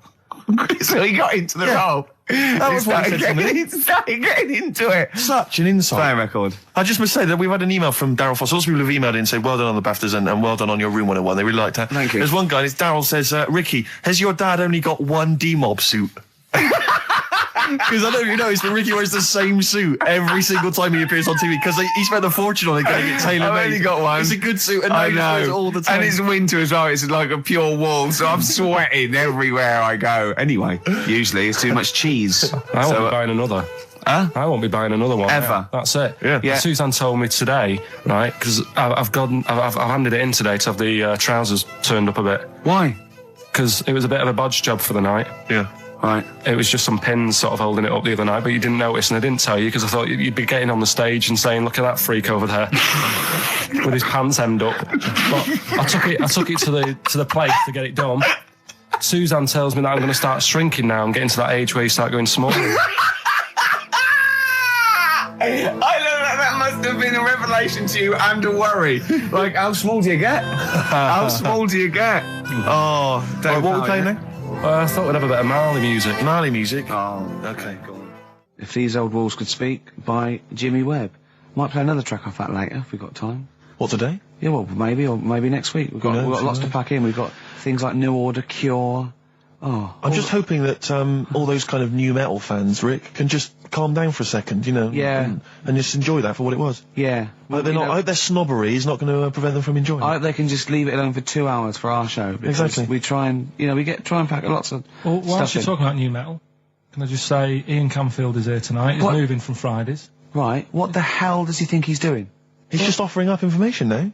No, it's just that you were talking about the new metalers, and now seems like a good time to Carl, say- listen. You're here for our amusement. Yeah. You don't sort of come in any time you want. When we decide it's time to sort of have some fun at your expense, then we'll let you know, but Yeah. otherwise... We're not here to help other DJs or even this station. We don't give a about this. See, this is what my girlfriend said. What's that? We should listen to her. She knows what she's talking about, clearly. Now put your microphone down. She said they just wheel you out when they need you. Switch your microphone off, Carl, and let us finish what we were saying. Right, just What were Yeah. we saying, Rick? Ian Canfield has got a rock show. Oh, right, yeah. Starting today. It's 4 hours of pure rock. Yeah, he's probably here smoking, drinking Jack Daniels and just like having pictures of Vance put up around him to get in the mood. Then he'd go out and rock. Carl, don't be silly. Turn your microphone on. We're joking. Is that right? When's he on? 8 till 12 tonight, 4 hours of rock. Lovely. Listen, some big classics coming up, plus huge please play some news ads. about no, Carl. please, let's play some more ads. Do you really want some ads? I'm tired of the music and chat. Please play some more ads, Carl. Please. Carl. You are going to be a turntablist. Yeah. Steve never learnt an instrument, which he regrets. And he's a modern lad, and he's using a turntable as his instrument. I just got 2 turntables and a microphone, and so far, I mean, seriously, I'm cutting it up big style. No, don't laugh, because it is mental, the kind of stuff I'm coming out with. And I'm scratching, I got the beats, matching. Can you imagine that? Shut up! It's that. No. Look at the Chemical Brothers, for goodness sake. If you're talking about freaks, look at those weirdos. Man alive! At least you cut your hair at Gavin. You know that whatever it's called. They used to kind of at least faintly appear in their videos. The next one is just some shots of like what you see from outside a train. To them, that is more glamorous and exciting, apparently, than seeing the lads themselves in the video. Who do you think's cooler to look at, Steve or the Chemical Brothers? Steve. Definitely, yes. You're absolutely right, Carl, and that's the first sensible thing you've said for a long time. If I was to work with Steve on some music, if I had the choice, I think Steve would look better on an album cover. Really? Yeah. What would you do? Would you change him at all? What would you do with his image? I'd put him in the distance, so I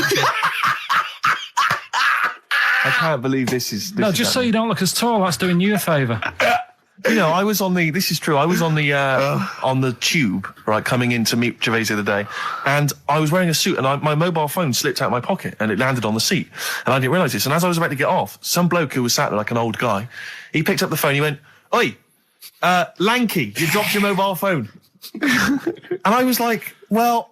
I thank you for pointing out I dropped my phone, but did you have to do the Lanky? But you knew who he meant. I bet you turned round straight away. It worked. Knew what he meant, Steve. But he's done you again. But I was the only person stood up. It was a fairly empty train. Was there any other lanky people there? No. Well then. No, but my point was there was no one else at all who was about to exit the train. Okay, so he didn't need lanky. He could have gone, "Excuse me, sir," or "Oi, you," anything, but "Oi, Lanky." I know. It's that thing, though, isn't it? That's what I'm talking about. You say the thing that you don't want to say. It's like me with Ken Dodd and Will. I think he wanted to say this. Oh, well. I think he took pleasure in it. I think he went, "That bloke's lanky. I shouldn't say that." "Yeah, I should." "Oi, Lanky. What's he going to do?" Phone. Yeah. "Do you want your phone back or not?" Electric soft. Oh, that's brilliant. So they could throw it on the fire. I think It is so a quick skim through, do the words right. Yeah. I think so that's light a cigar off the cooker. Oh. Well, anyway, listen, a good friend of ours, Ross Noble, the comedian, brilliant, he gave me this picture, Carl, which he's got from a magazine. He loves you. And I have to say, I think this... I just looked at it then. Obviously, it's not going to mean much to the listener. Oh, this is self-indulgent. But it is currently available. I think it's in the current edition of Bizarre magazine, so you might want to buy that. It's not horrible, though, is it? There's a certain grotesqueness about it. Oh, it's a deformed person, isn't it? Well, to a degree, but I think what it's going to do for Carl is give him, I think for you and I, Rick, we're going to see his face. Lighten up, like opening a wonderful Christmas gift. Oh, you know what? I think I've seen this. Is this the one with the kid with the big head? I'll be honest with you, Carl, it is. Have you seen it already? Yeah. Let me just show it to you again so you can kind of it again. I haven't seen it. It's like... Yeah. We shouldn't be laughing at that. No, but that is like the kid who I went to school with. That is the same. That can't be the same. So do you recognise him? Seriously, that is the same thing he had. I mean, I have to say, it does look like it's been computer generated. It's so odd. Yeah. But look at the child's face. I know. Look at his reaction. Don't take another photo of me. I'm not sure this is right. It's not right. But I was hoping that would give you, Carl, just a little glimpse of. We've had a request as well on the best bits. To someone wants to hear you talking about your mates with the big heads. I don't believe it, because every time we go there, we get some sort of complaint about something. About what? Just leave it. Well, that for some reason that always goes from the story with my dad going to Blackpool for taking those kids there. And what kids? And, leave it. No, what? I don't know. There's people that know what you're talking about. I'll tell you when we put a song on. No, well, I know what it is, but you can't just say that. Is it when? Is it when your dad put a kid in the wheelie bin because he was getting it home? Yeah. So we're going to we can't go through it again. It's too controversial. We're going to. What's the name? No, well, the thing is, right, you were just saying about what are you about Christmas. That's the funny thing, right? Because in our house there's no one who's religious, right? No. My dad got annoyed when I went to church that day. He was like, "What are you doing that for?" Of course. I went to see a gig in Liverpool. Remember the band The Christians? Yeah. He thought I'd join some club. Yeah. I said I've been to see The Christians. He was saying to me, "Man, what's he doing going out with them?" Yeah. And then the other thing is, because I'm not christened or anything, my mum used to say to me, "Don't tell anyone that, because there's witches and stuff." I want to go back and see his upbringing. I just want to go back and see him at 7. One day in the life of Carl, age 7. Just to have 3 ghosts visiting tonight. and take him back through time. But we could go with him. We could be some of the ghosts. Yeah, the ghosts of Christmas past. Remember this? That's incredible. Because don't tell me what. Just say so she wasn't Christmas, but she thought maybe someone could take your soul because you weren't christened. It's like there's cults and that, isn't there? And if they find out you're not christened, then right. I don't think they care. I don't think a lot of cults care. Well, but what can they do if you're not christened? I don't know. I just said all right because then through that time there must have been a time when. But hold on, now they know.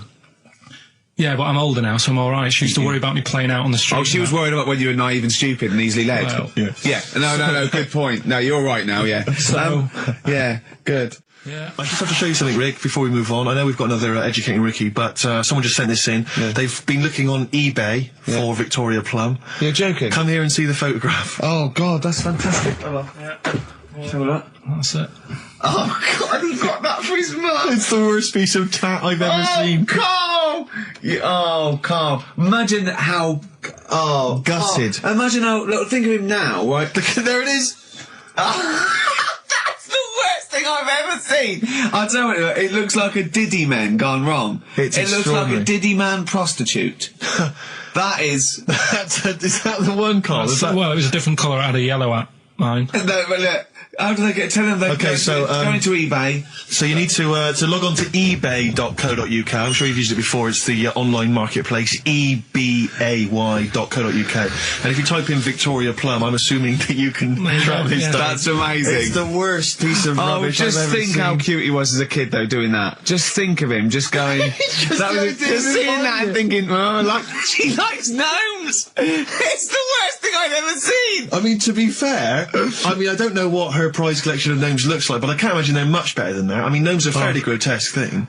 But certainly your mum's taste and discretion is... Did you ever those houses on your estate, you'd go in there and it was just loads of those dolls still in their packaging all around the room? And sort of like one of those homes that keeps the sort of packaging on the three-piece suite. Why don't you buy another one for her for Christmas? Yeah. It's $3.99 it looks, but that's £2.49 because that was $399. Well, oh, buy it, Carl. No, 'cause I've sorted out her passport this year anyway. I'll get her that next year. I've had an email from Andrew Forrest who has just simply entitled it Karl Pilkington. Oh, Karl Pilkington. What do you think of that? That's got to be your new name from now on. Oh. I had a mate who used to use it. What, he used to call you that? Yeah. Was that your nickname at school, Pilkington? No, it's not my nickname. It is now. No, it's not. It is now. Pilkington. Oi, Pilkington. Oi, Pilkington. Pilkington, do my homework. Where do you live? Where do you come from? Pilkington? No, there's this lad who called Mark, right, who used to go to school with, who used to call me that. And his mum, right, was like obsessed with cleaning. And I was never allowed in their flat. He makes the place look untidy. So she used to, I don't know if it was just me or all his mates, but I used to turn up and she goes, yeah, he is in, but you know what you've got to do?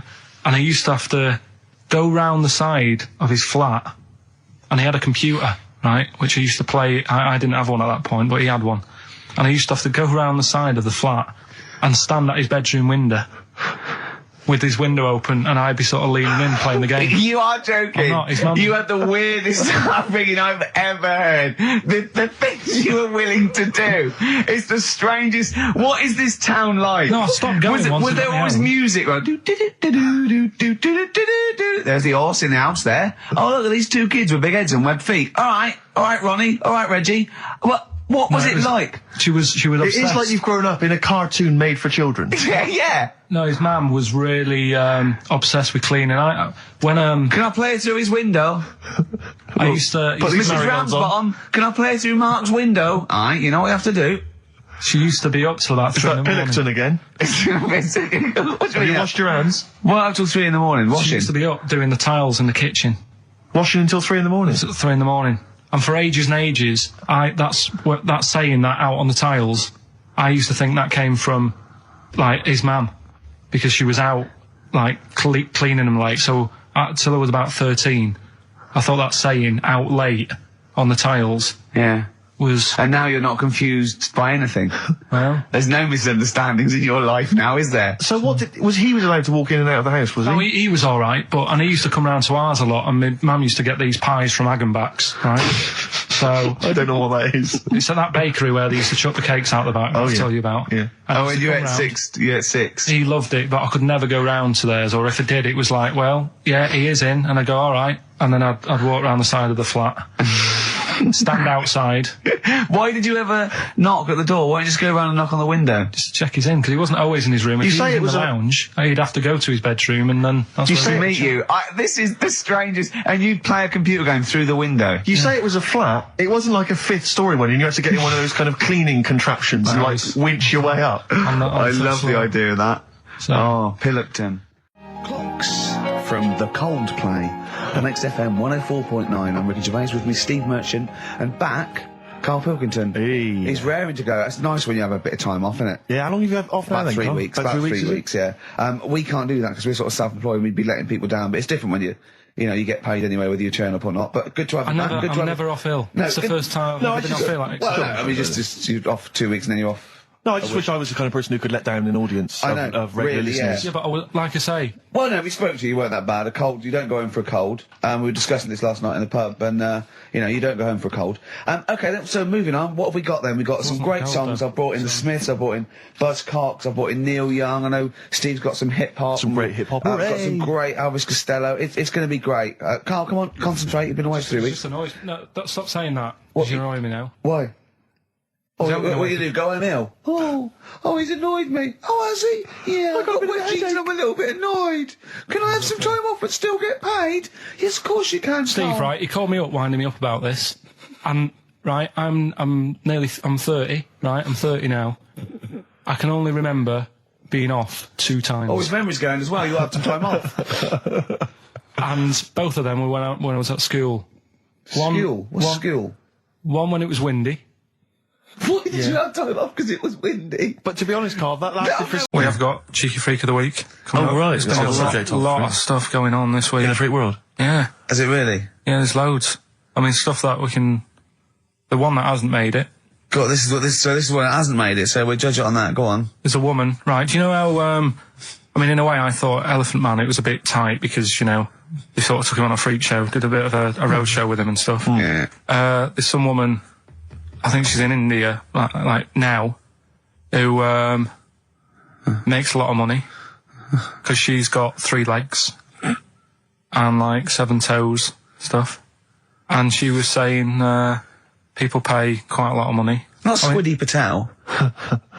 It's not that much money, like, compared to here, but over there, it's like loads of money. Sure. And all you do is, you go around to her house and you pay this lot of money, and people just go, oh, look at that. Extra leg. The leg. Right. It's quite a lot of money in that. So she hasn't even got to go out on the road anymore, like in the old days. No, People that's come to what her. annoyed me. It's like, well, you could get to them faster. You go and see them if they're paying the money. Sure. But yeah, there's... What she could do is go in and buy a pair of shoes, right, and then nick one on the way out, because they only put one out, don't they? Good idea. So she could get, 2, 3 for the price of 2. Just one of the many perks of having Just 3 one legs. of the perks of having 3 legs. The other one is, keepy uppy. But she'd be good at that. Shouldn't do wouldn't that. She just stays at home and puts the feet up. But anyway, that's not even Cheeky Freak of the Week. That's coming up later. Coming up later. Oh, brilliant. Now, Rockbusters, Dead in the Water, isn't it? We've killed that off, have we officially? We killed off Monkey News and Rockbusters. Didn't I tell you that there was some sort of petition for Monkey News? Was there? What was the Caused story? a lot of, it's loads of emails and that. You mean saying- you've done Monkey News? You mean you want to do Monkey News? No, but seriously, there's uproar. And people were like, you can't get rid of Monkey News. Yeah. Don't be doing that. Who sort of what?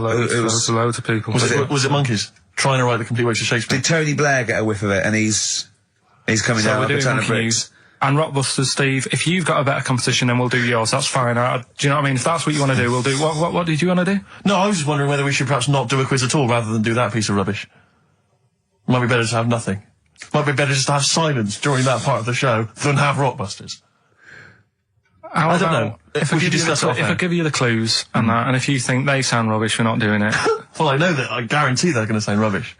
All right, let's make it the last Rockbusters then. This is the last Rockbusters. Well, it depends. This is it. Okay, this is if it's good, you get a reprieve. It's all about this. Okay. Okay. Go on then. Let's do Rockbusters then. Oh, we're doing it now.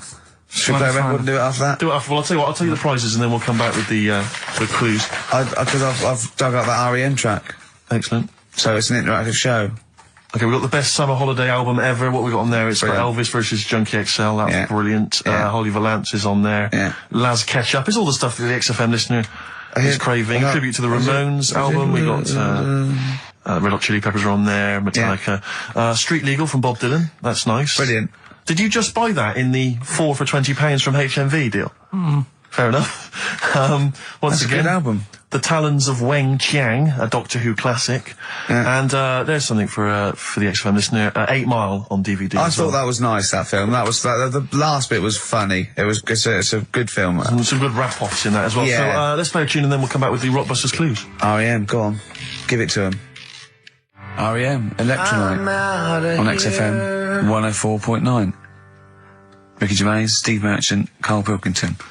I walk down Oxford Street every day to go to the office, and it is like running the gauntlet in Gladiator. It's not only is it just like, you know, you have to dodge people and they're dawdling or rushing or, you know, keeping into the road to get past some people but avoiding taxis, but it's like hands everywhere, like leaflets. I don't know, there must be 1 million leaflets given out. It's all mobile phones, sandwich shops. Teach yourself English. Yeah. Teach other people English. I know, and those charity people, something for Alzheimer's, and I've been caught about 6 times where I couldn't say no. I've got about 8 standing orders now because I just couldn't say no when they confront you. Yeah. Which is, you know, it's amazing how often I'm on the way to a meeting. I'm always on the way to a meeting, and then I always feel guilty if I walk past them again 2 minutes later with a HMV bag. Yeah, full. Yeah, exactly, crammed with bargains. I know, yeah. No, it's actually weird. They're like zombies. It's like you're just fighting them off. You need a flaming torch. To get past them. Or if it's not them, it's tourists. Just constantly, you know, excuse me, can you take my photo outside HMV? Or outside Topshop? That doesn't happen to me. I always seem to have tourists. Just in the way, just kind of dawdling, you know, looking up at the buildings. I walk so fast. I put my head down and I just try and walk so fast everywhere now, because it's, But Oxford Street is just, it's unbelievable now. And I think it's age that I've started noticing it. Even if the window's open and I hear just like cars and they're on the mobile phone, it's the loudest place in the world. Yeah. I don't know what we can do. Well, isn't it one of the busiest streets in, is it either the world? The universe? It is mental. I think if we carpeted it, that would and help, put some curtains up, it would just deaden. It's like pubs with those polished floors and metal tables, and everyone's having to talk like that to be heard. The jukebox is quite loud, and I want to go just turn everything down. Yeah. Let's put some carpet down. Just talk quietly like this. Yeah. To put the music down a little bit. We'll have a good time. I've never quite understood that impulse. I don't again if it's age where you go in a club or a pub, as you say, and the music's just slightly too loud, so it just makes everything slightly tricky. It's slightly tricky to have a conversation. But what annoys me is when it's for the amusement of the barman or barmaid. If they're bored, they're in a pub, they've got the music up, their music up, right, techno blaring, right, they've got a telly on watching a soap opera, and I want to go, choose one or the other. I mean, what are you watching? I got a minicab last night. I imagine you don't travel in minicabs, but the guy driving, one of those guys, I know he's driving a cab on a Friday night. Okay, no one wants to be doing that. And he had one of those phone, you know, the little earpieces that you put in, so it looks like they're talking to themselves. And he's there, and he goes, where are you going? I went, crouching. He went, and he's chatting on his mobile phone the whole time. His voice was so loud, he had the radio on as well, and he wasn't concentrating on the road. I just thought, look, I'm paying you £10 here to take me somewhere. Please, just stop chatting or arranging your social life for 2 minutes. Get me to my destination safely, and then you can resume your conversation. My favourite one is I'm going to so and so terrace, please.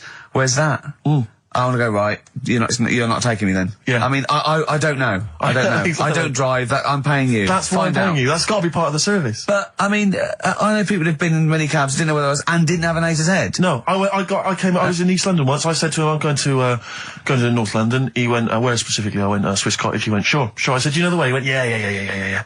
Set off. Along the way, he went, do you know the way?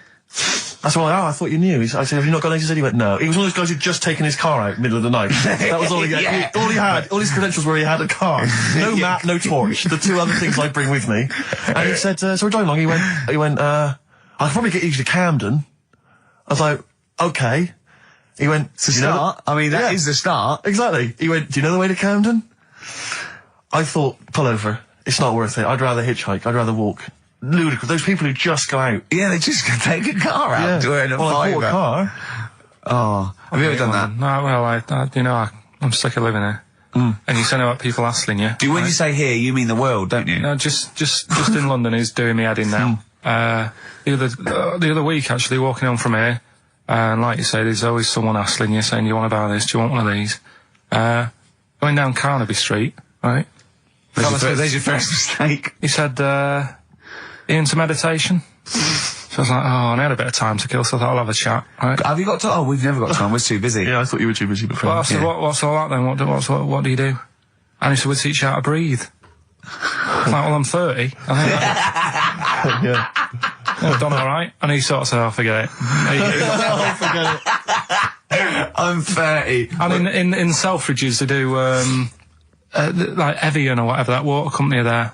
And they've got like little glasses of water. And you walk past and go, have you ever tried this? It's water. Yeah. Oh, here you go. We'll try it. You go, Jesus Christ. Is that what water is? What have I been drinking then? You've been drinking piss and mud. Have I? I'll have a bottle. Anyway, listen, Rockbusters. Oh, come on then. Let's get it done. Really? Yeah. Come on then. Right, so cryptic clues and initials, you work it out, it's a band and stuff. Yeah. Right, Brilliant. First one. Bob Holness. The first clue, the doctor said part of the foot and the leg was no good, so he took him off and he threw him away. That's the clue, the initials TB. TB, right? The doctor said part of the foot and the leg was no good, so he took them off and threw them away. Second one, the Scottish monster has got a bit of a tan. Right, the Scottish monster has got a bit of a tan. Okay. That's TD, right? And the last one, well, the 60s singer had a heart attack whilst he was having it away. We won't be seeing him again. Right, and that's FNM. FNM. Well, the 60s singer's had a heart attack. He was having it away. We won't be seeing him again. Email in. Ricky.Gervais. Remember, this is to save Rockbusters. If people don't get this, right, it's no more. So you better, if you want this feature to stay, you better get the clues. Right? Good work, Carl. Play a record. No, go on. Go on. Right, it's this woman. I don't even know if it's ghost, really. It's just a bit weird. Sure. Yeah, sure. There's this woman, and she's not a woman, she's a kid. Sure. Okay. Sure. She's walking down like a street in her area. It's a nice day and everything. Everything's normal. She's walking down, and a woman comes up, cycling past. Right? The woman on the bike looks at the kid, absolutely terrified. Right? Got a really scary face on her. Yeah. The kid's thinking, why is she doing that? Yeah. Right? So anyway, she thinks nothing of it. Goes, I think she was playing in the park or whatever. Goes and has a nice day. About 15 years later. Oh, right, yeah. She's, I don't know, I think she was going to work, right, on a bike. She was riding her own bike. Riding her own bike, cycling down the road. Oh, yeah. Looks at the kid. That's the thing that happened, like, 15, 20 years ago. Right. It's her on the bike looking at her as a kid. Right. Not another child. No. So it's her, she's seen herself. Carl? I mean, I don't know where to start. Firstly, where's this information come from? But I mean, why do you ever? I mean, I don't know what part of that you think can be true. I mean, honest. I'm speechless. I don't know what to say. What are you talking about? Bit weird, though, isn't it? But it's not true. It didn't happen. Nothing happened like that. She said it did. Well, she's wrong. She said she saw herself. She saw herself as a kid, didn't she? Did she carry on riding and as an adult when she was a kid? Did she stop and talk to herself, or did she ride on by and think that's a bit weird? There's me as an 8-year-old. I won't stop. I'll be late for work. yeah. If I'm late again, the boss said he'd be in trouble. Yeah. Oh. Well, and where is this information? Did it happen to someone you know? No. You overheard it on the bus? No, it was in the 14 Times. We've had a lot of emails saying, could you bring back White Van Karl? Oh, yeah. Which is that section of the show where we ask the questions that the Sun asks someone various else. Random punters Yeah. Of Karl. But sadly, recently, they've got very politicised and very kind of, basically a little bit depressing. So there's not really anything appropriate. But I have trawled the papers looking for other questions posed in other sections of the Sun. Good idea. I was just looking here at the Dear Deirdre section, which is the sort of problem page. I don't know what your views are on this. I'd love to see Karl. Oh, God, can we get him a job? As Just an agony. ask... Oh, my God, that would be amazing. Right? Well, here's one. I'd like to see your view on this, Karl. I'm a happily married 42-year-old woman with 4 kids, yet I've developed a huge crush on pop star Darius Dinesh. Yeah. It sent my hormone levels through the roof, Yeah. and last night I woke my husband up at 4 a.m. for sex. We've been married for 20 years and he can't believe his luck. Recently I've been having... I want to go to a... I'll stop you there. Why are you telling me? Right, carry on. Sorry. Recently, I've been having erotic thoughts about Darius morning, noon and night. Yeah. I haven't felt like this since I was a teenager and mad about Donny Osmond. My husband is amazed at the change in me. We had sex twice last night and again this morning. Again, why are you telling me this? Yeah, go on. He's just boasting. This is not a problem. It's not a problem. What's here. the problem? No problem, just wanted to tell someone. Thanks very much. I watched Darius on TV last night, and when my husband came home, I dragged him into the kitchen and we made mad, passionate love. Right, they've done it. They did it then, twice last night, once this morning. That's 4 times. 5 times she's mentioned it so far. Yeah. She's doing all right. My husband. This is a great bit. My husband thinks it might be his new moustache. Or that I'm going through the menopause, but I You know were thinking different. of growing a moustache? I was Just to thinking think of of growing a changing moustache. luck with the ladies? I love the idea. That's what he thinks it is. He's telling his mates in the pub. You should gone grow mad with to me. these. Grow The with old these, Tom right? Selleck. 5 times in the last 24 hours. Hooray for sexy Darius. So, what do you make of that then? What are your views on that? Hold on, though. If that bloke is reading that paper, that narrows it down It's a gotta bit. be, yeah. Who else did he know? His wife likes Darius. He's had sex 5 times that night, and he grew a new moustache. He's thinking, I wonder if that's me. Maureen. Yeah, go on. But what's your concern? Because I'll tell you what her problem is. She's worried that, the reason that she's now kind of overly excited and she's having this great sex with her husband is because she's actually fantasizing about someone completely different, younger. She's having these wayward thoughts, isn't she? She's a bit concerned about that. What's your concern? What are your thoughts? I reckon she's going to start shoplifting soon, coming out in hot flushes. Go on. Just, they're both happy, aren't they? He's getting what he wants. She's happy. I'd say, yeah, whatever, get on with it. Do you think that she should confess? She wants to be honest with him. I wouldn't, because not that many fellas like Darius. Right. So if you're sort of thinking, oh, she'd rather have him than me, I don't What do you think it's gonna Darius would think of this? work. He'd probably be happy with that. I mean, What would you do if you got loads of phone calls, right, from women going, Karl, whenever you're on the radio, I just have to do it. I just have to do it. Your voice makes me... I'd say, right, well, it's all right. I'd be happy with that. Would you? Yeah. I mean, just in case anyone is doing that.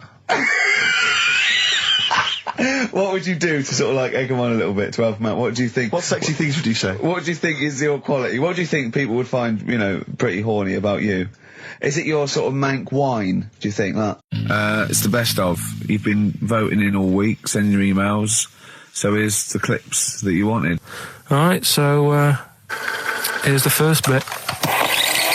Yeah. Some doctor or something who was into, like, the way bodies work, they got their head cut off. The doctor? Yeah, he was doing a bit of an experiment. And he cut his own head off? Yeah. Okay. And it was about, he said, when my head's in the basket, I'm going to blink my eyes. Right. Okay, sorry, hang on, let him finish. And, so the doctor has chopped his own head off, and he's told everyone, I'm going to blink my eyes to he's in the basket, and he goes like, right, I'm going to blink my eyes about, as many times as I can. So quick, count them. And they count, and he got to like 15 before he Right, died. now this is how Karl told me that. Till Nick Frost explained that, Karl told me, he said, right, well, a bloke, right, he had his head cut off, and when his head was in the basket, he went, count how many times I can blink. And I went, well, that's rubbish. He went, no. And Nick went, well, no, he actually said, when my head's in the basket. He went, and Karl went, all right. I said, Karl, do you know the subtle difference? Do you see the subtle difference? I have to say, though, guys, I still don't really understand what went on there. You've both lost me. The story is that a bloke who'd been found doing, You mean that Carl just explained it and that was a clear version? Because I still don't know what you're talking about, Carl. Well, this bloke had his head cut off for experiments against God. He was a doctor in the, in olden times. Yeah. And when they cut his head off... Why did they cut his head off? Because it was... he was crimes executed. against... Exactly, he was executed, yeah. And he said to his assistant, when my head's in the basket, I'm going to blink, count how many times I blink and write it down as an experiment, right? Carl told it to me, like, his head was cut off and he went in the basket. And when his head was in the basket, he looked up and said, count how many times I blink. Yeah. I love that. I love the difference in that story. Yeah. Both rubbish, but, one's possible and one isn't. You believe anything that you're told except when we tell you the truth. What?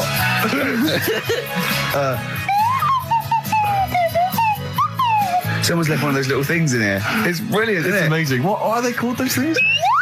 I imagine just there, I was thinking of being in the front row at a Morrissey concert and going, can I just play along? They are brilliant. I don't know what kind of sound that is. I don't know. It's only used for when Kenneth Williams yeah, exactly. sees someone undressing. Yeah. That's the only time that is used, that noise. Exactly. That is brilliant. But it's like it was specially created for the Carry On films. Yeah, we need... I don't know what it is, but we need something when I walk in and see someone changing. Well, what about this? There is a light that never goes out by the Smiths. I phoned Carl up in the week, yeah, and I said, what are you doing? He went, well, even though it's one of my days off, I'm just doing some research on the web. Found anything that said, yeah, I'm doing science. And then he said, you can get wigs for dogs in Tokyo. That's his scientific fact. And I went, what do you mean? Dogs, if they need a wig? I said, if they need a wig, what? Dogs going bald? And he went, like, this is fine to him. He went, it's a stressful city, Tokyo. The world's all right with Carl. He's always got an explanation. I've only ever seen him confused once. When in Edinburgh, he looked out of his window one day and he saw a bloke putting a parking ticket on some rubbish. Yeah. And that genuinely confused him. Yeah. He couldn't work out, could you? It's a bit weird, isn't it? And the woman breastfeeding her 8-year-old child, you didn't like, did you? I don't like that. But the what's the name? Animals with wigs. I kind of thought, after I put the phone down to you, I kind of thought about it, thought, yeah, it's a bit daft, that. Are you sure he's not the ageing pop group? No. The Animals? But when you think, have you ever seen, like, a bald pet? No. It's weird. What do you mean? Because my mum, we had a cat, we used to get through loads of cats because we lived on a... Oh, God, it started early today, isn't it? What do you mean? It's only 10 past one. What are you doing? No, Running a restaurant? We lived on... Oh, God, what do you mean? No, we lived on, like, a main road. Oh, yeah. Right? So we used to get through a lot of them. My dad kept saying, risk. Stop wasting money, it's not... Stop wasting money, not wasting cats. Right, so, anyway, we had this cat that was ill all the time. And... It's just bag of news, probably. Yeah, malingerer. Yeah, I'm terrified. I'm going to which house? Rome. Oh, God, bloody hell. Rome. Don't let me go to the Pilkingtons. And it, for some reason, it kept being sick all the time. Right? Yeah, that is news. That's definitely news. So my mum kind of thought, I've had enough of this, and she shaved it. Whoa. Whoa. Now, I know you're not vets in your family, but what correlation did your mum think there was between you being sick and shaving it? Because it kept being sick, and it was a pain to wash, because it kept getting So caught she up. wanted a dry wipe cat. So... Why didn't she just varnish it? What? It's weird, So now he's cold and sick. No, but not all of it. She left sort of the back half, but sort of from its waist, sort of. I love that. Shave it because it's sick on itself. And that is it was the weirdest looking thing. I mean, normally I like cats. I'm always like giving yours a stroke on the head and that. Yeah. But as soon as she did that, it was like, oh. Yeah. Can't touch it. And then. So now it's sick, cold, and hated. Yeah. Carl. It must have, I mean, the other cats must have been taking the mick out of it constantly. It's just making things worse. I'm hoping that it got run over and was put out of its misery. No, I think it got all right, that one. Or is that the... Yeah, it did get run over. It I did. Oh, God. Oh, dear. How many cats do you say you've got through? I'd say whilst I was living at home, I mean, it's still on the increase even though I'm not there. So whilst I was there, probably 5. God. Wow. Oh. Yeah. And were you upset each time, or you just got used to it? It's one of them things, isn't it? Like I've said before, when you first see something, it's a bit of a shock. Do you know what I mean? It's like the Elephant Man or whatever. Yeah. First time you see him, it's that sort of, oh, look at that. Do you remember the first time you saw Steve? No, I'm not being funny. Do you remember the first? Yeah, but I've said this before. It's always, then you get used to how people look and you don't... No. I'm going to burst. You went to Lanzarote. Yeah. People said don't go to Lanzarote. They told you it was Lanzarote. They told you, were they right or wrong? You were right, yeah. Really? Yeah, it's a bit ropey, yeah. Is it? Why? Just, out there. If it wasn't for the volcano they had, it'd been knackered.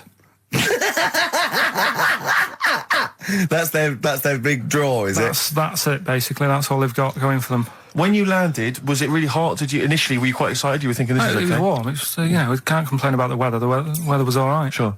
You know what I mean? That's what I went for, but it'd be nice if there just was something else. Yeah. What did you do all day then? Did you read your ritual book? No, I didn't read that. I read that book. Do you know the book that I bought and all the chapters were messed up?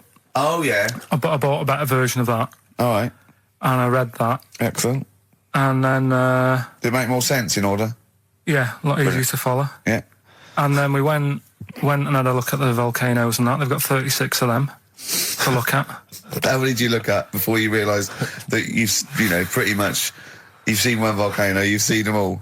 Probably about 6 or 7. Really? Yeah. And then when you got to the 8th, you thought, now I know what this is going to be, Suzanne. This is going to be like a mountain with a hole in the top. Yeah.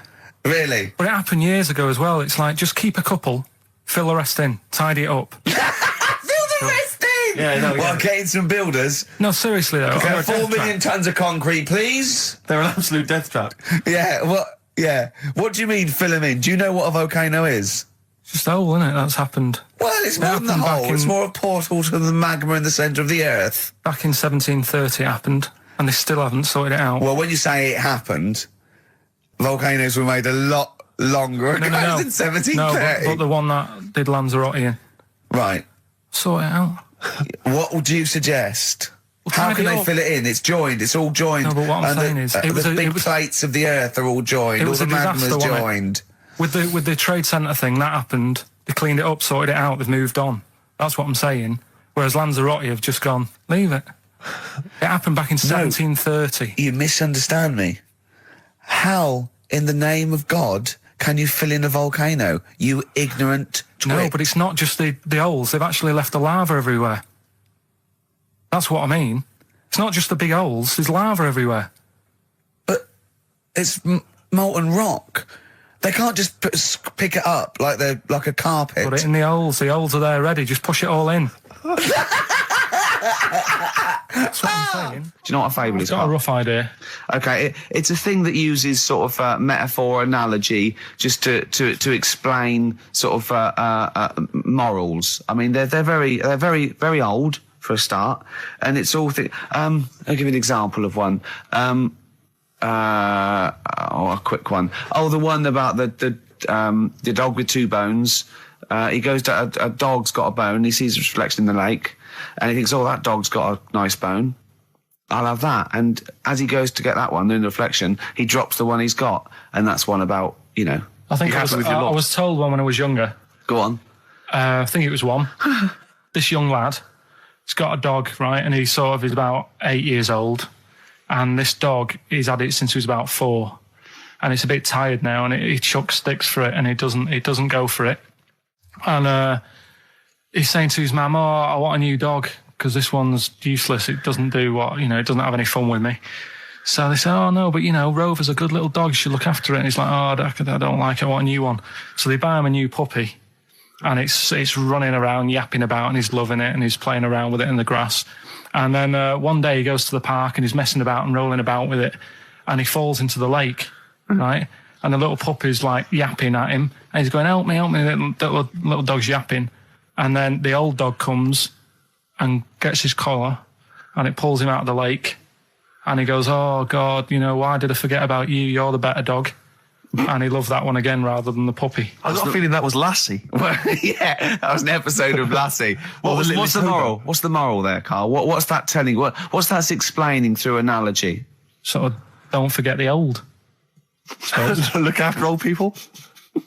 I remember there was one I heard once about a young boy who got trapped in a lake inside a cage. But he loved his trainers so much he wasn't going to get them wet. But even though he had to get out there, and even though he thought that was the important thing because it's material value, he actually drowned, and the trainers were no good to him then. Out of time by Blur. Luckily, we're not out of time. Got another hour and 25 to go. So it's not over yet on XFM 104.9. I'm Ricky Gervais, with me Steve Merchant and Karl Pilkington. We've had quite a lot of emails, as ever, Rick. I should just say, because we're very lazy. It's a much listened to show. We're very lazy people, and we rarely reply or read out the emails. But I never read the emails. Absolutely. So I rely, if I haven't replied to them, all my mail, Steve opens my mail and reads my emails. So if I haven't replied, it's just because he hasn't passed it on to me. Yeah. Okay. But I haven't passed it on to you because I know you'll never reply. Sure. So, I'm just cutting out that. But I just want to say thanks for the emails. We do read some of them, and we do appreciate the fact people send in jokes. I appreciate it. I love it. As long as I don't have to do anything towards it. Sure, we had an email from Jack. He just said he missed the last 2 weeks' shows. Has he missed anything? Not really. No, it's the same stuff. I think last week Carl was having a go at Chinese people not aging well. He had a go at the gays, and he came up with a ludicrous story about a monkey that was impossible. Yeah, exactly. So I don't think Jack's missed much. No. Go on. No. We've just had an email from the Pringles people. Oh, right. Good, because it's finally started to happen. I hear these stories about people getting given cars and Armani suits and trips abroad, and we haven't had no, but finally people are starting to, realise what we're doing, our impact on society, and we've got a whole box of Pringles sent to us. Not on those little tubes, the proper tubes, the foot-long tubes. Yeah. So... and what have they said? Well, the Pringles guys want them back. No, they've said they like the show, and if you want more Pringles, give them a call and they'll send you more Pringles. Yeah. I bloody love Pringles. Yeah. Pringles are... The thing about Pringles is, they're Moorish, right? Yeah. But how would I put it? You know the sort of thing when I open them, and by that when I pop, right? Yeah, I have to eat the. Well, okay, how can I put this? When I pop, I can't stop. What do you mean? I don't. Well, when I pop them open, I can't stop eating them. Right, open. when you pop, you can't stop. Yeah. I think that's because of the chemicals. I think that might be the reason. But they're good chemicals. They're good chemicals. They're the best chemicals. Pringle chemicals. They're not bad chemicals. Lovely. Like using chemical warfare. Yes, I want some more Pringles. Bob Dylan, It's All Over Now, Baby Blue from 1960-something. Bit of trivia for you, Steve. Go on. That is the last record we ever played on the old XFM before we were fired. I bet that was a moving moment for about 8 people. I just thought of something. You know that thing we did about, they said that we just cared about the money, selling it to America? Yeah. If we cared about money, would we be here now? Do you know what I mean? I know. I think this proves that we don't do things for the money. Exactly. Jesus. All right, Carl? Couple of emails. Monkey Matt's emailed us. Who? Monkey Matt. Oh, Matty, yeah, go on. Yeah. He says... How's the Monkster? He's all right. He says, Carl has missed a cracking headline from The Sport. Hide-and-seek champion found dead in cupboard. I hope it's real. I don't know if it is. I doubt it. Feeder. Do you know what? I'm annoyed at now, right? We've got another ad break coming up. How many ad breaks have we had in this show? I know. Carl, how many ad breaks have we had in this show? It's about 3 an hour. 3 or 4 an hour. 3 or 4 an hour, so about 3 minutes. So, 20 minutes. 20 minutes is wasted on shite. I mean, apart from the stuff we talk about. Well, it's funny you should say that, because someone said to me last week that they felt that there were more adverts now on the show than there used to be. Are there more adverts in the show? I think, just checking some of the emails, I think that's because people are requesting them. They find them more entertaining than what we're giving them. But can't we sort this out? Don't go on about it. No, can't we though? Why can't we have less? Why have we got so many? Is it what happens, doesn't it? Well, no. You can't listen to radio in after every record. It's bad enough trying to keep them listening with the rubbish we come out with. Yeah, we've got Rockbusters here. Let's get them back. Right? Don't steal our son. Please, lads. Thrills on XFM 104.9. I'm Ricky Gervais. With me, Steve Merchant and Karl Pilkington. Yeah. Little Karl Pilkington, little baldy mank, whinging little twat. How are you? Yeah, all right, yeah. What have you been doing? Happy? Feeling a bit happier today? You look as full of spunk, as they say in America. Yeah, I'm all right. Just a bit of a miserable day, though, isn't it? Yeah. A bit miserable. Yeah. Walking in today, right? Do you know I walked through, like, the sort of the gay district of London and that? Right. You don't walk, you mince, don't you? Well, just walking through on the way to work, and I'm always interested in their little shops and stuff that they have, right? Loads of their little shops. That's no be ashamed of. If you want to go in and buy something, go in and buy something. I'm just having a look at, looking in the windows and stuff. Little postcard just near the entrance. Yeah. That's meant to tease people in, to make people go, that sounds good, I'll nip in, right? Little postcard. Free butt plugs with every sale. That's great. How did we get from 5p off milk to free butt plugs with every sale? Wow. What society come to? Well, it's because we're liberated, Rick. Yeah. It's an open society. What did you buy to get them? You didn't buy... No, I didn't but what's the purpose? What, of the poster or of butt plugs? Butt plugs. Because I really honestly You don't... shove them up your arse, don't you? Whoa, slow down, bum. Shove them up your bum. Yeah. But when? Is that just like when you're doing whatever, doing stuff around the house? Or? I think it's not to keep things out. Is it like you would use a plug in the sink to keep, the water in the sink? Oh, if you're not gay. Get that, oh, yeah, no, I know what you mean, yeah. I don't know. No entry. What is it? I mean, I don't understand what I that's don't know. I assume it either feels good or are they... well, I've got to be careful here. Or are they sort of like breaking it in? Right, yeah. Do you know what I mean? Like it's like a shoehorn. Sure. or It's or like when you stick paper in your shoes if they're a bit tight. Or those people who sort of like put little bits of wood in their lips, and then as soon they've got big plates in their lips. Yeah. Same with the butt plug. It means you can, you're ready for anything. I don't know, do I? And look at Carl's face. Well, if you know what butt plugs are used for, then why not get in touch? Ricky.Gervais at XFM.co.uk. What do you think? If there's any... I can't believe we're already on this subject. I know. How is it? It's 5+1 and we're I was gonna say then, if there's any people who use butt plugs, and I was thinking that Carl would have said, well, they're not up yet. Yeah. Because they go out late. No, but what? We're award-winning people. We've written a TV Not on show. radio, though. Not on radio. We're rubbish on radio. I know, but We've got nothing to lose. But I always say to you, Steve, that I like educating people and that. Now, the way I see it is I didn't know what they were. Let's phone to go in. Someone might know about butt plugs. All right, we'll get No, get them on. Get them on. Ask them. No, because they might say something dodgy. Oh! Yeah, whereas, what have we just been doing? Just take a chance. Take a chance and tell them not to swear. Well, you tell them. Okay. Right, Steve, I haven't got my headphones on. Hello, who's that? Hold on. Who, sorry? Nicholas. Nicholas, hello, mate. You're not going to swear, are you? No, I'm not going to Keep it clean. Yeah. Keep them keen. What were you calling about? I'm phoning about your plugs. About, not my plugs, but sure, plugs in general. What, do you know much about them? No, Are you a plug user yourself? No, I'm just thinking if maybe you've got some gay friends and you're spending the night at their place, you might want to use one.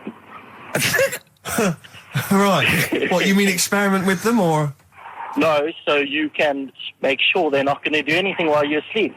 Could I suggest, just lock the door? I mean, that is easier to me. Can I make a bigger suggestion? That's probably the most homophobic thing we've had said on the show today. Thanks very much for your call. Right, okay, good. Well, that's why we shouldn't put people on the line. Just, without checking first. I think Carl's made a good point. That's the calibre of listener we've got. Carl, come on, what's the matter with you? Oh. Thorns. That's all. No blue sky. Beautiful, isn't it? And that a great track. It's all right, yeah. Just had an email, yeah. That woman who opened the Office script could have her head cut off. Apparently. When a letter is posted, it becomes the property of the Queen until it reaches the person it was meant for. By opening it, she's committed treason and could be killed. I don't know if you're familiar with this story, Carl, are you? Go on. Apparently, some copies of the Office Christmas specials, scripts, got sent to the wrong address. Some woman. And, I don't know what you do in that situation. Normally, if I get mail that's not addressed to me, I just give it to the postman or put it back in the postbox. Radio 1 tried to speak to her, but apparently she's got a gagging order, which makes us think that she sold it to the Sunday. So we'll read it.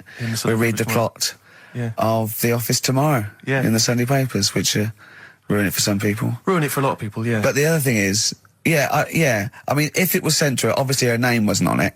If that's true, in which case, I think that's quite a serious offence, isn't it? I would hope so. I mean, I would hope that, if I sent something in an envelope, it was...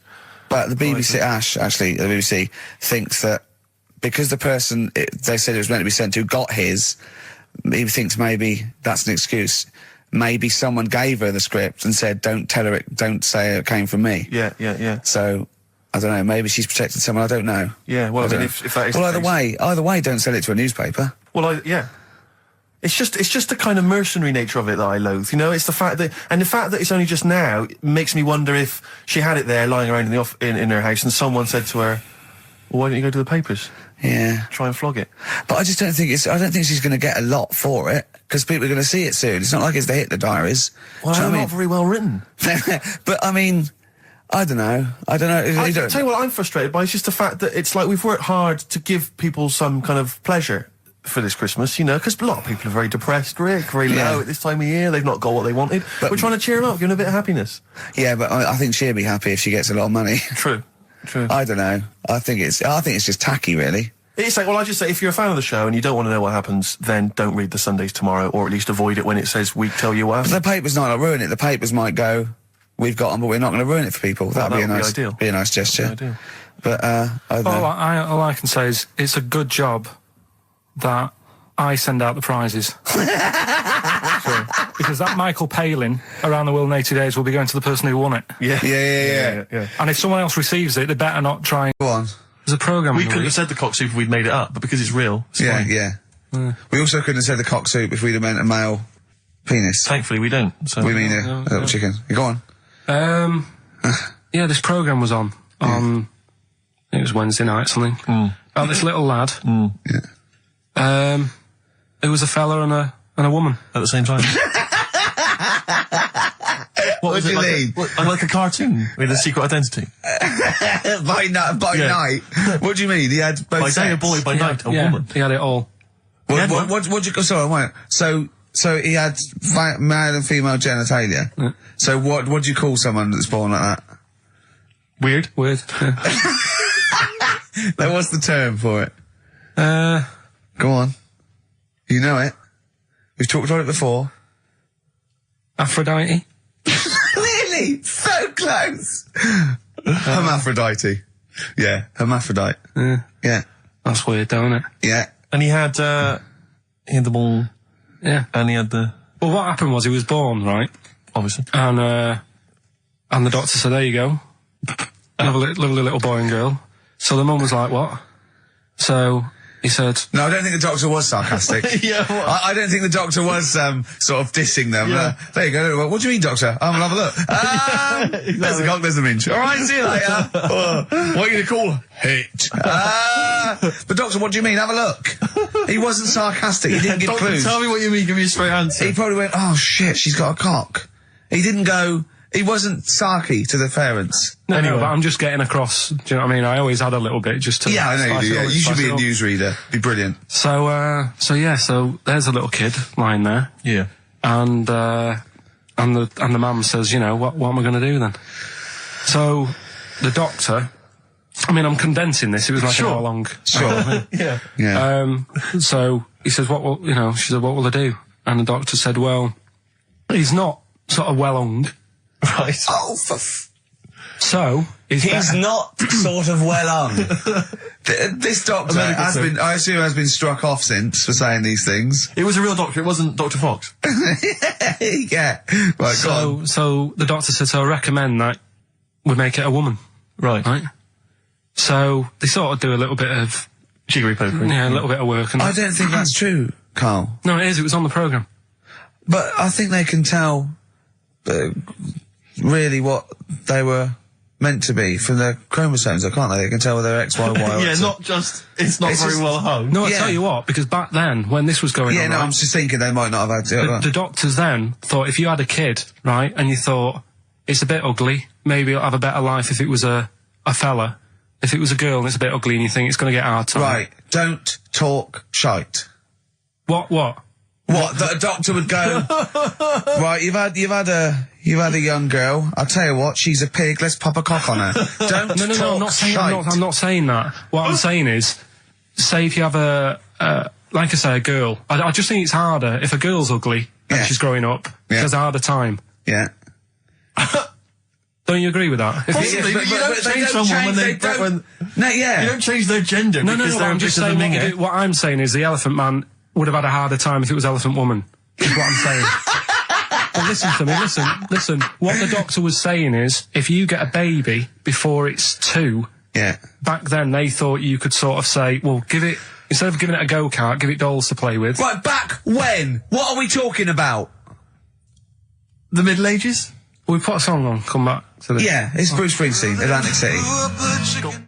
Bruce Springsteen, Atlantic City, on XFM 104.9. Okay, look, have another go, Carl. What were you saying? As an hermaphrodite, he was born both sexes. The doctor said it's not true, Carl. Opens the door, jams the things, like the little catch, so the microwave works. She jams it with a screwdriver or a knife or something. Yeah.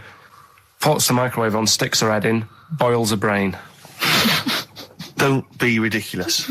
Right? Well, why is that ridiculous? Boils her brain. She boiled her brain. She boiled her brain. And this is what's good about the internet. I went straight from that, and there was a subject about brains. And do you know that Russell Crowe, when he dies, is giving his brain to charity or something, some sort of... some people who can do stuff with it. She gave hers to Pot Noodle. Vesta. Yeah. Oh, That's boiling the a sort of skull. Yeah. That's not true. It's not true, Carl. It's the same as the woman who put her poodle in the microwave, isn't it? And all It's that. just urban myths. They're urban myths. But again, where does it start? Someone made it up.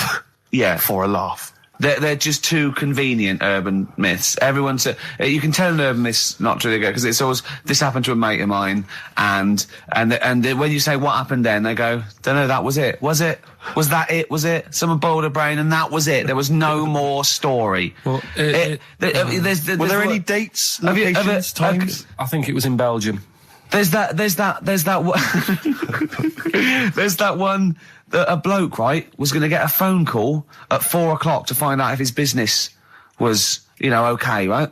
And if he didn't get the phone call, he knew he was broke, destitute. So dead on 4 o'clock, the phone didn't ring, so he went up to the roof, his office, and he jumped off to commit suicide. And as he was passing his window, the phone was ringing. Oh, no. Carl, it didn't happen. Didn't happen. Think it through. Think it through. Who told that story?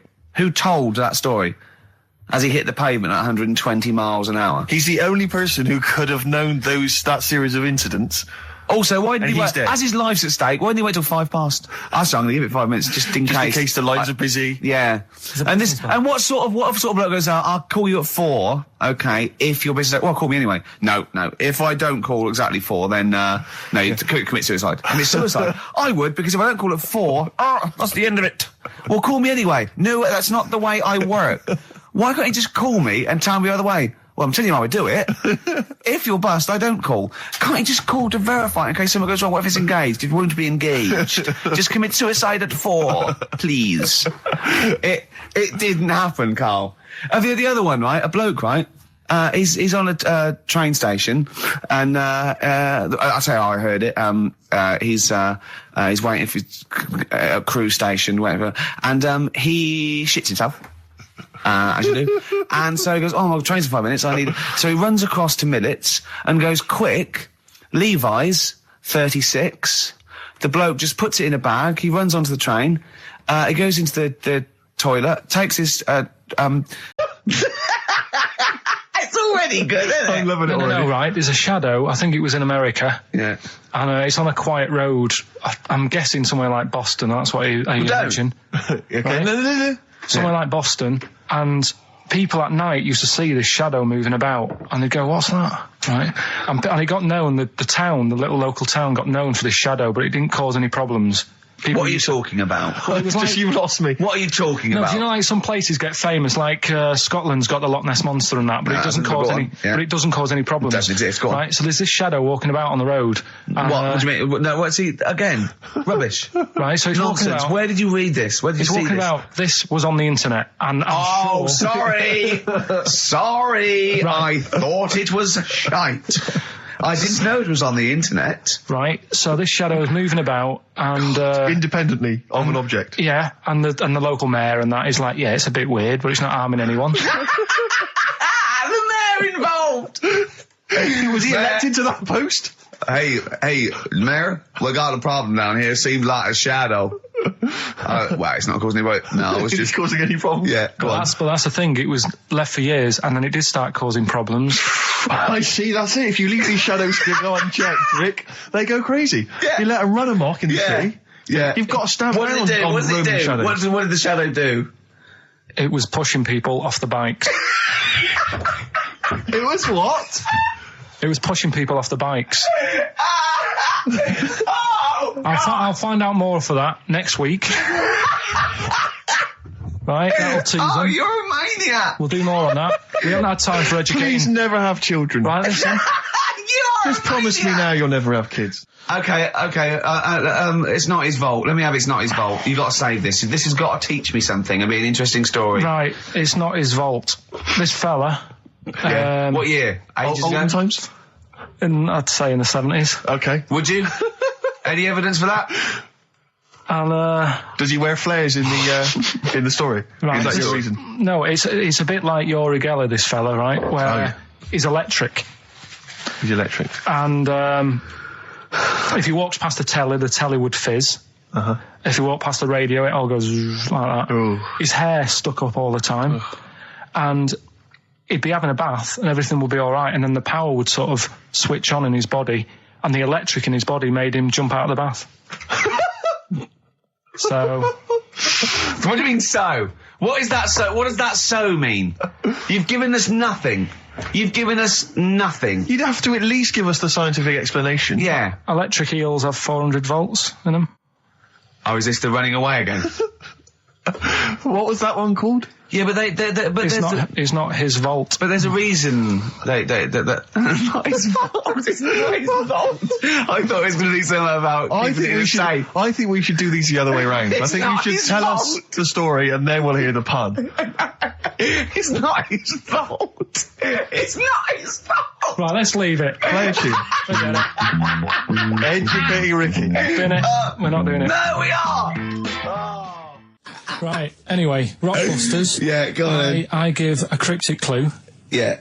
and a letter, and it makes up a band. He Right? never said the word cryptic a few months ago. I love it. Do you know what I mean? I feel it's like our own little Eliza Doolittle. Yes. Right, even Richard will like this one. Here we go then. First one. There's three of them, Go on. and you email in. If this doesn't turn Dickie round, nothing will. This is an email-only competition. Email only. Right, here's the first one.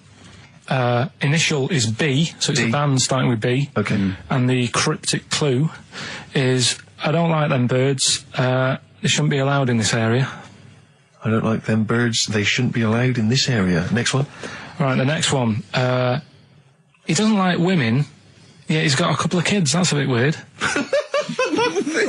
Is that a cryptic clue or is that just a general point? Is that That's the cryptic clue. Okay. And the initials there are PD. Okay. And the last one. I've got that one. That's terrible.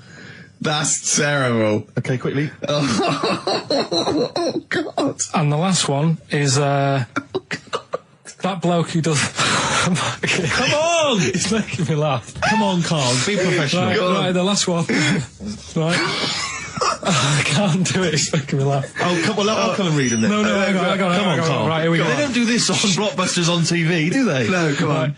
That bloke who does sport on telly. He's got a little kid, right? Initials DC. What? Is that, I'm was that the completely clue? confused by that. Was that the clue? Yeah, that bloke who does sport on telly. Yeah. He's got a little kid. Initials DC. Okay, is that a band? What artist? It's well, I'm not going to tell you. Cheese. I'm not This gonna is tell not you. a well-known sandwich. Is it? What is it? Is it a band or an Right, artist? so just quickly recap. That's, Okay. it's a Come B. on, Carl. Right, Come on. quick recap. The first one is B. I don't think them birds should be around in this area. Right, that's B. Right. Second one, he doesn't like women, yet he's got a few kids. It's a bit weird. That's PD. And the final one, that bloke who does sport on the telly, he's got a little kid. Right. DC. All right, and it's ricky.gervais@xfm.co.uk if you want to enter for Hellraiser. Oh, I'll tell you what, continue quick to do a little theme of like some old stuff people haven't heard of. If you're under 30, you probably never heard of this band. It's also a new thing I want to introduce. It's Show Up Camfield. Camfield talks the talk, he doesn't walk the walk, he doesn't play some rock classics on his show because he's scared. I'm going to play the tracks that Camfield's too scared to play. This is Kansas and Carry On Your Wayward Son, alright? Yeah. Right, okay, Educating Ricky, part 2. Right. I'm committed to this treatment. Yeah. Is one of them. I've got to go for that one. Yeah? Yeah. Or the other one is the police are causing a bit of a stir. He still says it like it's the best thing he's ever come up with, which in a way is. It could be. Right, go on then. I'm committed to this treatment. Right. Do you know the saying... Is it just sayings now? Are they all sayings this week? No, they're not. Okay. No, the other one isn't. Frog in your throat? The saying, there's a frog in your throat? Yeah. I assume it's when you croak a little bit. You sound like a frog. No. Right. Might seem a bit weird, this one, right? But years ago... Oh, yeah. Sorry, well, what is that clue? Committed to this treatment? It's about frogs Kermitted. Kermit. Probably works better with a K and an ER written down. Well, also, if you'd pronounced it Kermitted, yeah, but not committed. Committed to this treatment! Right, go on then. That's genius. So, yeah. Well, what? You go to the doctors and you go with throat hurting a bit. Right. And what they did ages ago. Ages ago? What year was this approximately? We are going back quite a bit with this one. Oh, okay, go on. And the doctor would say... he did history. Imagine years ago. Go on. And the doctor would say, right, keep your mouth open and you just look at your tonsils. And the jaw would ache a bit because they weren't as quick back then because they didn't have the technology and stuff and they'd have to like stare at it and study it and stuff. And like they get an achy jaw, right? Keeping their mouth open. Yeah, like you get, you get a Mars bar or whatever. So they'd sat there and they used to always close their mouth and it used to annoy the doctor. Right? Oh. So what they did, they used to get a toad, right, and put it in the mouth. Rubbish. Okay, keep talking. Keep talking. And that way they couldn't close the mouth because either they'd squash it, right, or apparently you're not allowed to lick a toad's back. So the doctor would have them for breaking the law? No, but it's poisonous, right? A toad's back. You should never lick a toad's back. Or put it in your mouth, really. Oh, just stop for a second. Wait. What? Can I just ask one question? Go on, yeah, just go ask on. one question. I've got a few, but go on. Sure. My initial thought is, it sounds like a brilliant bit of sort of medical knowledge there. It's a great idea. Yeah. My only thought is, how does the doctor see past the toad? At your tonsils? What's he actually looking at with the mouth open? Surely the toad is in the way. Looking around in the way? It didn't say. Sorry, and my first question is, was this on the internet? Yeah. Yeah, okay. Carl, that is bollocks. That is, I mean... Well, alright then. Let's turn this round. Where does the saying, you got a frog in your throat come from? Probably because you sound a bit croaky. Probably that. Probably because you sound a little bit like a frog when you've got a sore throat. Carl, did you not question it just for a moment when you read it? Just for a second, didn't you think that seems an odd approach? Firstly, why a frog of all the different because species? It's poisonous. A toad. No, a toad, so it's a toad as well. Yeah, well, it worked. I'm committed. Worked. No, my point is it's frog in the throat. I was going to change it to, have you heard the news Toad Day? But I went with the frog.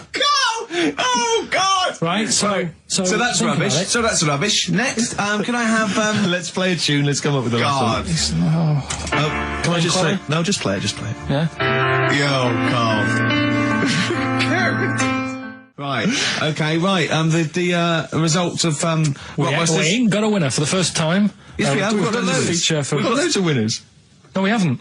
We've done this feature for 3 weeks. On XFM 104.9. I enjoyed that. Yeah. That was good. It rocks. I hope the audience was playing it loud like us. Yeah. Ricky Gervais, Steve Merchant, Karl Pilkington. Well, look at him yawning. How rude is that? Carl, what's wrong with you, man? Have you been up late? A little bit. Girlfriend was away, wasn't she, yesterday? Yeah, I always have a problem with that. I always have, because you don't go to bed, do you, early? Do you know what I mean? You sort of think, I just always find that thing that if, you're used to living with someone, one of you will go, let's go to bed, then you'll go, all right.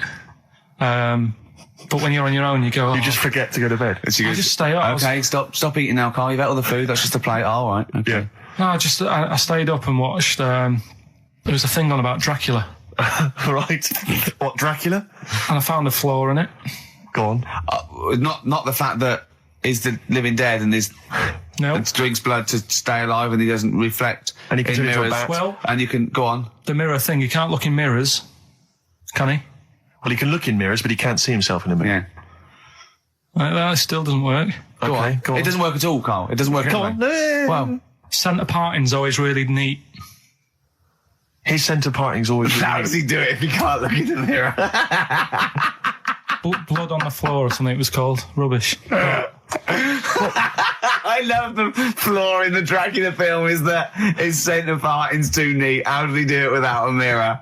Oh. Was it a documentary about Dracula? No, there was the real Dracula. The real Dracula. Yeah, the real Dracula. It's just a film. It had blood on the floor or something. It's called. Yeah. It's rubbish. We had a little lunch yesterday, didn't we? We did indeed. That was a nightmare. Yeah. I hate going out with you two. I was explaining to Carl, right? I like to excite Carl's imagination, right? And if it involves chimps or monkeys, all the better. Brains he likes, parts of the body, deformity. I know where to, what buttons to push. And I told him about this thing. I don't know if any of you out there know about this, but there's an experiment they did in the 50s, a clinical psychology experiment where there's your two hemispheres of the brain, okay? They're joined by a thing called the corpus callosum, right? Which is just a little flap of skin, like a little scarlet lead that joins your two hemispheres. And what they did, they cut that in half, and they thought it was a cure for schizophrenia, but what it turned out to be, or epilepsy, I think, I can't remember, was that your two sides of your brains didn't function together. You couldn't get information. I was telling Carl all this thing, and one of the things I told him was that they did it on a monkey, and it fought itself over a nut. Like its right arm was connected, by its left lobe of the brain, and it was fighting over itself. And Carl went, instead of thinking this is amazing experiment, he went, would it have been happy if you'd given it two nuts? Yeah, I know. Well, you started off by explaining it, and I remember you mentioned, because I was watching the two of you as you were describing it to me, you said, of course, one side of the brain deals with symbolism, and as you said the word symbolism, I noticed Carl drift away from looking at you, pick up his mobile phone, and start pressing buttons randomly. And I thought it was the word symbolism that got him. And I noticed it took you just a moment longer. And I think the first thing you said was, when did I lose you? Yeah, I knew I'd lost him. It's extraordinary. And he doesn't even try to disguise it. I said nomenclature at one point as well. Right, yeah. And I knew I was dicing with death there. Yeah. But, but I told you tried to look it up, didn't you, on the web? You didn't find anything about it, did you? The spelling of it's, what is it again? What's the word? Corpus callosum. Yeah, so I couldn't do it. No, it's no point. Don't bother. Give up. Don't bother. Give up. So if anyone knows any interesting facts about that, but yours hasn't been cut in half, has it, Carl? That would, again, might explain something. I'll tell you what we will be talking about later. I don't know if you're sort of aware of them, Steve. Go on. Bonobos. Oh, I don't know much about bonobos. I told him about he was looking for stuff. I said, put in bonobo. He was having no luck with chimp. And they're a form of chimpanzee, but they're even closer to us, evolutionarily speaking. They've got their social groups are more like ours. They're more intelligent. And he was loving it, weren't you? So is it human bonobo Carl? Is that how it works on the evolutionary ladder? Chimp Carl. Yeah. Yeah. Talking about him. So we're talking about bonobos. You're excited about that? Yeah, That's coming up in monkey news? No, I think it's a bit of a monkey bonus. Placebo, Bitter End on XFM 104.9. This is pre-recorded. We recorded this a couple of weeks ago, before Christmas. I hope you had a great Christmas. If you didn't, not our fault, really, is it? Nothing to do with us. Wouldn't have thought we'd have. We're well over time because we've got plenty of cash now, thanks to a lot of you who probably bought the Office DVD. Yeah. Probably got and that if you in haven't stock. yet, and you've maybe got vouchers or money, still available. Still there in the shops. Still available. You can still make it the best-selling DVD of all time. Please do. Yeah. Please do. I'll tell you what you want to hear though before you make your mind up. I'll tell you what, if you like this next clip, go and buy the Office DVD. I think you will. It's a brilliant clip. It's the one where we talk about Well, it is self-explanatory. Yeah. We went. It was a great day, wasn't it? Brilliant round of golf. Absolutely brilliant. Such a beautiful place in Stoke Poges, like a really posh place. And are you a good golf player? Well, we'll get to that. Oh, okay. Wow, he bought the shoes especially for it. Oh, I'd love to have seen him in those little shoes. I know, and they were no good because they were metal spikes. We had to change them. He was annoyed straight away. He spent over £22 on these golf shoes. We hired a buggy that was brilliant fun. I was bombing along, wasn't I? I don't drive, but it was great on that buggy. Well, you've been on a buggy with me, and you were a bit scared. Yeah. What? I nearly killed us once. I was just taking banks and things, but you don't see sort of bunkers, and he'd scream and go, "Stop!" And he'd put his foot down the brake, and then I reversed. At one point, he sort of did a handbrake turn next to the lake, and then we had to reverse, right? And you just flick a switch and put your foot down. He did that without looking. I look behind, there's a big oak tree there. He screams, "Watch the tree!" Right? So Dukes of Hazzard. And I kept jumping in and leaving him behind because I had to go to my ball. Anyway, so the first shot, I got on the driver. I honestly did one of the best shots I've ever done. It went straight down. It was great. I thought, phew, got away with that because it's always the first one because it's a clubhouse and you want to look good. Yeah. So. He tees up, and I've been saying, buy some balls. He just got 6 balls. I was going, what if you lose me? I won't lose 6 balls, right? He tees up, right? Whacks it. It goes miles, like right angles, straight into these the woods, right? He turns around, he goes, go and buy some more balls. So I'm laughing because it's like impolite to laugh, but he broke the ice for me, and I was falling around. And then his second shot, I go, you're off a 3 now. If you take another shot, he went, oh, right. So it's his third shot. He puts the ball down. He hits the ground before it and misses the ball altogether. And I was on my back, wasn't I? Unbelievable. Actually rolling about on his back. And we were terrible. I went round 107. He went round in like 119 or something. Sure. It was just rubbish. How long did it take? 5 hours. Of course. And there was no one around, luckily. But it was fantastic. So then we go and have our meal. What annoys me, I said, right, I'll go for a run. He went, I'll have a bath. I said, I'll see you at 7:45.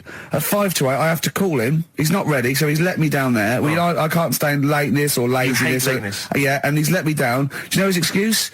He fell asleep in the bath because there was no light bulb. There's no light bulb in the bathroom. So instantly he fell asleep, and he was late.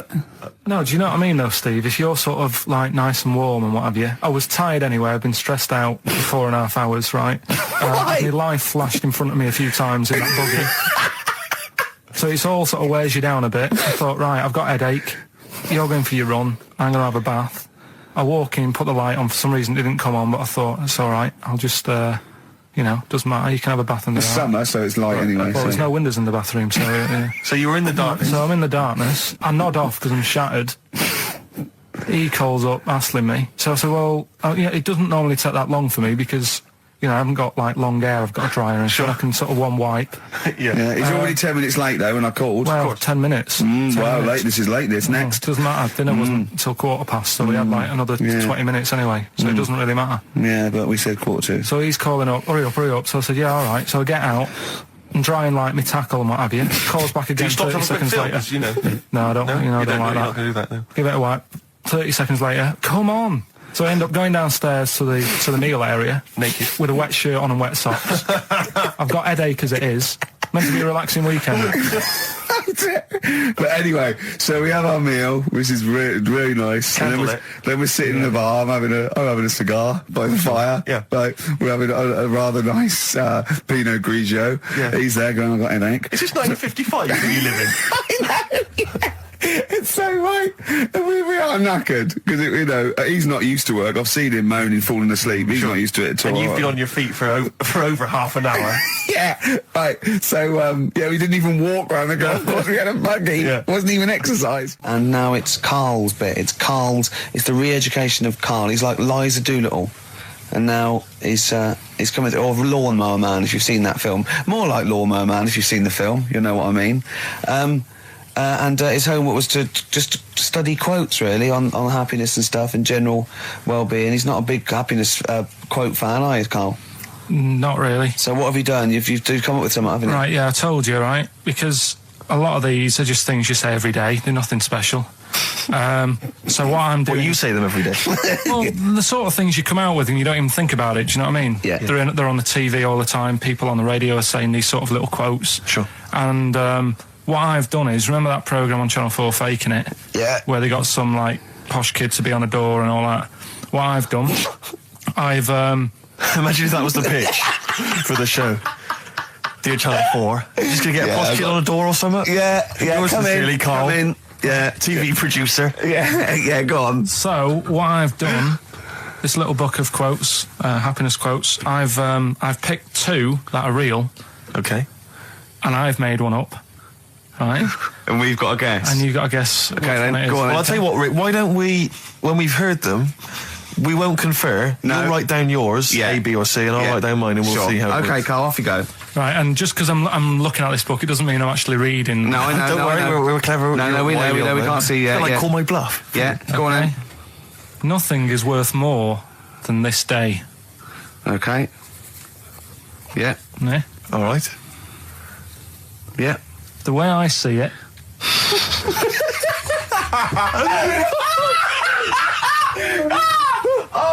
Oh God, my head's gonna burst. No, hang on. My head's gonna burst. No, Hang on. this might not be Carl's. Oh, it might not be. How do you know I haven't tweaked them a little bit? Yeah, good Okay, point. fair Good enough. point. No, good point. The way I see it, if you want the rainbow, you got to put with the rain. Yeah. Okay. All right. All right, yeah. Okay. Hang on. Yeah. Come on. Cat food. Cat food, come on. It stinks a bit, but if you don't put up with the smell, the little kitten will die. Steve, I don't know what to say. I don't know what to say. Imagine this in faking it. Imagine their faces when he says that, and they're going, "Oh my God." Oh. Carl, play a song, mate. We'll have to confer on this one. Right, Blair. Well, that's just amazing, Carl. Just read them again. Two were real, one was fake. Go on in. Right. First one. Nothing is worth more than this day. Excellent. Next one. What does that mean? Well, cherish now, cherish your time. Okay. Because you can't get it back, and you know that's the way I saw it. Could go wrong if it was a lot of needles that it just came down like 1,000 needles that was an imprint. Yeah. But obviously, I'm asking someone who hasn't delved any further than there's a machine that can give you a tattoo. That's all you've got at the moment, isn't it? Well, yeah, basically. That's all you've got. I mean, that's what I've got because I'm not a fan of tattoos. I don't. But where did you read this again? This was internet. This was on the internet. Yeah, it was. Yeah. Okay. And I just don't understand why people do it. That's what got me attention. Because me. Sorry, what have I learned from this? That if you wanted to get one, you can get one done by a machine now. Well, you'd think it'd be Bughead, wouldn't you? What? Well, you'd think it'd be Bughead, wouldn't you? You'd think it beat. No, you'd think it'd be. Yeah. You'd think it'd be Buggered, wouldn't you? Bughead. Bughead. This can't be. If this is anything with a bug living without a head, I'm not interested. Because we've done it. All you've done is fun. Let's just do what a cat. So it is that. Do I do that one first? Which one are we doing? No, do the Bughead one. Right, well, the Bughead one. Well, we've talked a lot about animals and that, haven't we, without heads. Surprisingly, we have. I think a disproportionate amount on it. If you're a new listener, this is the first time you listen, you'd be surprised. Yeah, we've done all that. We've covered worms. The way if you cut their head off, it grows back. If you don't cut too high above its neck. We've covered the chicken, the fella who blinked. Yeah, I can't go into it again. Right, let's not go into it again. We've had the chicken with no head that lived for 8 months. Yeah, and we've had cockroaches living for a week without an head. Right, okay. Well, it's a bit more on the cockroach front, really. Right. They've found that if you get a cockroach and you cut its head off, right, and then you find a cockroach that's still got its head but it hasn't got any legs, right, it's not over for both of them. Right, because what you can do, you get the one that's got the legs, with no head, sort of running around. Get the one with the head, sit it on top of it, get a little tube. Okay. So that the fluids. So is this aunt is go out of the room? Finish. This is like Blue Peter. You can get this for Christmas. Right, you get a little tube. You sit that on top, so the bodily fluids are still running between the two. Right. The head of the one on the top will control the feet of the one on the bottom. Okay. What about that? Good. And will it continue to live? Yeah. Okay, you don't know that for sure, do you? That was just a question out of the blue he wasn't expecting. Well, what do you think of that? Good, yeah, it's great. Yeah, just a primitive nervous system that can, yeah. Did you expect us to be more impressed and excited by that? Did you fall off your chair when you read that? Did you literally topple off? Snowbird from Mark Heights are part of his covers album. He's so happy that the XFM listeners understand his stupid clues, and he knows it annoys me. We've got some right answers. We'll be getting out the answers just quickly, just in case someone sort of missed one of them. I'll just quickly do them, yeah? Yeah, go on. First one, there's a load of letters. There's a load of letters there asking for advice. Put them on Claire's desk. Oh, well, Merry Christmas. Ask your mum if you should. Oh, well, Merry Christmas. And a couple of people were arguing in the supermarket. It was at the Christmas, fruit and that's veg why. counter. And that's B. Okay, we'll give those answers out shortly. Yeah. Right, here's the last clues of the year. You had, there's a load of letters there asking for advice. Put them on Claire's desk. Go that on, was no idea. F. That was for foreigner. Foreigner. I don't know what you mean. Claire Rayner. She took advice. She gave people advice.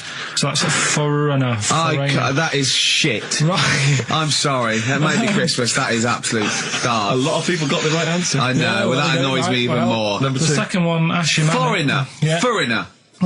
Second one, ask your mum if you should. That was S. That was Shalimar.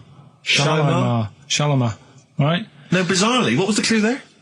Ask your mum if you should. No, we got a lot of people saying Smashing Pumpkins as the answer to that. But I don't know who's saying that today, Mum. Smashing Pumpkins. Merry Christmas, Mum. Smashing Thanks Pumpkins. very much. Nice bollocks. Yeah, exactly. Oh, that's great. That's great. Right. Smashing Pumpkins. Wow, here's a bit of a turn up for the books. Karl Pilkington on the line. Right. Yeah, where you been? I'm off ill, aren't I? Right. Okay, what's the matter with you?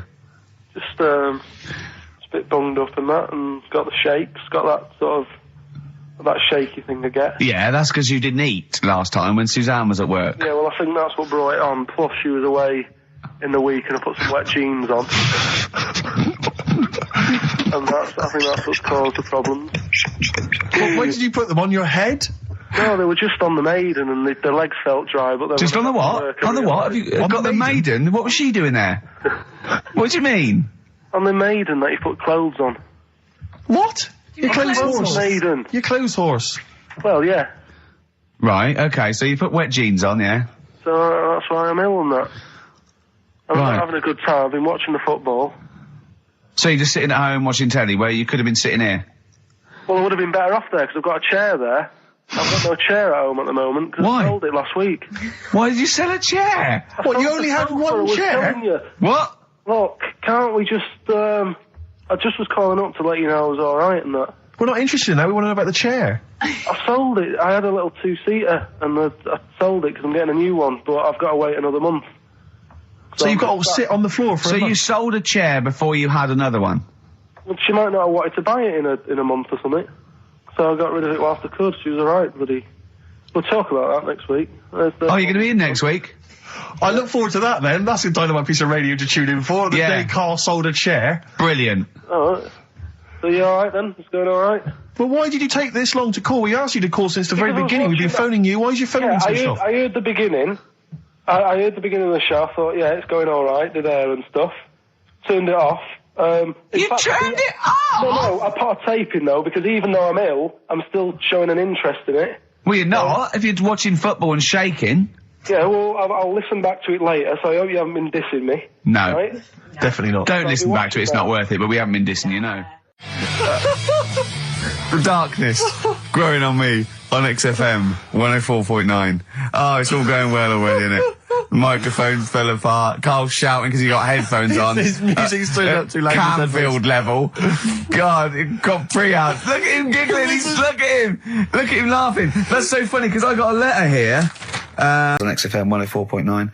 I'm Ricky Gervais, Steve Merchant. Karl Pilkington is in the middle of educating me. Then, educate me. Did I tell you the time when the doctor said I was going to die? All right, keep talking. Right, ages ago, must have been about 15, right? And at lunchtime there was this. We used to have a choice of stuff to do at lunchtime, right? We used to have like a burger place that had an arcade machine in it, right? So we used to go there and play on that and have a burger. Or there was this baker's, right, that my mum worked at, and did great cakes and stuff, right? So she used to like bring some home and that, but she couldn't always bring them home every night because, you know, they cost money, and she used to get them for free. And they used to say they'd rather chuck them away than give them to the staff because there's a chance that the cream might be off. Right. Right, so they used to chuck them round the back. So I used to go around the back with my mate and eat a load. Brilliant. Eating out of bins. No, it wasn't out of bins. They were still in trays, but they just stacked them up near the bins, right? So this got out. I mean, it used to be chocker. Once the school found out, everybody used to go there, and it'd be like, well, have a cake. The headmaster crawling through, fighting the kids off. Right, so I'd have, like, you know, you just eat, I don't know, 6 jam donuts or something, and then you'd spend your dinner money on the arcade machine. Brilliant. Right? So it was a good afternoon, really, right? So you'd do that, and this one day I must have had 6 or 7 jam donuts, a few Congress tarts. What's a Congress tart? I love them. It's me. I can't get them in London, right? So I'd have some of them. If anyone can get a Congress tart for Karl in London, please let him know. So anyway, this day, that was just a normal day. Do you know what I mean? You'd once, twice a week, you'd have a load of cake. In your life, yeah. Yeah, that's so normal day in your life. Were the frog boys there with the webbed hands and the big heads? And the horse in the settee? Yeah. But the day after one of these days, I had really bad cramp in my belly. Right? Okay. I was like in agony, could hardly walk. So I said to my mum, you could hardly stagger to the free cakes. So, I was in absolute agony. I said, I don't like doctors, but you'll have to get a doctor in because I don't know what it is. I can't walk. She gets the doctor round. I won't say his name, but he said, well, doesn't look like he's got long left. Blimey. So I was a bit like, hang on a minute, I've only had a few cream donuts. Yeah. My mum was panicking. Sure. He went. My dad came in from work. She said, something's really bad with Karl. I think it's serious. You know, the doctor said he ain't got long left. So he said, what? He said that and just left. So she said, yeah. He said, I'll have to call him then. So he called him up, said, what's all this about? You know, Karl hasn't got long left. How long's he got? So he goes, I was only messing. He's just had some bad cream. Can you believe that? Well, the thing is, I like the fact your mum didn't ask any questions. I know. She didn't go into detail. Can you explain more, doctor? No, I got a shoe off. But she doesn't. I don't want to diss you or your family, but I imagine if I was there, I'd have known the doctor was joking. Yeah. That's all I'm saying. I mean, I sound very arrogant there, but I imagine he went, what's he been doing? I had about 6 cream cones. Oh, right. Oh, wow. He hasn't got long to live then. I'll see you later. Yeah. That's what I think the doctor did. Yeah. I just like the idea your mum just let him go. Yeah. Terrified, thinking, well, I'm not going to probe him. He's that's it then. Dad comes in. Hi, honey, I'm home. Anything happened? The doctor said Karl's going to die and then left. Did he? I'll call him. But anyway, that's why these sort of things fascinate me. So we'll move on to this next one, right, which is brilliant. Dead short story. So, right, old woman, about 70 years old. Yeah. She's normally fit and healthy and stuff. Nothing wrong with her. She's having a good life.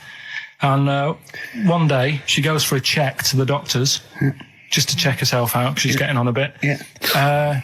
Says, take your clothes off and that. So she does. And checks her out. Says, yeah, you're looking good, you're looking good.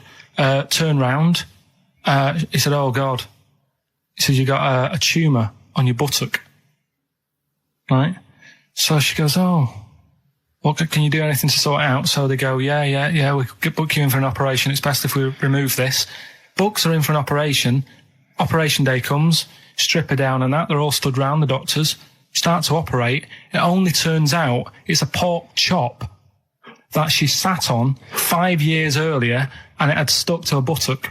Right, Karl. I can forward you. Serious. Okay, Carl, I'll tell you now, I'm leaving. I'm never doing this show again. No, I'm serious. Honestly. You're talking, I've never had such, what do you mean? You couldn't believe it? No, when I read it, I said, I've got to tell Ricky This that. woman had a pork chop stuck to her arse for 5 years, you mental case. Of course she didn't. That is a blinding record. They've been looking on eBay for Victoria Plum. You're joking? Come here and see the photograph. Oh, God, that's fantastic. That's it. Oh, God, he got that for his mum. It's the worst piece of tat I've ever seen. Carl!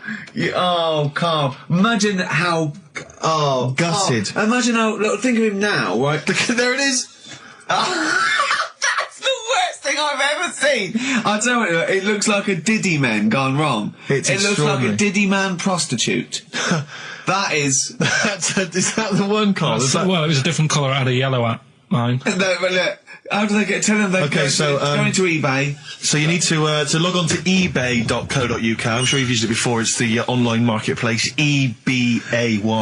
And if you type in Victoria Plum, I'm assuming that you can track this down. That's amazing. It's the worst piece of rubbish just I've ever think seen. how cute he was as a kid, though, doing that. Just think of him, just going... just seeing that and thinking, she likes gnomes! It's the worst thing I've ever seen! I mean, to be fair, I don't know what her prize collection of gnomes looks like, but I can't imagine they're much better than that. I mean, gnomes are a fairly grotesque thing. But certainly your mum's taste and discretion is... Did you ever those houses on your estate, you'd go in there and it was just loads of those dolls still in their packaging all around the room? And sort of like one of those homes that keeps the sort of packaging on the three-piece suite. Why don't you buy another one for her for Christmas? Yeah. It's $3.99. It looks, but that's £2.49 because that was $399. Well. Oh, buy it, Carl. No, because I've sorted out her passport this year anyway. I'll get her that next year. Right, so listen, right? Okay. John Lennon. Happy Christmas, war's over and all that. Indeed. Yeah. Brilliant tune. Great tune. And I've had a great time.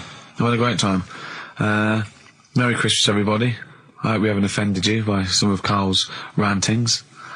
Just think of what he's gone through in his life. That Victoria Plum incident. Carl, I've got a little gift for you here before we go. Oh, you're joking. I haven't got you anything. Well, no, you haven't got your girlfriend anything. I wasn't expecting much. It's not exciting, but it's worth taking. In fact, why don't you just re-gift that straight away? It's alright, cheers for that. He hasn't even looked at it. Champagne. That's not the champagne we got free from the BBC, is it? It's not actually, no, Rick, because that is far too good for the likes of Carl. Oh, right. And I wasn't going to give it to me. You wouldn't appreciate it. That's just sparkling wine. Oh, brilliant. Oh, I love that. Yeah, he doesn't know the difference. I'm seeing Carl on Christmas Day, because he's around Christmas Day in London, so I'll get a little gift then, Carl. Alright. That'd be good, wouldn't it? It'd be a nice little... Okay, answers. We must give the answers. You would have to go to bed at 6, though, so we can play. Can we finish there now? Yeah. What do you mean? What do you mean? Can we finish there now? Just play the ads and go. What? No, what are you talking about? We're going to play Jerry River all day. Play that then. Goodness me, Carl, look at you. We haven't got time. Merry Christmas, Carl. Merry Christmas, Carl. Enjoy the show. Let's give him a little kiss. A little kiss. No, with tongues. It's Christmas. No, don't. Stop messing about. Get up! Because you were on Zoe Ball's show talking. Oh, hello. What's going on here? Well, he was exclusively on our show. No, I was in the car. I seem to remember, Rick, he was a nobody. Yeah. That got a chance to come on air and talk about that. And guess what he was getting auditions for MTV. Guess what he was talking about on Zoe's show? Oh, hello. All the jellyfish stuff and all that about Can't getting believe it. Recycling material that you've done on this show. I phoned in, right, and I went, stop doing material Zoe's boy. He just hung up on me. Well, I had a job to do. Who do you think you are? Your ego has just gone through the roof. Hang on a minute. What? I had a job to do in the week. They asked me to drive the desk for Zoe, right? They didn't say talk. Zoe, if she talks to you, you can't just ignore her. Yes, you can. Who is she? Who does she think she is? You made a promise to us, a pact, that you were our kind of monkey. Yeah. What can I do? If someone takes time off, I've got to do it. It's my job. Yeah, but you don't have to talk. You don't have to use... You're the head of production. We've given you this special gig. This is like taking you out weekends. Yeah, exactly. If we find out you're getting too much excitement in the week, we'll have to just calm it down. Well, get another little... Well, that's it now anyway. It was only last week. I feel like kind of solid. I feel betrayed. It's like you were having an affair behind our back, and you rumbled it. He was doing all the stuff. He was doing all this like, oh yeah, jellyfish and this, jellyfish Yeah, because that. she was asking, and I thought it was a good way of promoting this show, actually. Oh, did you mention the show? Yeah, I did at some point. Did you? What did you say? I just said more about that on Saturday afternoons. So you talk twice? I only heard you talk once. So you're talking all the time? Well, about 5 times in the week. In the full week, 5 times. Deary Right. me. And one, it was just stuff. You that could never they be a did. monk, could you? Chatting away all the time. Right, what have we got? I blame Ball as well, to be honest. I feel Ball's slightly responsible for it. Yeah. She can't find her own, gibbon to get on the show. She can't find her own kind of, loser, then don't start stealing ours. Outrageous. Well, coming up, right, Yeah, we've got maybe we get Fat Boy Slim in. Indeed. Next. Yeah. Saturday, if you're listening, Slim, come in on the show. What's his name? Ernie or something? What's his name? Norman. Oh, yeah. Right. Ernie! Yeah. I don't know. That's great, Ernie Ball. Yeah. He wouldn't change his name. That's it, yeah. That's great. Anyway, coming up today, we have got Educating Ricky. Right, Yeah. okay. Is this the last one? You've promised it might be. I believe there's a book out that might help me with this feature, so we'll see how it goes. I was thinking of new features in the week. I've got, wanted to come up with, I wanted to do Celebrity Fact Club. Celebrity Fact Club. All right. I've just got to get some celebrities in first before we can kick that off, so maybe in the new year. Ball and Maybe Cook. Zoe Ball, yeah. Ball and Cook. Yeah, Start off. Maybe, right. And I've also got... Cook and Ball stories. Yeah. That's nice. Good one. Cheers. Thanks, Carl. Yeah. Maybe you could sell that to Zoe's show. And I'm also thinking Through the Ricky Hole. Through the Ricky Hole, okay. What's that? That's... I'm quite... No, you just got the title again, haven't you? Yeah. Okay, play record. So, Rockbuster's coming up as well. Yeah. Right? Yeah. Eminem. Lose Yourself on XFM 104.9 and Ricky Gervais with me, Steve Merchant. there. But not Karl Pilkington. No, Carl, no. He's gone back to Manchester, innit? It's better than London. Yeah. You don't know it. Manchester's better than London. Instead, Claire Sturgis. Claire Sturgis round of applause for Claire, yeah. Good work. Thanks. Yeah, the posse's the Yeah, posse. he's coming there in sort of the camouflage gear, and is that quite trendy? Is that what the kids are wearing it's now? funny. Someone actually mentioned Or that are this you on morning. manoeuvres? Yeah, I am exactly. actually, taking time out this morning from what I normally do. Sure. I missed the second half, talking like that, of Celebrity Boot Camp. I don't know what that Coolio. is it? The fella from Milli Vanilli. What, the one that's not dead? No, the one that killed himself, Steve. Okay. No, I just want to clarify for people. A lot of people don't realise that one of them is dead. Right. I thought it was important to mention it. Actually, yeah, I didn't know. I'll be honest with you, I hadn't thought it through. No. It was a piece of interesting Milli Vanilli trivia that I had, and I wanted to slip it in.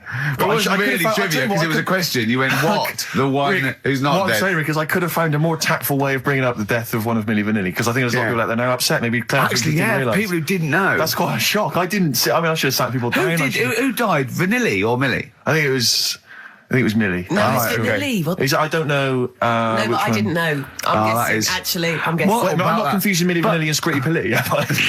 Because that is a danger. Oh no, you're thinking of the fellow out of Grumple Palumple. He was amazing. He was amazing. It's a great shame that he topped Grumple himself. Palumple, they're not around us. Anyway, cool, we've got some great tunes lined up. We're going to play today our favourite singles It's of the a year. favourite tune, some of which didn't yeah. quite make it as singles maybe, but tunes of the year, because obviously Christmas very soon and we'll be away for a short time. And, I think next week we'll be doing our favourite Christmas songs of all time. yeah, I'm worried we're not going to fill 2 hours with that. I mean, how many times can you play Shakin' Stevens before... Fairies Out of New York. Yeah, exactly. I mean, that's There it the is only again. one, isn't it, really? That's the best one. That's the best Christmas That one's song good, ever. but obviously there's Joni Mitchell's The River. That starts with a kind of Christmassy Beautiful, feel. beautiful. I don't think if there's anything else. Not a great deal. The so Waitresses, this is Christmas wrapping. that one? Is that Favourite of brilliant? mine. Is that good? Yeah. So this is Christmas. John Lennon. Paul McCartney came out with Simply Having a Wonderful Christmas Time. Christmas time, yeah, exactly. Yeah, but yeah. So John's was Happy Christmas War is over. Yeah. Yeah. Of course it wasn't, but Hey, optimistic. but I mean, at least he wanted No, to be. he was dreaming of it. He was dreaming of it. Yeah. That's, I mean, and, bless him. and to show how much I he don't. hated John war. Lennon's dead as well. I don't know if anyone's. Yeah, no, they do. aware know of that. That's just another bit of I rock and roll like trivia. John's protest against war. He stayed in bed for a week. Yeah. I've been doing I've done that. I've been that, protesting against war for ages. Yeah. I'm eating hamburgers. Yeah, absolutely. Against war. Absolutely. I just go into Burger King on the way here. I went to the counter. I But of course, that's not product placement there. And there's a number of other burger joints that people may wish to go to if I they often go to choose. McDonald's. Yeah, I often go to exactly, McDonald's. But I went into Burger King because it's close. And I went in there. It's convenient, but then often McDonald's will be convenient. Convenient. McDonald's is just convenient. Depends where you are. Just as convenient depending where you are. And I said, could I have a cheeseburger and small fries? Take away, please. And he recognised me. He went, "Oh, I've seen you on telly enough, yeah." He went, "There's your meal." So I went, "Thanks." He winked and went, "I'll put large fries in." Brilliant. So that's so it's paying off at last. True genius is being rewarded but I'm by just the intrigued burger to know, joints. because I mean, there's been a couple of times where I've been with you, and we've gone to a restaurant and someone's given you a free meal or whatever. And it's the way that it's like you don't ask for it; it's just kind of offered. But I don't know what they're expecting in return. Nothing. I mean, do they think that you'll go away and you'll always think fondly of Chad? I just think they think, oh, I don't know. They make. I'm going to give him a little treat. Yeah. I know, I don't like it, but then I'm always grateful, and I never. Yeah. But the thing is, I'm slightly embarrassed. Did anyone around you hear what had happened? No. Because I imagine the resentment, just the whole room. No, they on didn't. You. I had to go around telling them. I went. I said, "Excuse me, did you hear that?" He went, "No." He just gave me the free thing because I'm on the telly. And I went, "I don't recognise." I went, "You don't recognise me?" I'm terrified now that that someone could be listening at Burger King HQ. I'm assuming this is an unorthodox procedure. And that little fella's got fired. Well, they know it's Leicester Square now because I just mentioned it, so they know which Burger King it is. Oh my God. I don't know. What was his name? Ralph Littleton. He had a name badge. Number 342. Well, I just hope Littleton doesn't get in trouble. So, what are we going to play That could be first? a sad Christmas for him. He's probably keeping his whole family afloat. Bit of Springsteen. Well, tunes of the year. I mean, I know people dismiss Springsteen, but as I say, the gig I went to see earlier in the year, I made it in the end. Sturgis couldn't believe we were going to play Springsteen. Brilliant. I just think, leave aside what you think is cool and trendy and the fact that he's older now or whatever else. Really? Just leave all that behind and just listen to the tunes because, he remains a great musician. Lonesome Day? Lonesome Day is the current single and it's the first track on the album. Free chips. Well, there's the best band in Britain, in my opinion. Big words. The Darkness, Growing on Me, on XFM 104.9. I'm Ricky Gervais with me, Steve Merchant and Karl Pilkington. Have you got the album? And already, they've had an argument. Yes. Well, I mean, I don't know whether we need to cheapen the show by discussing it, but I asked for a particular track. Karl is the producer, and he failed to get it for me. He's failed to bring it up from the record library. Completely failed in his mission. He needed to get 2 records, and he failed to get one of them. A 50% error rate there. Yeah, but like I said, I looked in the system. It told me what album it's on. I brought that album up. I'm busy. But, okay, so fine. Fine, you're absolutely fine then. That's no problem. Once again, that's a great excuse, Karl. Brilliant. The show has been ruined. It's been partially ruined, but you've got a bit of an excuse. All right.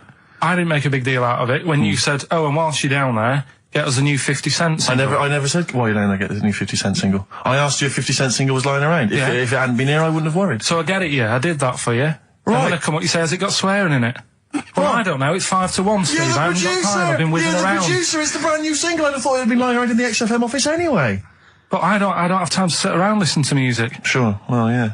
Right? I know that you have. Now you've got an iPod that can hold 7,500 songs. I don't know when you're going to get round to loading all them on, but I haven't got the time. Sure. Busy. Yeah.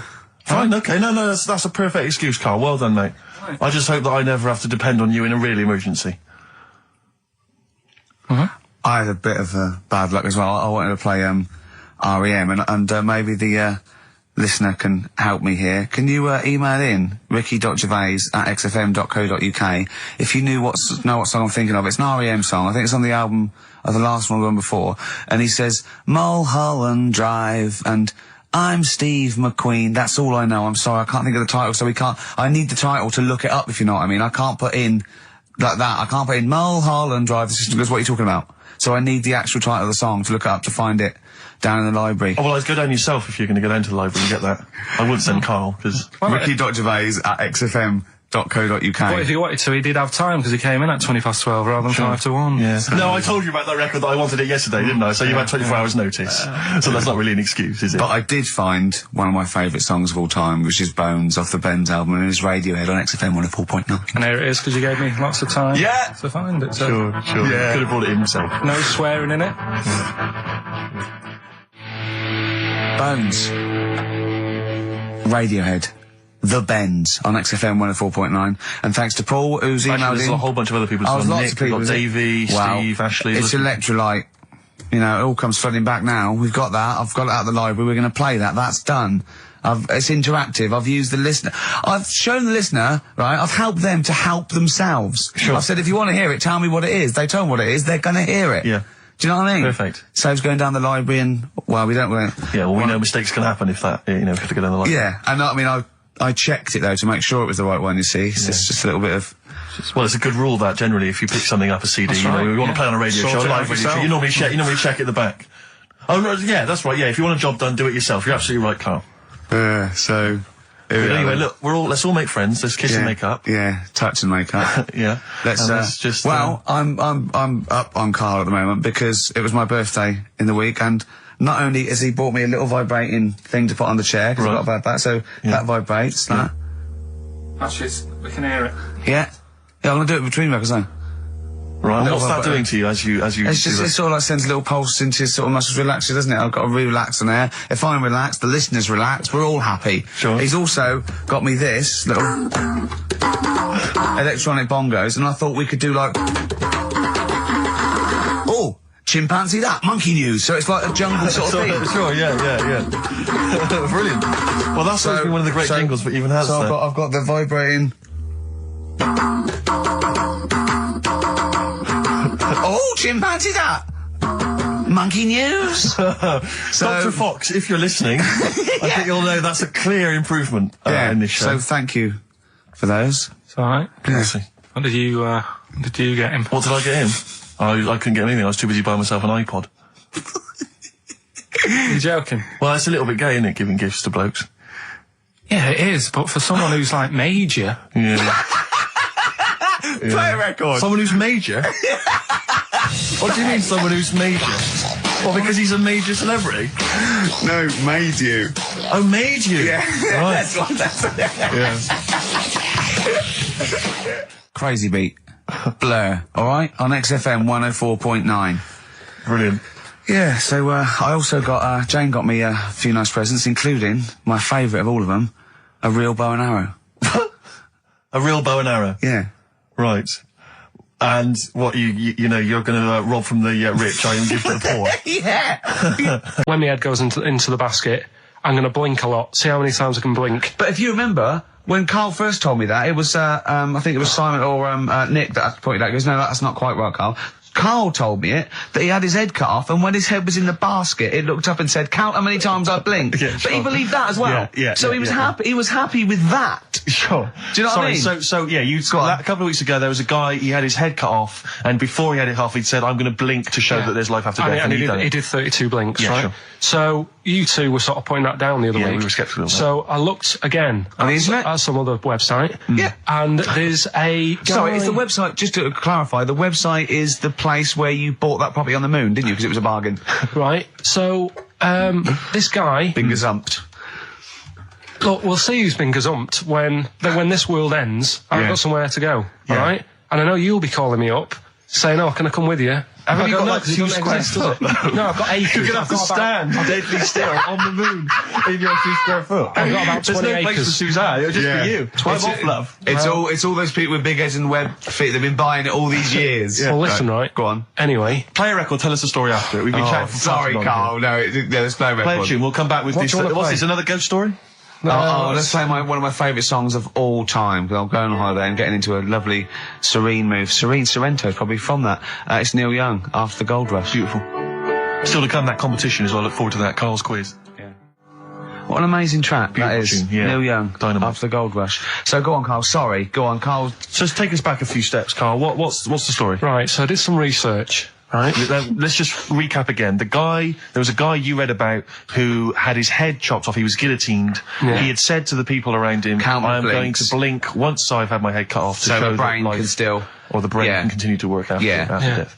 Okay, so yeah, we queried that. So you weren't having any of it? Well, no, possibly for a few seconds till the oxygen stops being fed to the cells because the blood has drained away. But, you know, nothing spectacular. So go on. Well, along the similar sort of lines, right? This is quite a few years ago. This fella sort of upset the royal family doing something.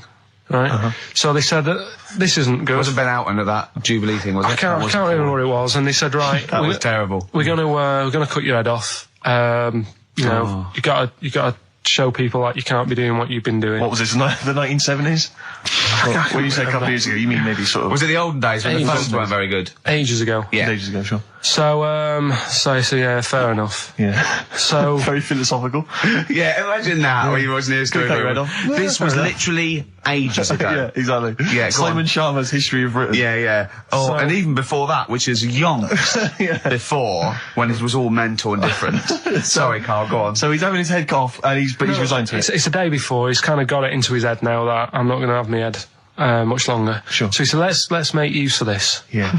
He said, I wonder how long like the body can stay alive without my head on it, right? So they were like, oh, I don't know. So who were? So the jailers, whoever he was asking. These jailers with one eye. Yeah. Get out, punk. So he said, no, wait a minute. I've got an interesting scientific experiment, jailer. Well, fair enough. What is it? So he said, what I want to do, right? He said, you know, surely it's my last right. You know, I'm gonna be dead tomorrow. Sure. So let's do a test. He didn't draw it out this long, did he? Yeah, he said, let's test this out. You know, he said, do us a favour. He said, you know, it's my last day. What I want you to do is, you're going to cut my head off. Let's put a white line on the floor. Right. And see if, you know, because there's no point asking how far he can sort of walk without an head if there isn't a line, because you don't know what to count. Do you know what I mean? If he loses his head and he's running around all over the place, you can't really count That's that. not impressive enough. Yeah. So they said, let's make a white line. Sure. Yeah. Who said this? He did or they did? I think they started to join in with him and saying, well, let's make this a... Sure. You guess it. Go on. So... they got Norris McWhirr down. The Guinness people. Oh. Yeah. So they said, let's get this white line. Yeah. And dedication's all he needs. We'll do this tomorrow. And he said, all right, then I'll see you in the morning. Yeah. I'll see you in the morning. Night, sleep tight. Bye. I love the fact that Carl knows exactly what was said. That's beautiful. Yeah. He doesn't know the story or what order it is in or when it was. Exactly what was said. But he knows the intricacies. All right then, see you in the morning. Bye. Oh, kissy. Oh, I'm not like that. Oh, you joker. Don't let the bed bugs fly. Yeah. Anyway. So he gets up. Do you want a paper tomorrow? No, I'm all right. Go on. He gets up and they say, right, you know, today's the day and that. And he said, well, you know, I've got used to the idea. So here's a white line for you. Got used to the idea. Go on. So they go, right, you ready then? And he said, I go on. And they cut his head off. And the body walked 32 steps without a head. Wow. 32 steps. Incredible. And that's the lesson, really. Did it get as far as it walked along the white line, did it? Yeah, it stayed along the white line, did 32 steps, and then started to stumble a bit, and it just fell over. Yeah. But, you know, it was a test that your body can still keep alive for a little bit. Yeah. When you've lost your head. Absolute twaddle. Absolute twaddle. What do you reckon you can do then without an head? How many steps? Nothing. There'd be muscular spasm, right? Yeah. It would twitch a bit.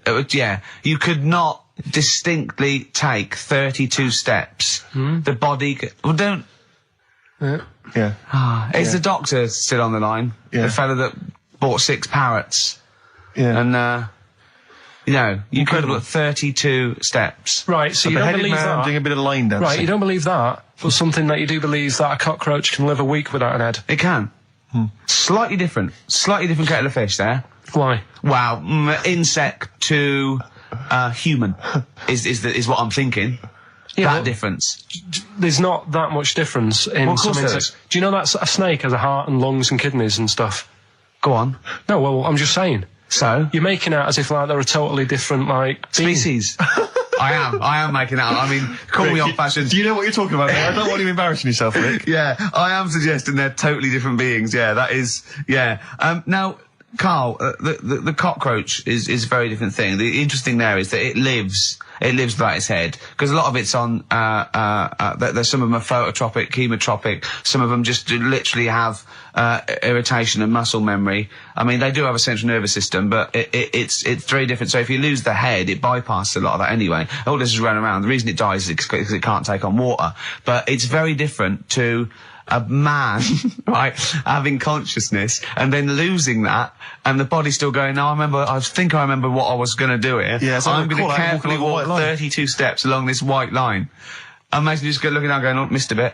Yeah. Maybe the head was in the corner going, left, left, left. Oh, he's now, Well, let's just put it out. I mean, if anyone listening has maybe had a relative beheaded, maybe in a horrendous car accident, but they got up, maybe they went for a walk, they had a little chat before they passed on. Carl. Get in touch. Carl, you are my favourite being. You are my favourite species. Now, you, Carl, may not be particularly different genetically from a cockroach. You are. Why can generally cockroaches do that? Why whoever made them went? Let's play a record. Do you know what? When I told him this fact, I send him little facts on text messages just to inflame his, interest. I just sent him a cockroach can live 9 days without its head. He texted back, "What's the point of that?" Yeah. What's the point of They're that? not doing experiments, these cockroaches. It's a boring last week to have. And he went, on top of all that, you're thirsty. So it's the worst week of your life, isn't it? That week without your head. Play a record. Play a record, Carl. Competition time next. Oh. We should call, look at his little face. Look at his little face. You've not heard Carl's competition. Oh, we could do without an Ed. Right, okay, educating Ricky. What have we got? Airy Chinese kid, go on. Right, yeah. This is the. I didn't want to do this. What do you want to do it? Well, I wanted to give you three, and I gave you one. It was like the alien man gets a beard or whatever. Yeah, and which was total rubbish. So this one should be better, maybe. It's 3 months, isn't it? She's taken over for. Is she getting paid the same as us? I don't know. We'll find out. I bet it's a hell of a lot more. I'll go mental. I bet it's good money. It's good work. I'll go mental. A kid used to take a horse into the house. Sorry. Whoa, Neddy. What do you mean a kid used to take a horse into the house? Where did he get a horse? Must have nicked it from somewhere. Must have done. So you've seen a horse in it? No. What, is that from outside the saloon round the corner? Yeah, was it just tied up with a bit of lettuce? Right. Oh, that's great. Did Big Jake come looking for it? I'd been out. Oh. No, sorry, let me get this. This was before the lynching stopped or after.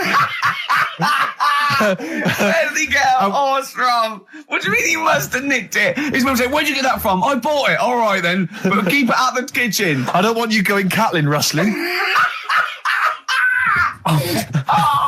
Where did he get a horse from, Carl? And how long did he have it for? Was he leading it or riding it? Mum, open the door, I can't stop! I can't stop it. Open the patio door as well. Looks like we got us a runaway. What do you mean? I've sort of... Don't think you can ever be boring, No, but go on. but what I've done, I've took like different ones. So I've took a good one that I think, that's a good quote. That was worth putting in a book. I've put one that isn't really a quote, so I don't understand it. Oh, yeah? One that isn't clever. and a funny one.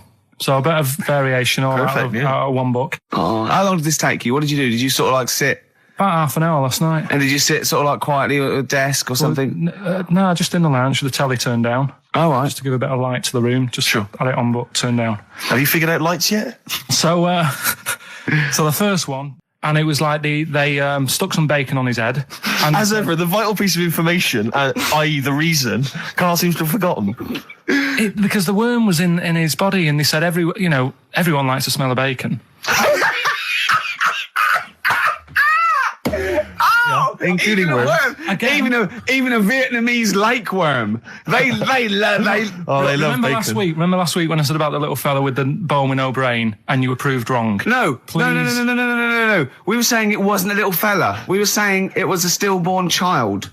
It wasn't a little fella. You're changing it now. You weren't having any of it last week. Right, hang on a minute. I'm getting confused. There was a Vietnamese snake that went inside of a soldier. A little like maggot or some sort that you have to get out of your body because it causes problems. Yes, and so in order to get it out of the body, they strapped bacon to his head. Yeah. That is great. This doctor. And did that work? I think so. They had a picture of him smiling. Oh, God, what, the worm or the bloke? The bloke. Oh, dear. Honestly, I hope someone knows the story. And it was about 3 years ago, I reckon. Okay. And, it did work. GI bacon. So this is why the worm burrowed out of his head to get the bacon? Get to the bacon. Right. That's great. When my dad was when he was a taxi driver. Yeah. you used to have to sort of do your bit for the local area. Oh God! By taking the Forrest Gump people to Blackpool. Yeah. Is that what they're called now? The Forrest Gump people? Is that what the organisations that support them ask for them to be referred to? A minibus with Life is a Box of Chocolates.com. Well, Forrest Gump types. It must have been, so you work with these people? The people with learning difficulties. And they used to get 5. Coming home must have been a busman's holiday. So he got 5 of them in the cab. Yeah. And he had to go to Blackpool, and 4 of them were really good, behaving themselves, didn't mess about, weren't fighting and stuff, but there was one who was just causing loads of trouble and he couldn't control him. And what you've got to be able to do with people like that, you don't want them to get stressed out because it's not good for them. It stresses them out, and you could end up with a bit. Thanks, Dr. Karl. You could end up with a bit of a riot on your hands. So he thought, I'll nip this one in the bud right now. And he pulled up just on the outskirts of Blackpool, and he took the one out that was causing problems and put it in a wheelie bin. Oh, no. Oh, I'm sorry. I apologise. He did what? Oh, he did it for the good of the others. He put it in a wheelie bin. He was having a good time. He thought it was one of the rides. Can you stop saying it? He had another problem similar to it where he had a little minibus, and it was his job to take a load of old women to the bingo hall, and it was miles away. And he took him there. There was no problem. About 10 old women in a minibus. One of them was causing trouble, so he pulled over it. No, right? So he took him there. Everything's fine. He dropped him off. They had a lovely night. Yeah. Right? They had a lovely night. Won a bit of cash. Coming back, it's a bit of a late night, and they all started moaning at him, going, "I want to be dropped off here. Take me there. I want to be dropped off first. I've got to get up early. Blah blah. My husband's expecting me. I'm already late. Take me here first. Take me there." And he just pulled up in the middle of nowhere, said, "Get out." And he made them get out, and they all called for taxis. They charged that company who was meant to be taking him home in the minibus, and he got the sack. My mate, Anthony, his mum called up my mum and said, I've got to meet up with you. I've got to have a word with you. And she said, what about? She said, I don't want to talk about it over the phone. So she goes, oh, right. Well, yeah, come round tonight then. So anyway, my mum sees me. She don't want to be in an awkward position and be a bit embarrassed and what have you. So she sees me and she goes, right, Anthony's mum's coming round. What have you been doing? Yeah. So I go, oh God. I said, I've been nicking stuff. So she goes, like what? So not big stuff. I've had a few calculators and Mars bars and stuff. How many? I'll just work it out. Hold on. Works out at 7.2 per day. So, how many calculators do you need? So it was when that phase. You failed maths, didn't you? Everyone wanted a calculator. It was like a trendy thing, wasn't it? Right. Oh yeah. In Manchester a couple of years ago, yeah. So anyway, so I told her all this and I confessed to computers will make it there one day. I confessed to There's magic in the back of battery. Go on. Confessed to nicking all this stuff. She comes round. She only wanted to borrow some money. Brilliant. She said, oh, I don't like asking. I was a bit embarrassed to ask you over the phone, but can I borrow 20 quid? Oh, that's fantastic. And there's me. That's great. And it's similar sort of thing to yours. And did you? And he went, hold on, let's just work out the interest on that. I think 10%. She'll owe you £4.40. Oh, so your mum was a loan shark. yeah. And did she mention? She went, I just with that other, because what I'm saying is presumably you got your mate in trouble. No. Right, you didn't. She went, no worries, I'll just go and get my purse. It's on the dressing table. Exactly. Yeah. Karl, do you want a cigar? Well, quite, yeah, but what is exciting, surely, is the razzmatazz and the brushing shoulders with the rich and famous. I'm not into that. You're not? No. I don't feel you're going to appreciate this like we thought you would. It's weird, because Suzanne said to me this morning, who would you like to meet there? Yeah. Is there anyone who, you can get close to, and it's like, God, I really admire your, big fan of yours or whatever. And it's me and Steve, so you're here now. Well, I really admire your big fanny. I didn't... What did you say? What did he say? If you're a big fan of it. Oh, right. Oh, right, yeah. And, sorry. There isn't anyone, really. Do you know what I mean? You two are all right. Thanks. Jonathan Ross, is he going? He might do, I don't know. Hang on, wait a minute. I can't help but feel we could have exploited this more. We could have maybe run a competition to let someone win. Yeah. If you're not going to appreciate it, Karl. Yeah. Are you going to get a trouser suit? Are you going to get a ladies' trouser suit? I just think then if you go sort of like looking macho and walking down with him, you know, they know that you're not really partners. And I just think it's a slap in the face for BAFTA. That's true enough. No, it doesn't matter what you wear though. Look at Elton Can't John's. you mince a little bit? Can't you at least sort of walk a little bit mincy? Because you've got such a macho sort of mank walk. Elton John's fella doesn't look gay and stuff he wears and that, does he? Do you know what I mean? It means nothing. No, but that's because Elton's doing the work for him. No, but by dressing as like some kind of restoration dame. Yeah. Right. Go on then, Carl. Second one then. This is a bit easier, but I still think it's a good one. So this is, we should explain what this is if you've just tuned in. It's one of those stupid lateral thinking problems. That Karl himself has created. Yeah, that was his homework. Right, this one. It's a fella. He has a normal day doing stuff. Nothing wrong with him. Right. And it's the twist in the tale. It's just like Tales of the Unexpected. Yeah. Just a normal day, nothing wrong with him. Hold on, though, he's got the legs of a fish. Go on. So that's what he's been hiding his legs. So Go on. He does his the legs of a fish. Sorry, Carl, carry on. He has his working day and that, and then he gets a bit tired. Goes to bed. He puts the light on, leaves it on, goes to bed. Oh, that's crazy. That's mental. I can't think what's happened. Anyway, here's Radiohead. Right, okay. What? The question is, why does he put the light on when he's going to bed? He's had a normal day. He's come home from work. Is that right? He's come home from work, or he's not been working? Yeah, he's just been out? No, he's been working and stuff, I think. You think? You've made it up, Carl. You can decide. So the question is, why has he put the light on when he's asleep? There's a reason that he's put the light on when he's asleep. Has he gone to sleep? No, Carl, don't shrug. You're meant to answer these questions. He put the light on before he went to bed. Yeah, and the question you're asking me is why? What's the scenario? And the light's on and that, but he's gone to sleep. Yeah. He started reading and then he fell asleep. No. Did he intentionally, for some reason, put the light on? Every night. It's mad. Sounds mad. That's Carl, doesn't it? Every night he does it. Yeah. He puts the light on. Carl, is the point of this, he puts the light on for a very good reason. Not for us, but for some people. He's blind and it's always been on and he thinks he's turning it off, but it was on in the day and he thinks he's turning it off, but he's turning it on because he's blind. That'd be stupid. That works. No, that works great, Rick. Yeah. Thank you, Carl. So you've got to come up with what... Hang on. If you're blind, why would you put a light on? No, he thinks it's off. Yeah. But why would he turn it on anyway? Just think so he doesn't get burgled, so people know he's in because he can't see him. So he just he puts the light on when he's there, then he turns the light off when he goes to bed, so people think it's fine. But he's got it out of kilter, and actually he's walking around in the dark all day. I don't believe that if you're blind you turn your light on. I don't think you'd be living on your own, would you? I'm not having that for a second. Do blind people live on their own? I'm not having that for a second. Well, some people do. Lonely blind people live on their own. No, if you got bad eyes. What, any of them women?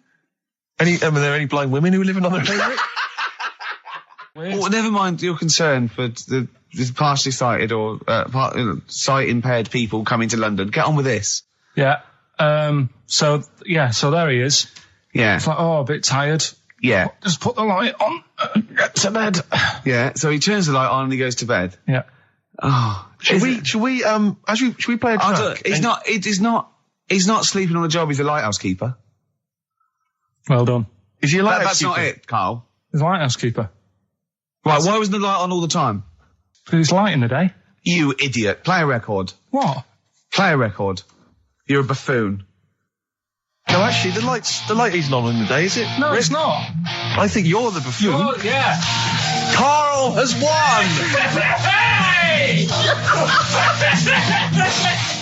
Quickly recap the end there. I almost missed the end. So there you go. He's in the attic, right? Yeah. His missus is still downstairs. She's not up there. Okay. Right? He's on his own, and he cleans this lamp, right? Yeah. And this fella appears out of all this smoke, and he's wearing a nice pair of 501s, and he's wearing a shirt, and there you go.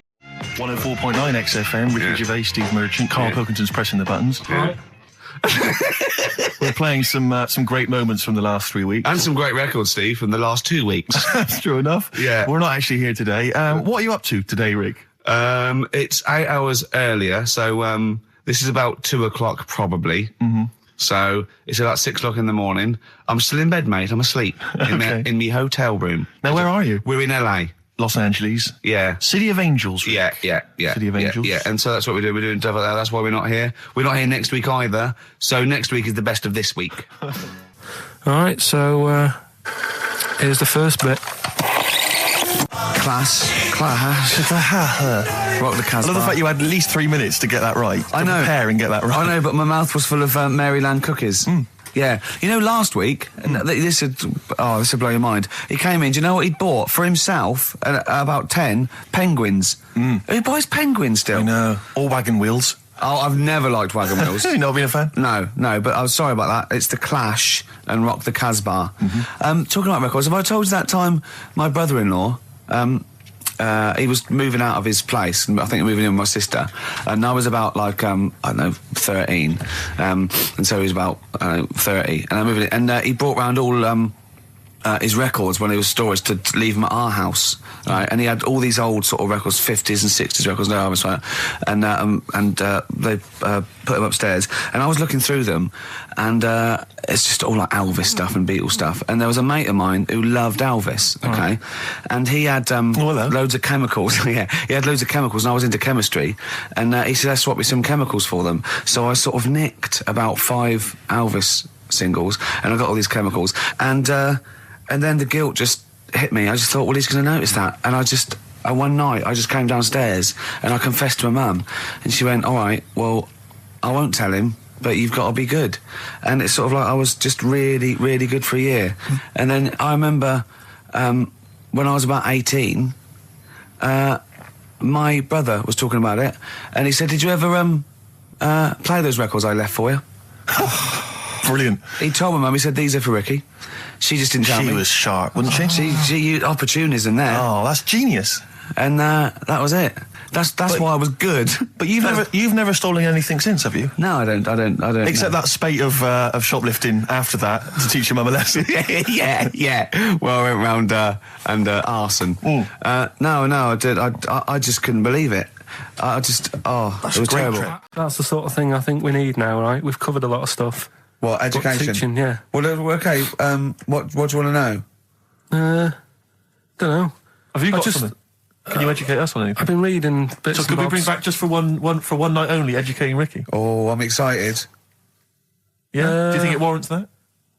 I don't know enough about it. Do you know what I mean? About what? It sounds perfect. Play the jingle. Educating Ricky. He's getting smarter. A couple of things happened in the week that I read about. Okay. Keeping up on what's going on in that. Sure. Yeah. One was about that Galileo fella. Okay. Was it about 1636? Was it? I think it might have been earlier. Bad. Go on. Did some stuff with light and that. He did lots of physical experiments, yeah. Is that it then, Carl, is it? He did some stuff with light and that. What did he do with light? What was that? Well, I think he invented the first telescope. Telescope. So I think it's a particular lens, though. And he did experiments where he dropped famously two different weighted balls from Pisa, and they hit the ground at the same time, showing that it doesn't matter, the weight doesn't matter, but air resistance does, and stuff like that. I think he probably explained it a bit better than that. Yeah, but I'm talking to Carl. Sure. Did they need to know He's stuff? just thinking about pizza. Yeah. Did they need to know stuff like that back then? What do you mean, did they need to know stuff like that? It's just... There weren't people going around going, I've got to drop these 2 things off the Leaning Tower of Pizza. I just don't know which one's going to land first. Yeah, I need to know. Why do you need to know that? Bring me Galileo. Yeah. It's for a bet. Yeah. No, but if I was knocking about then, I'd be like, stop messing with that. We need a telly. Or, do you know what I mean? I bet he thinks the Flintstones is real. I know. That'd be brilliant. That's what I'd do if I was a caveman. I'd make a telly out of rock. Yeah. And a pelican and as a cement mixer. Ran along the road with. Yeah, exactly. Yeah, we need a car. Yeah. Well, we haven't really got the internal combustion engine. Can you stick your feet through the bottom? Yeah, just get me a car, for Christ's sake. Anyway, so I learned that. And then... What? You learned his name. Yeah. Other people I learned the name of this week. Oh, if a chimp could watch telly. Go on, Carl, go on. Brilliant. I love that. That's like a ride song or something. That's my favourite one. Ride-ish. Ride-ish. Feeder. Just the way I'm feeding on XFM.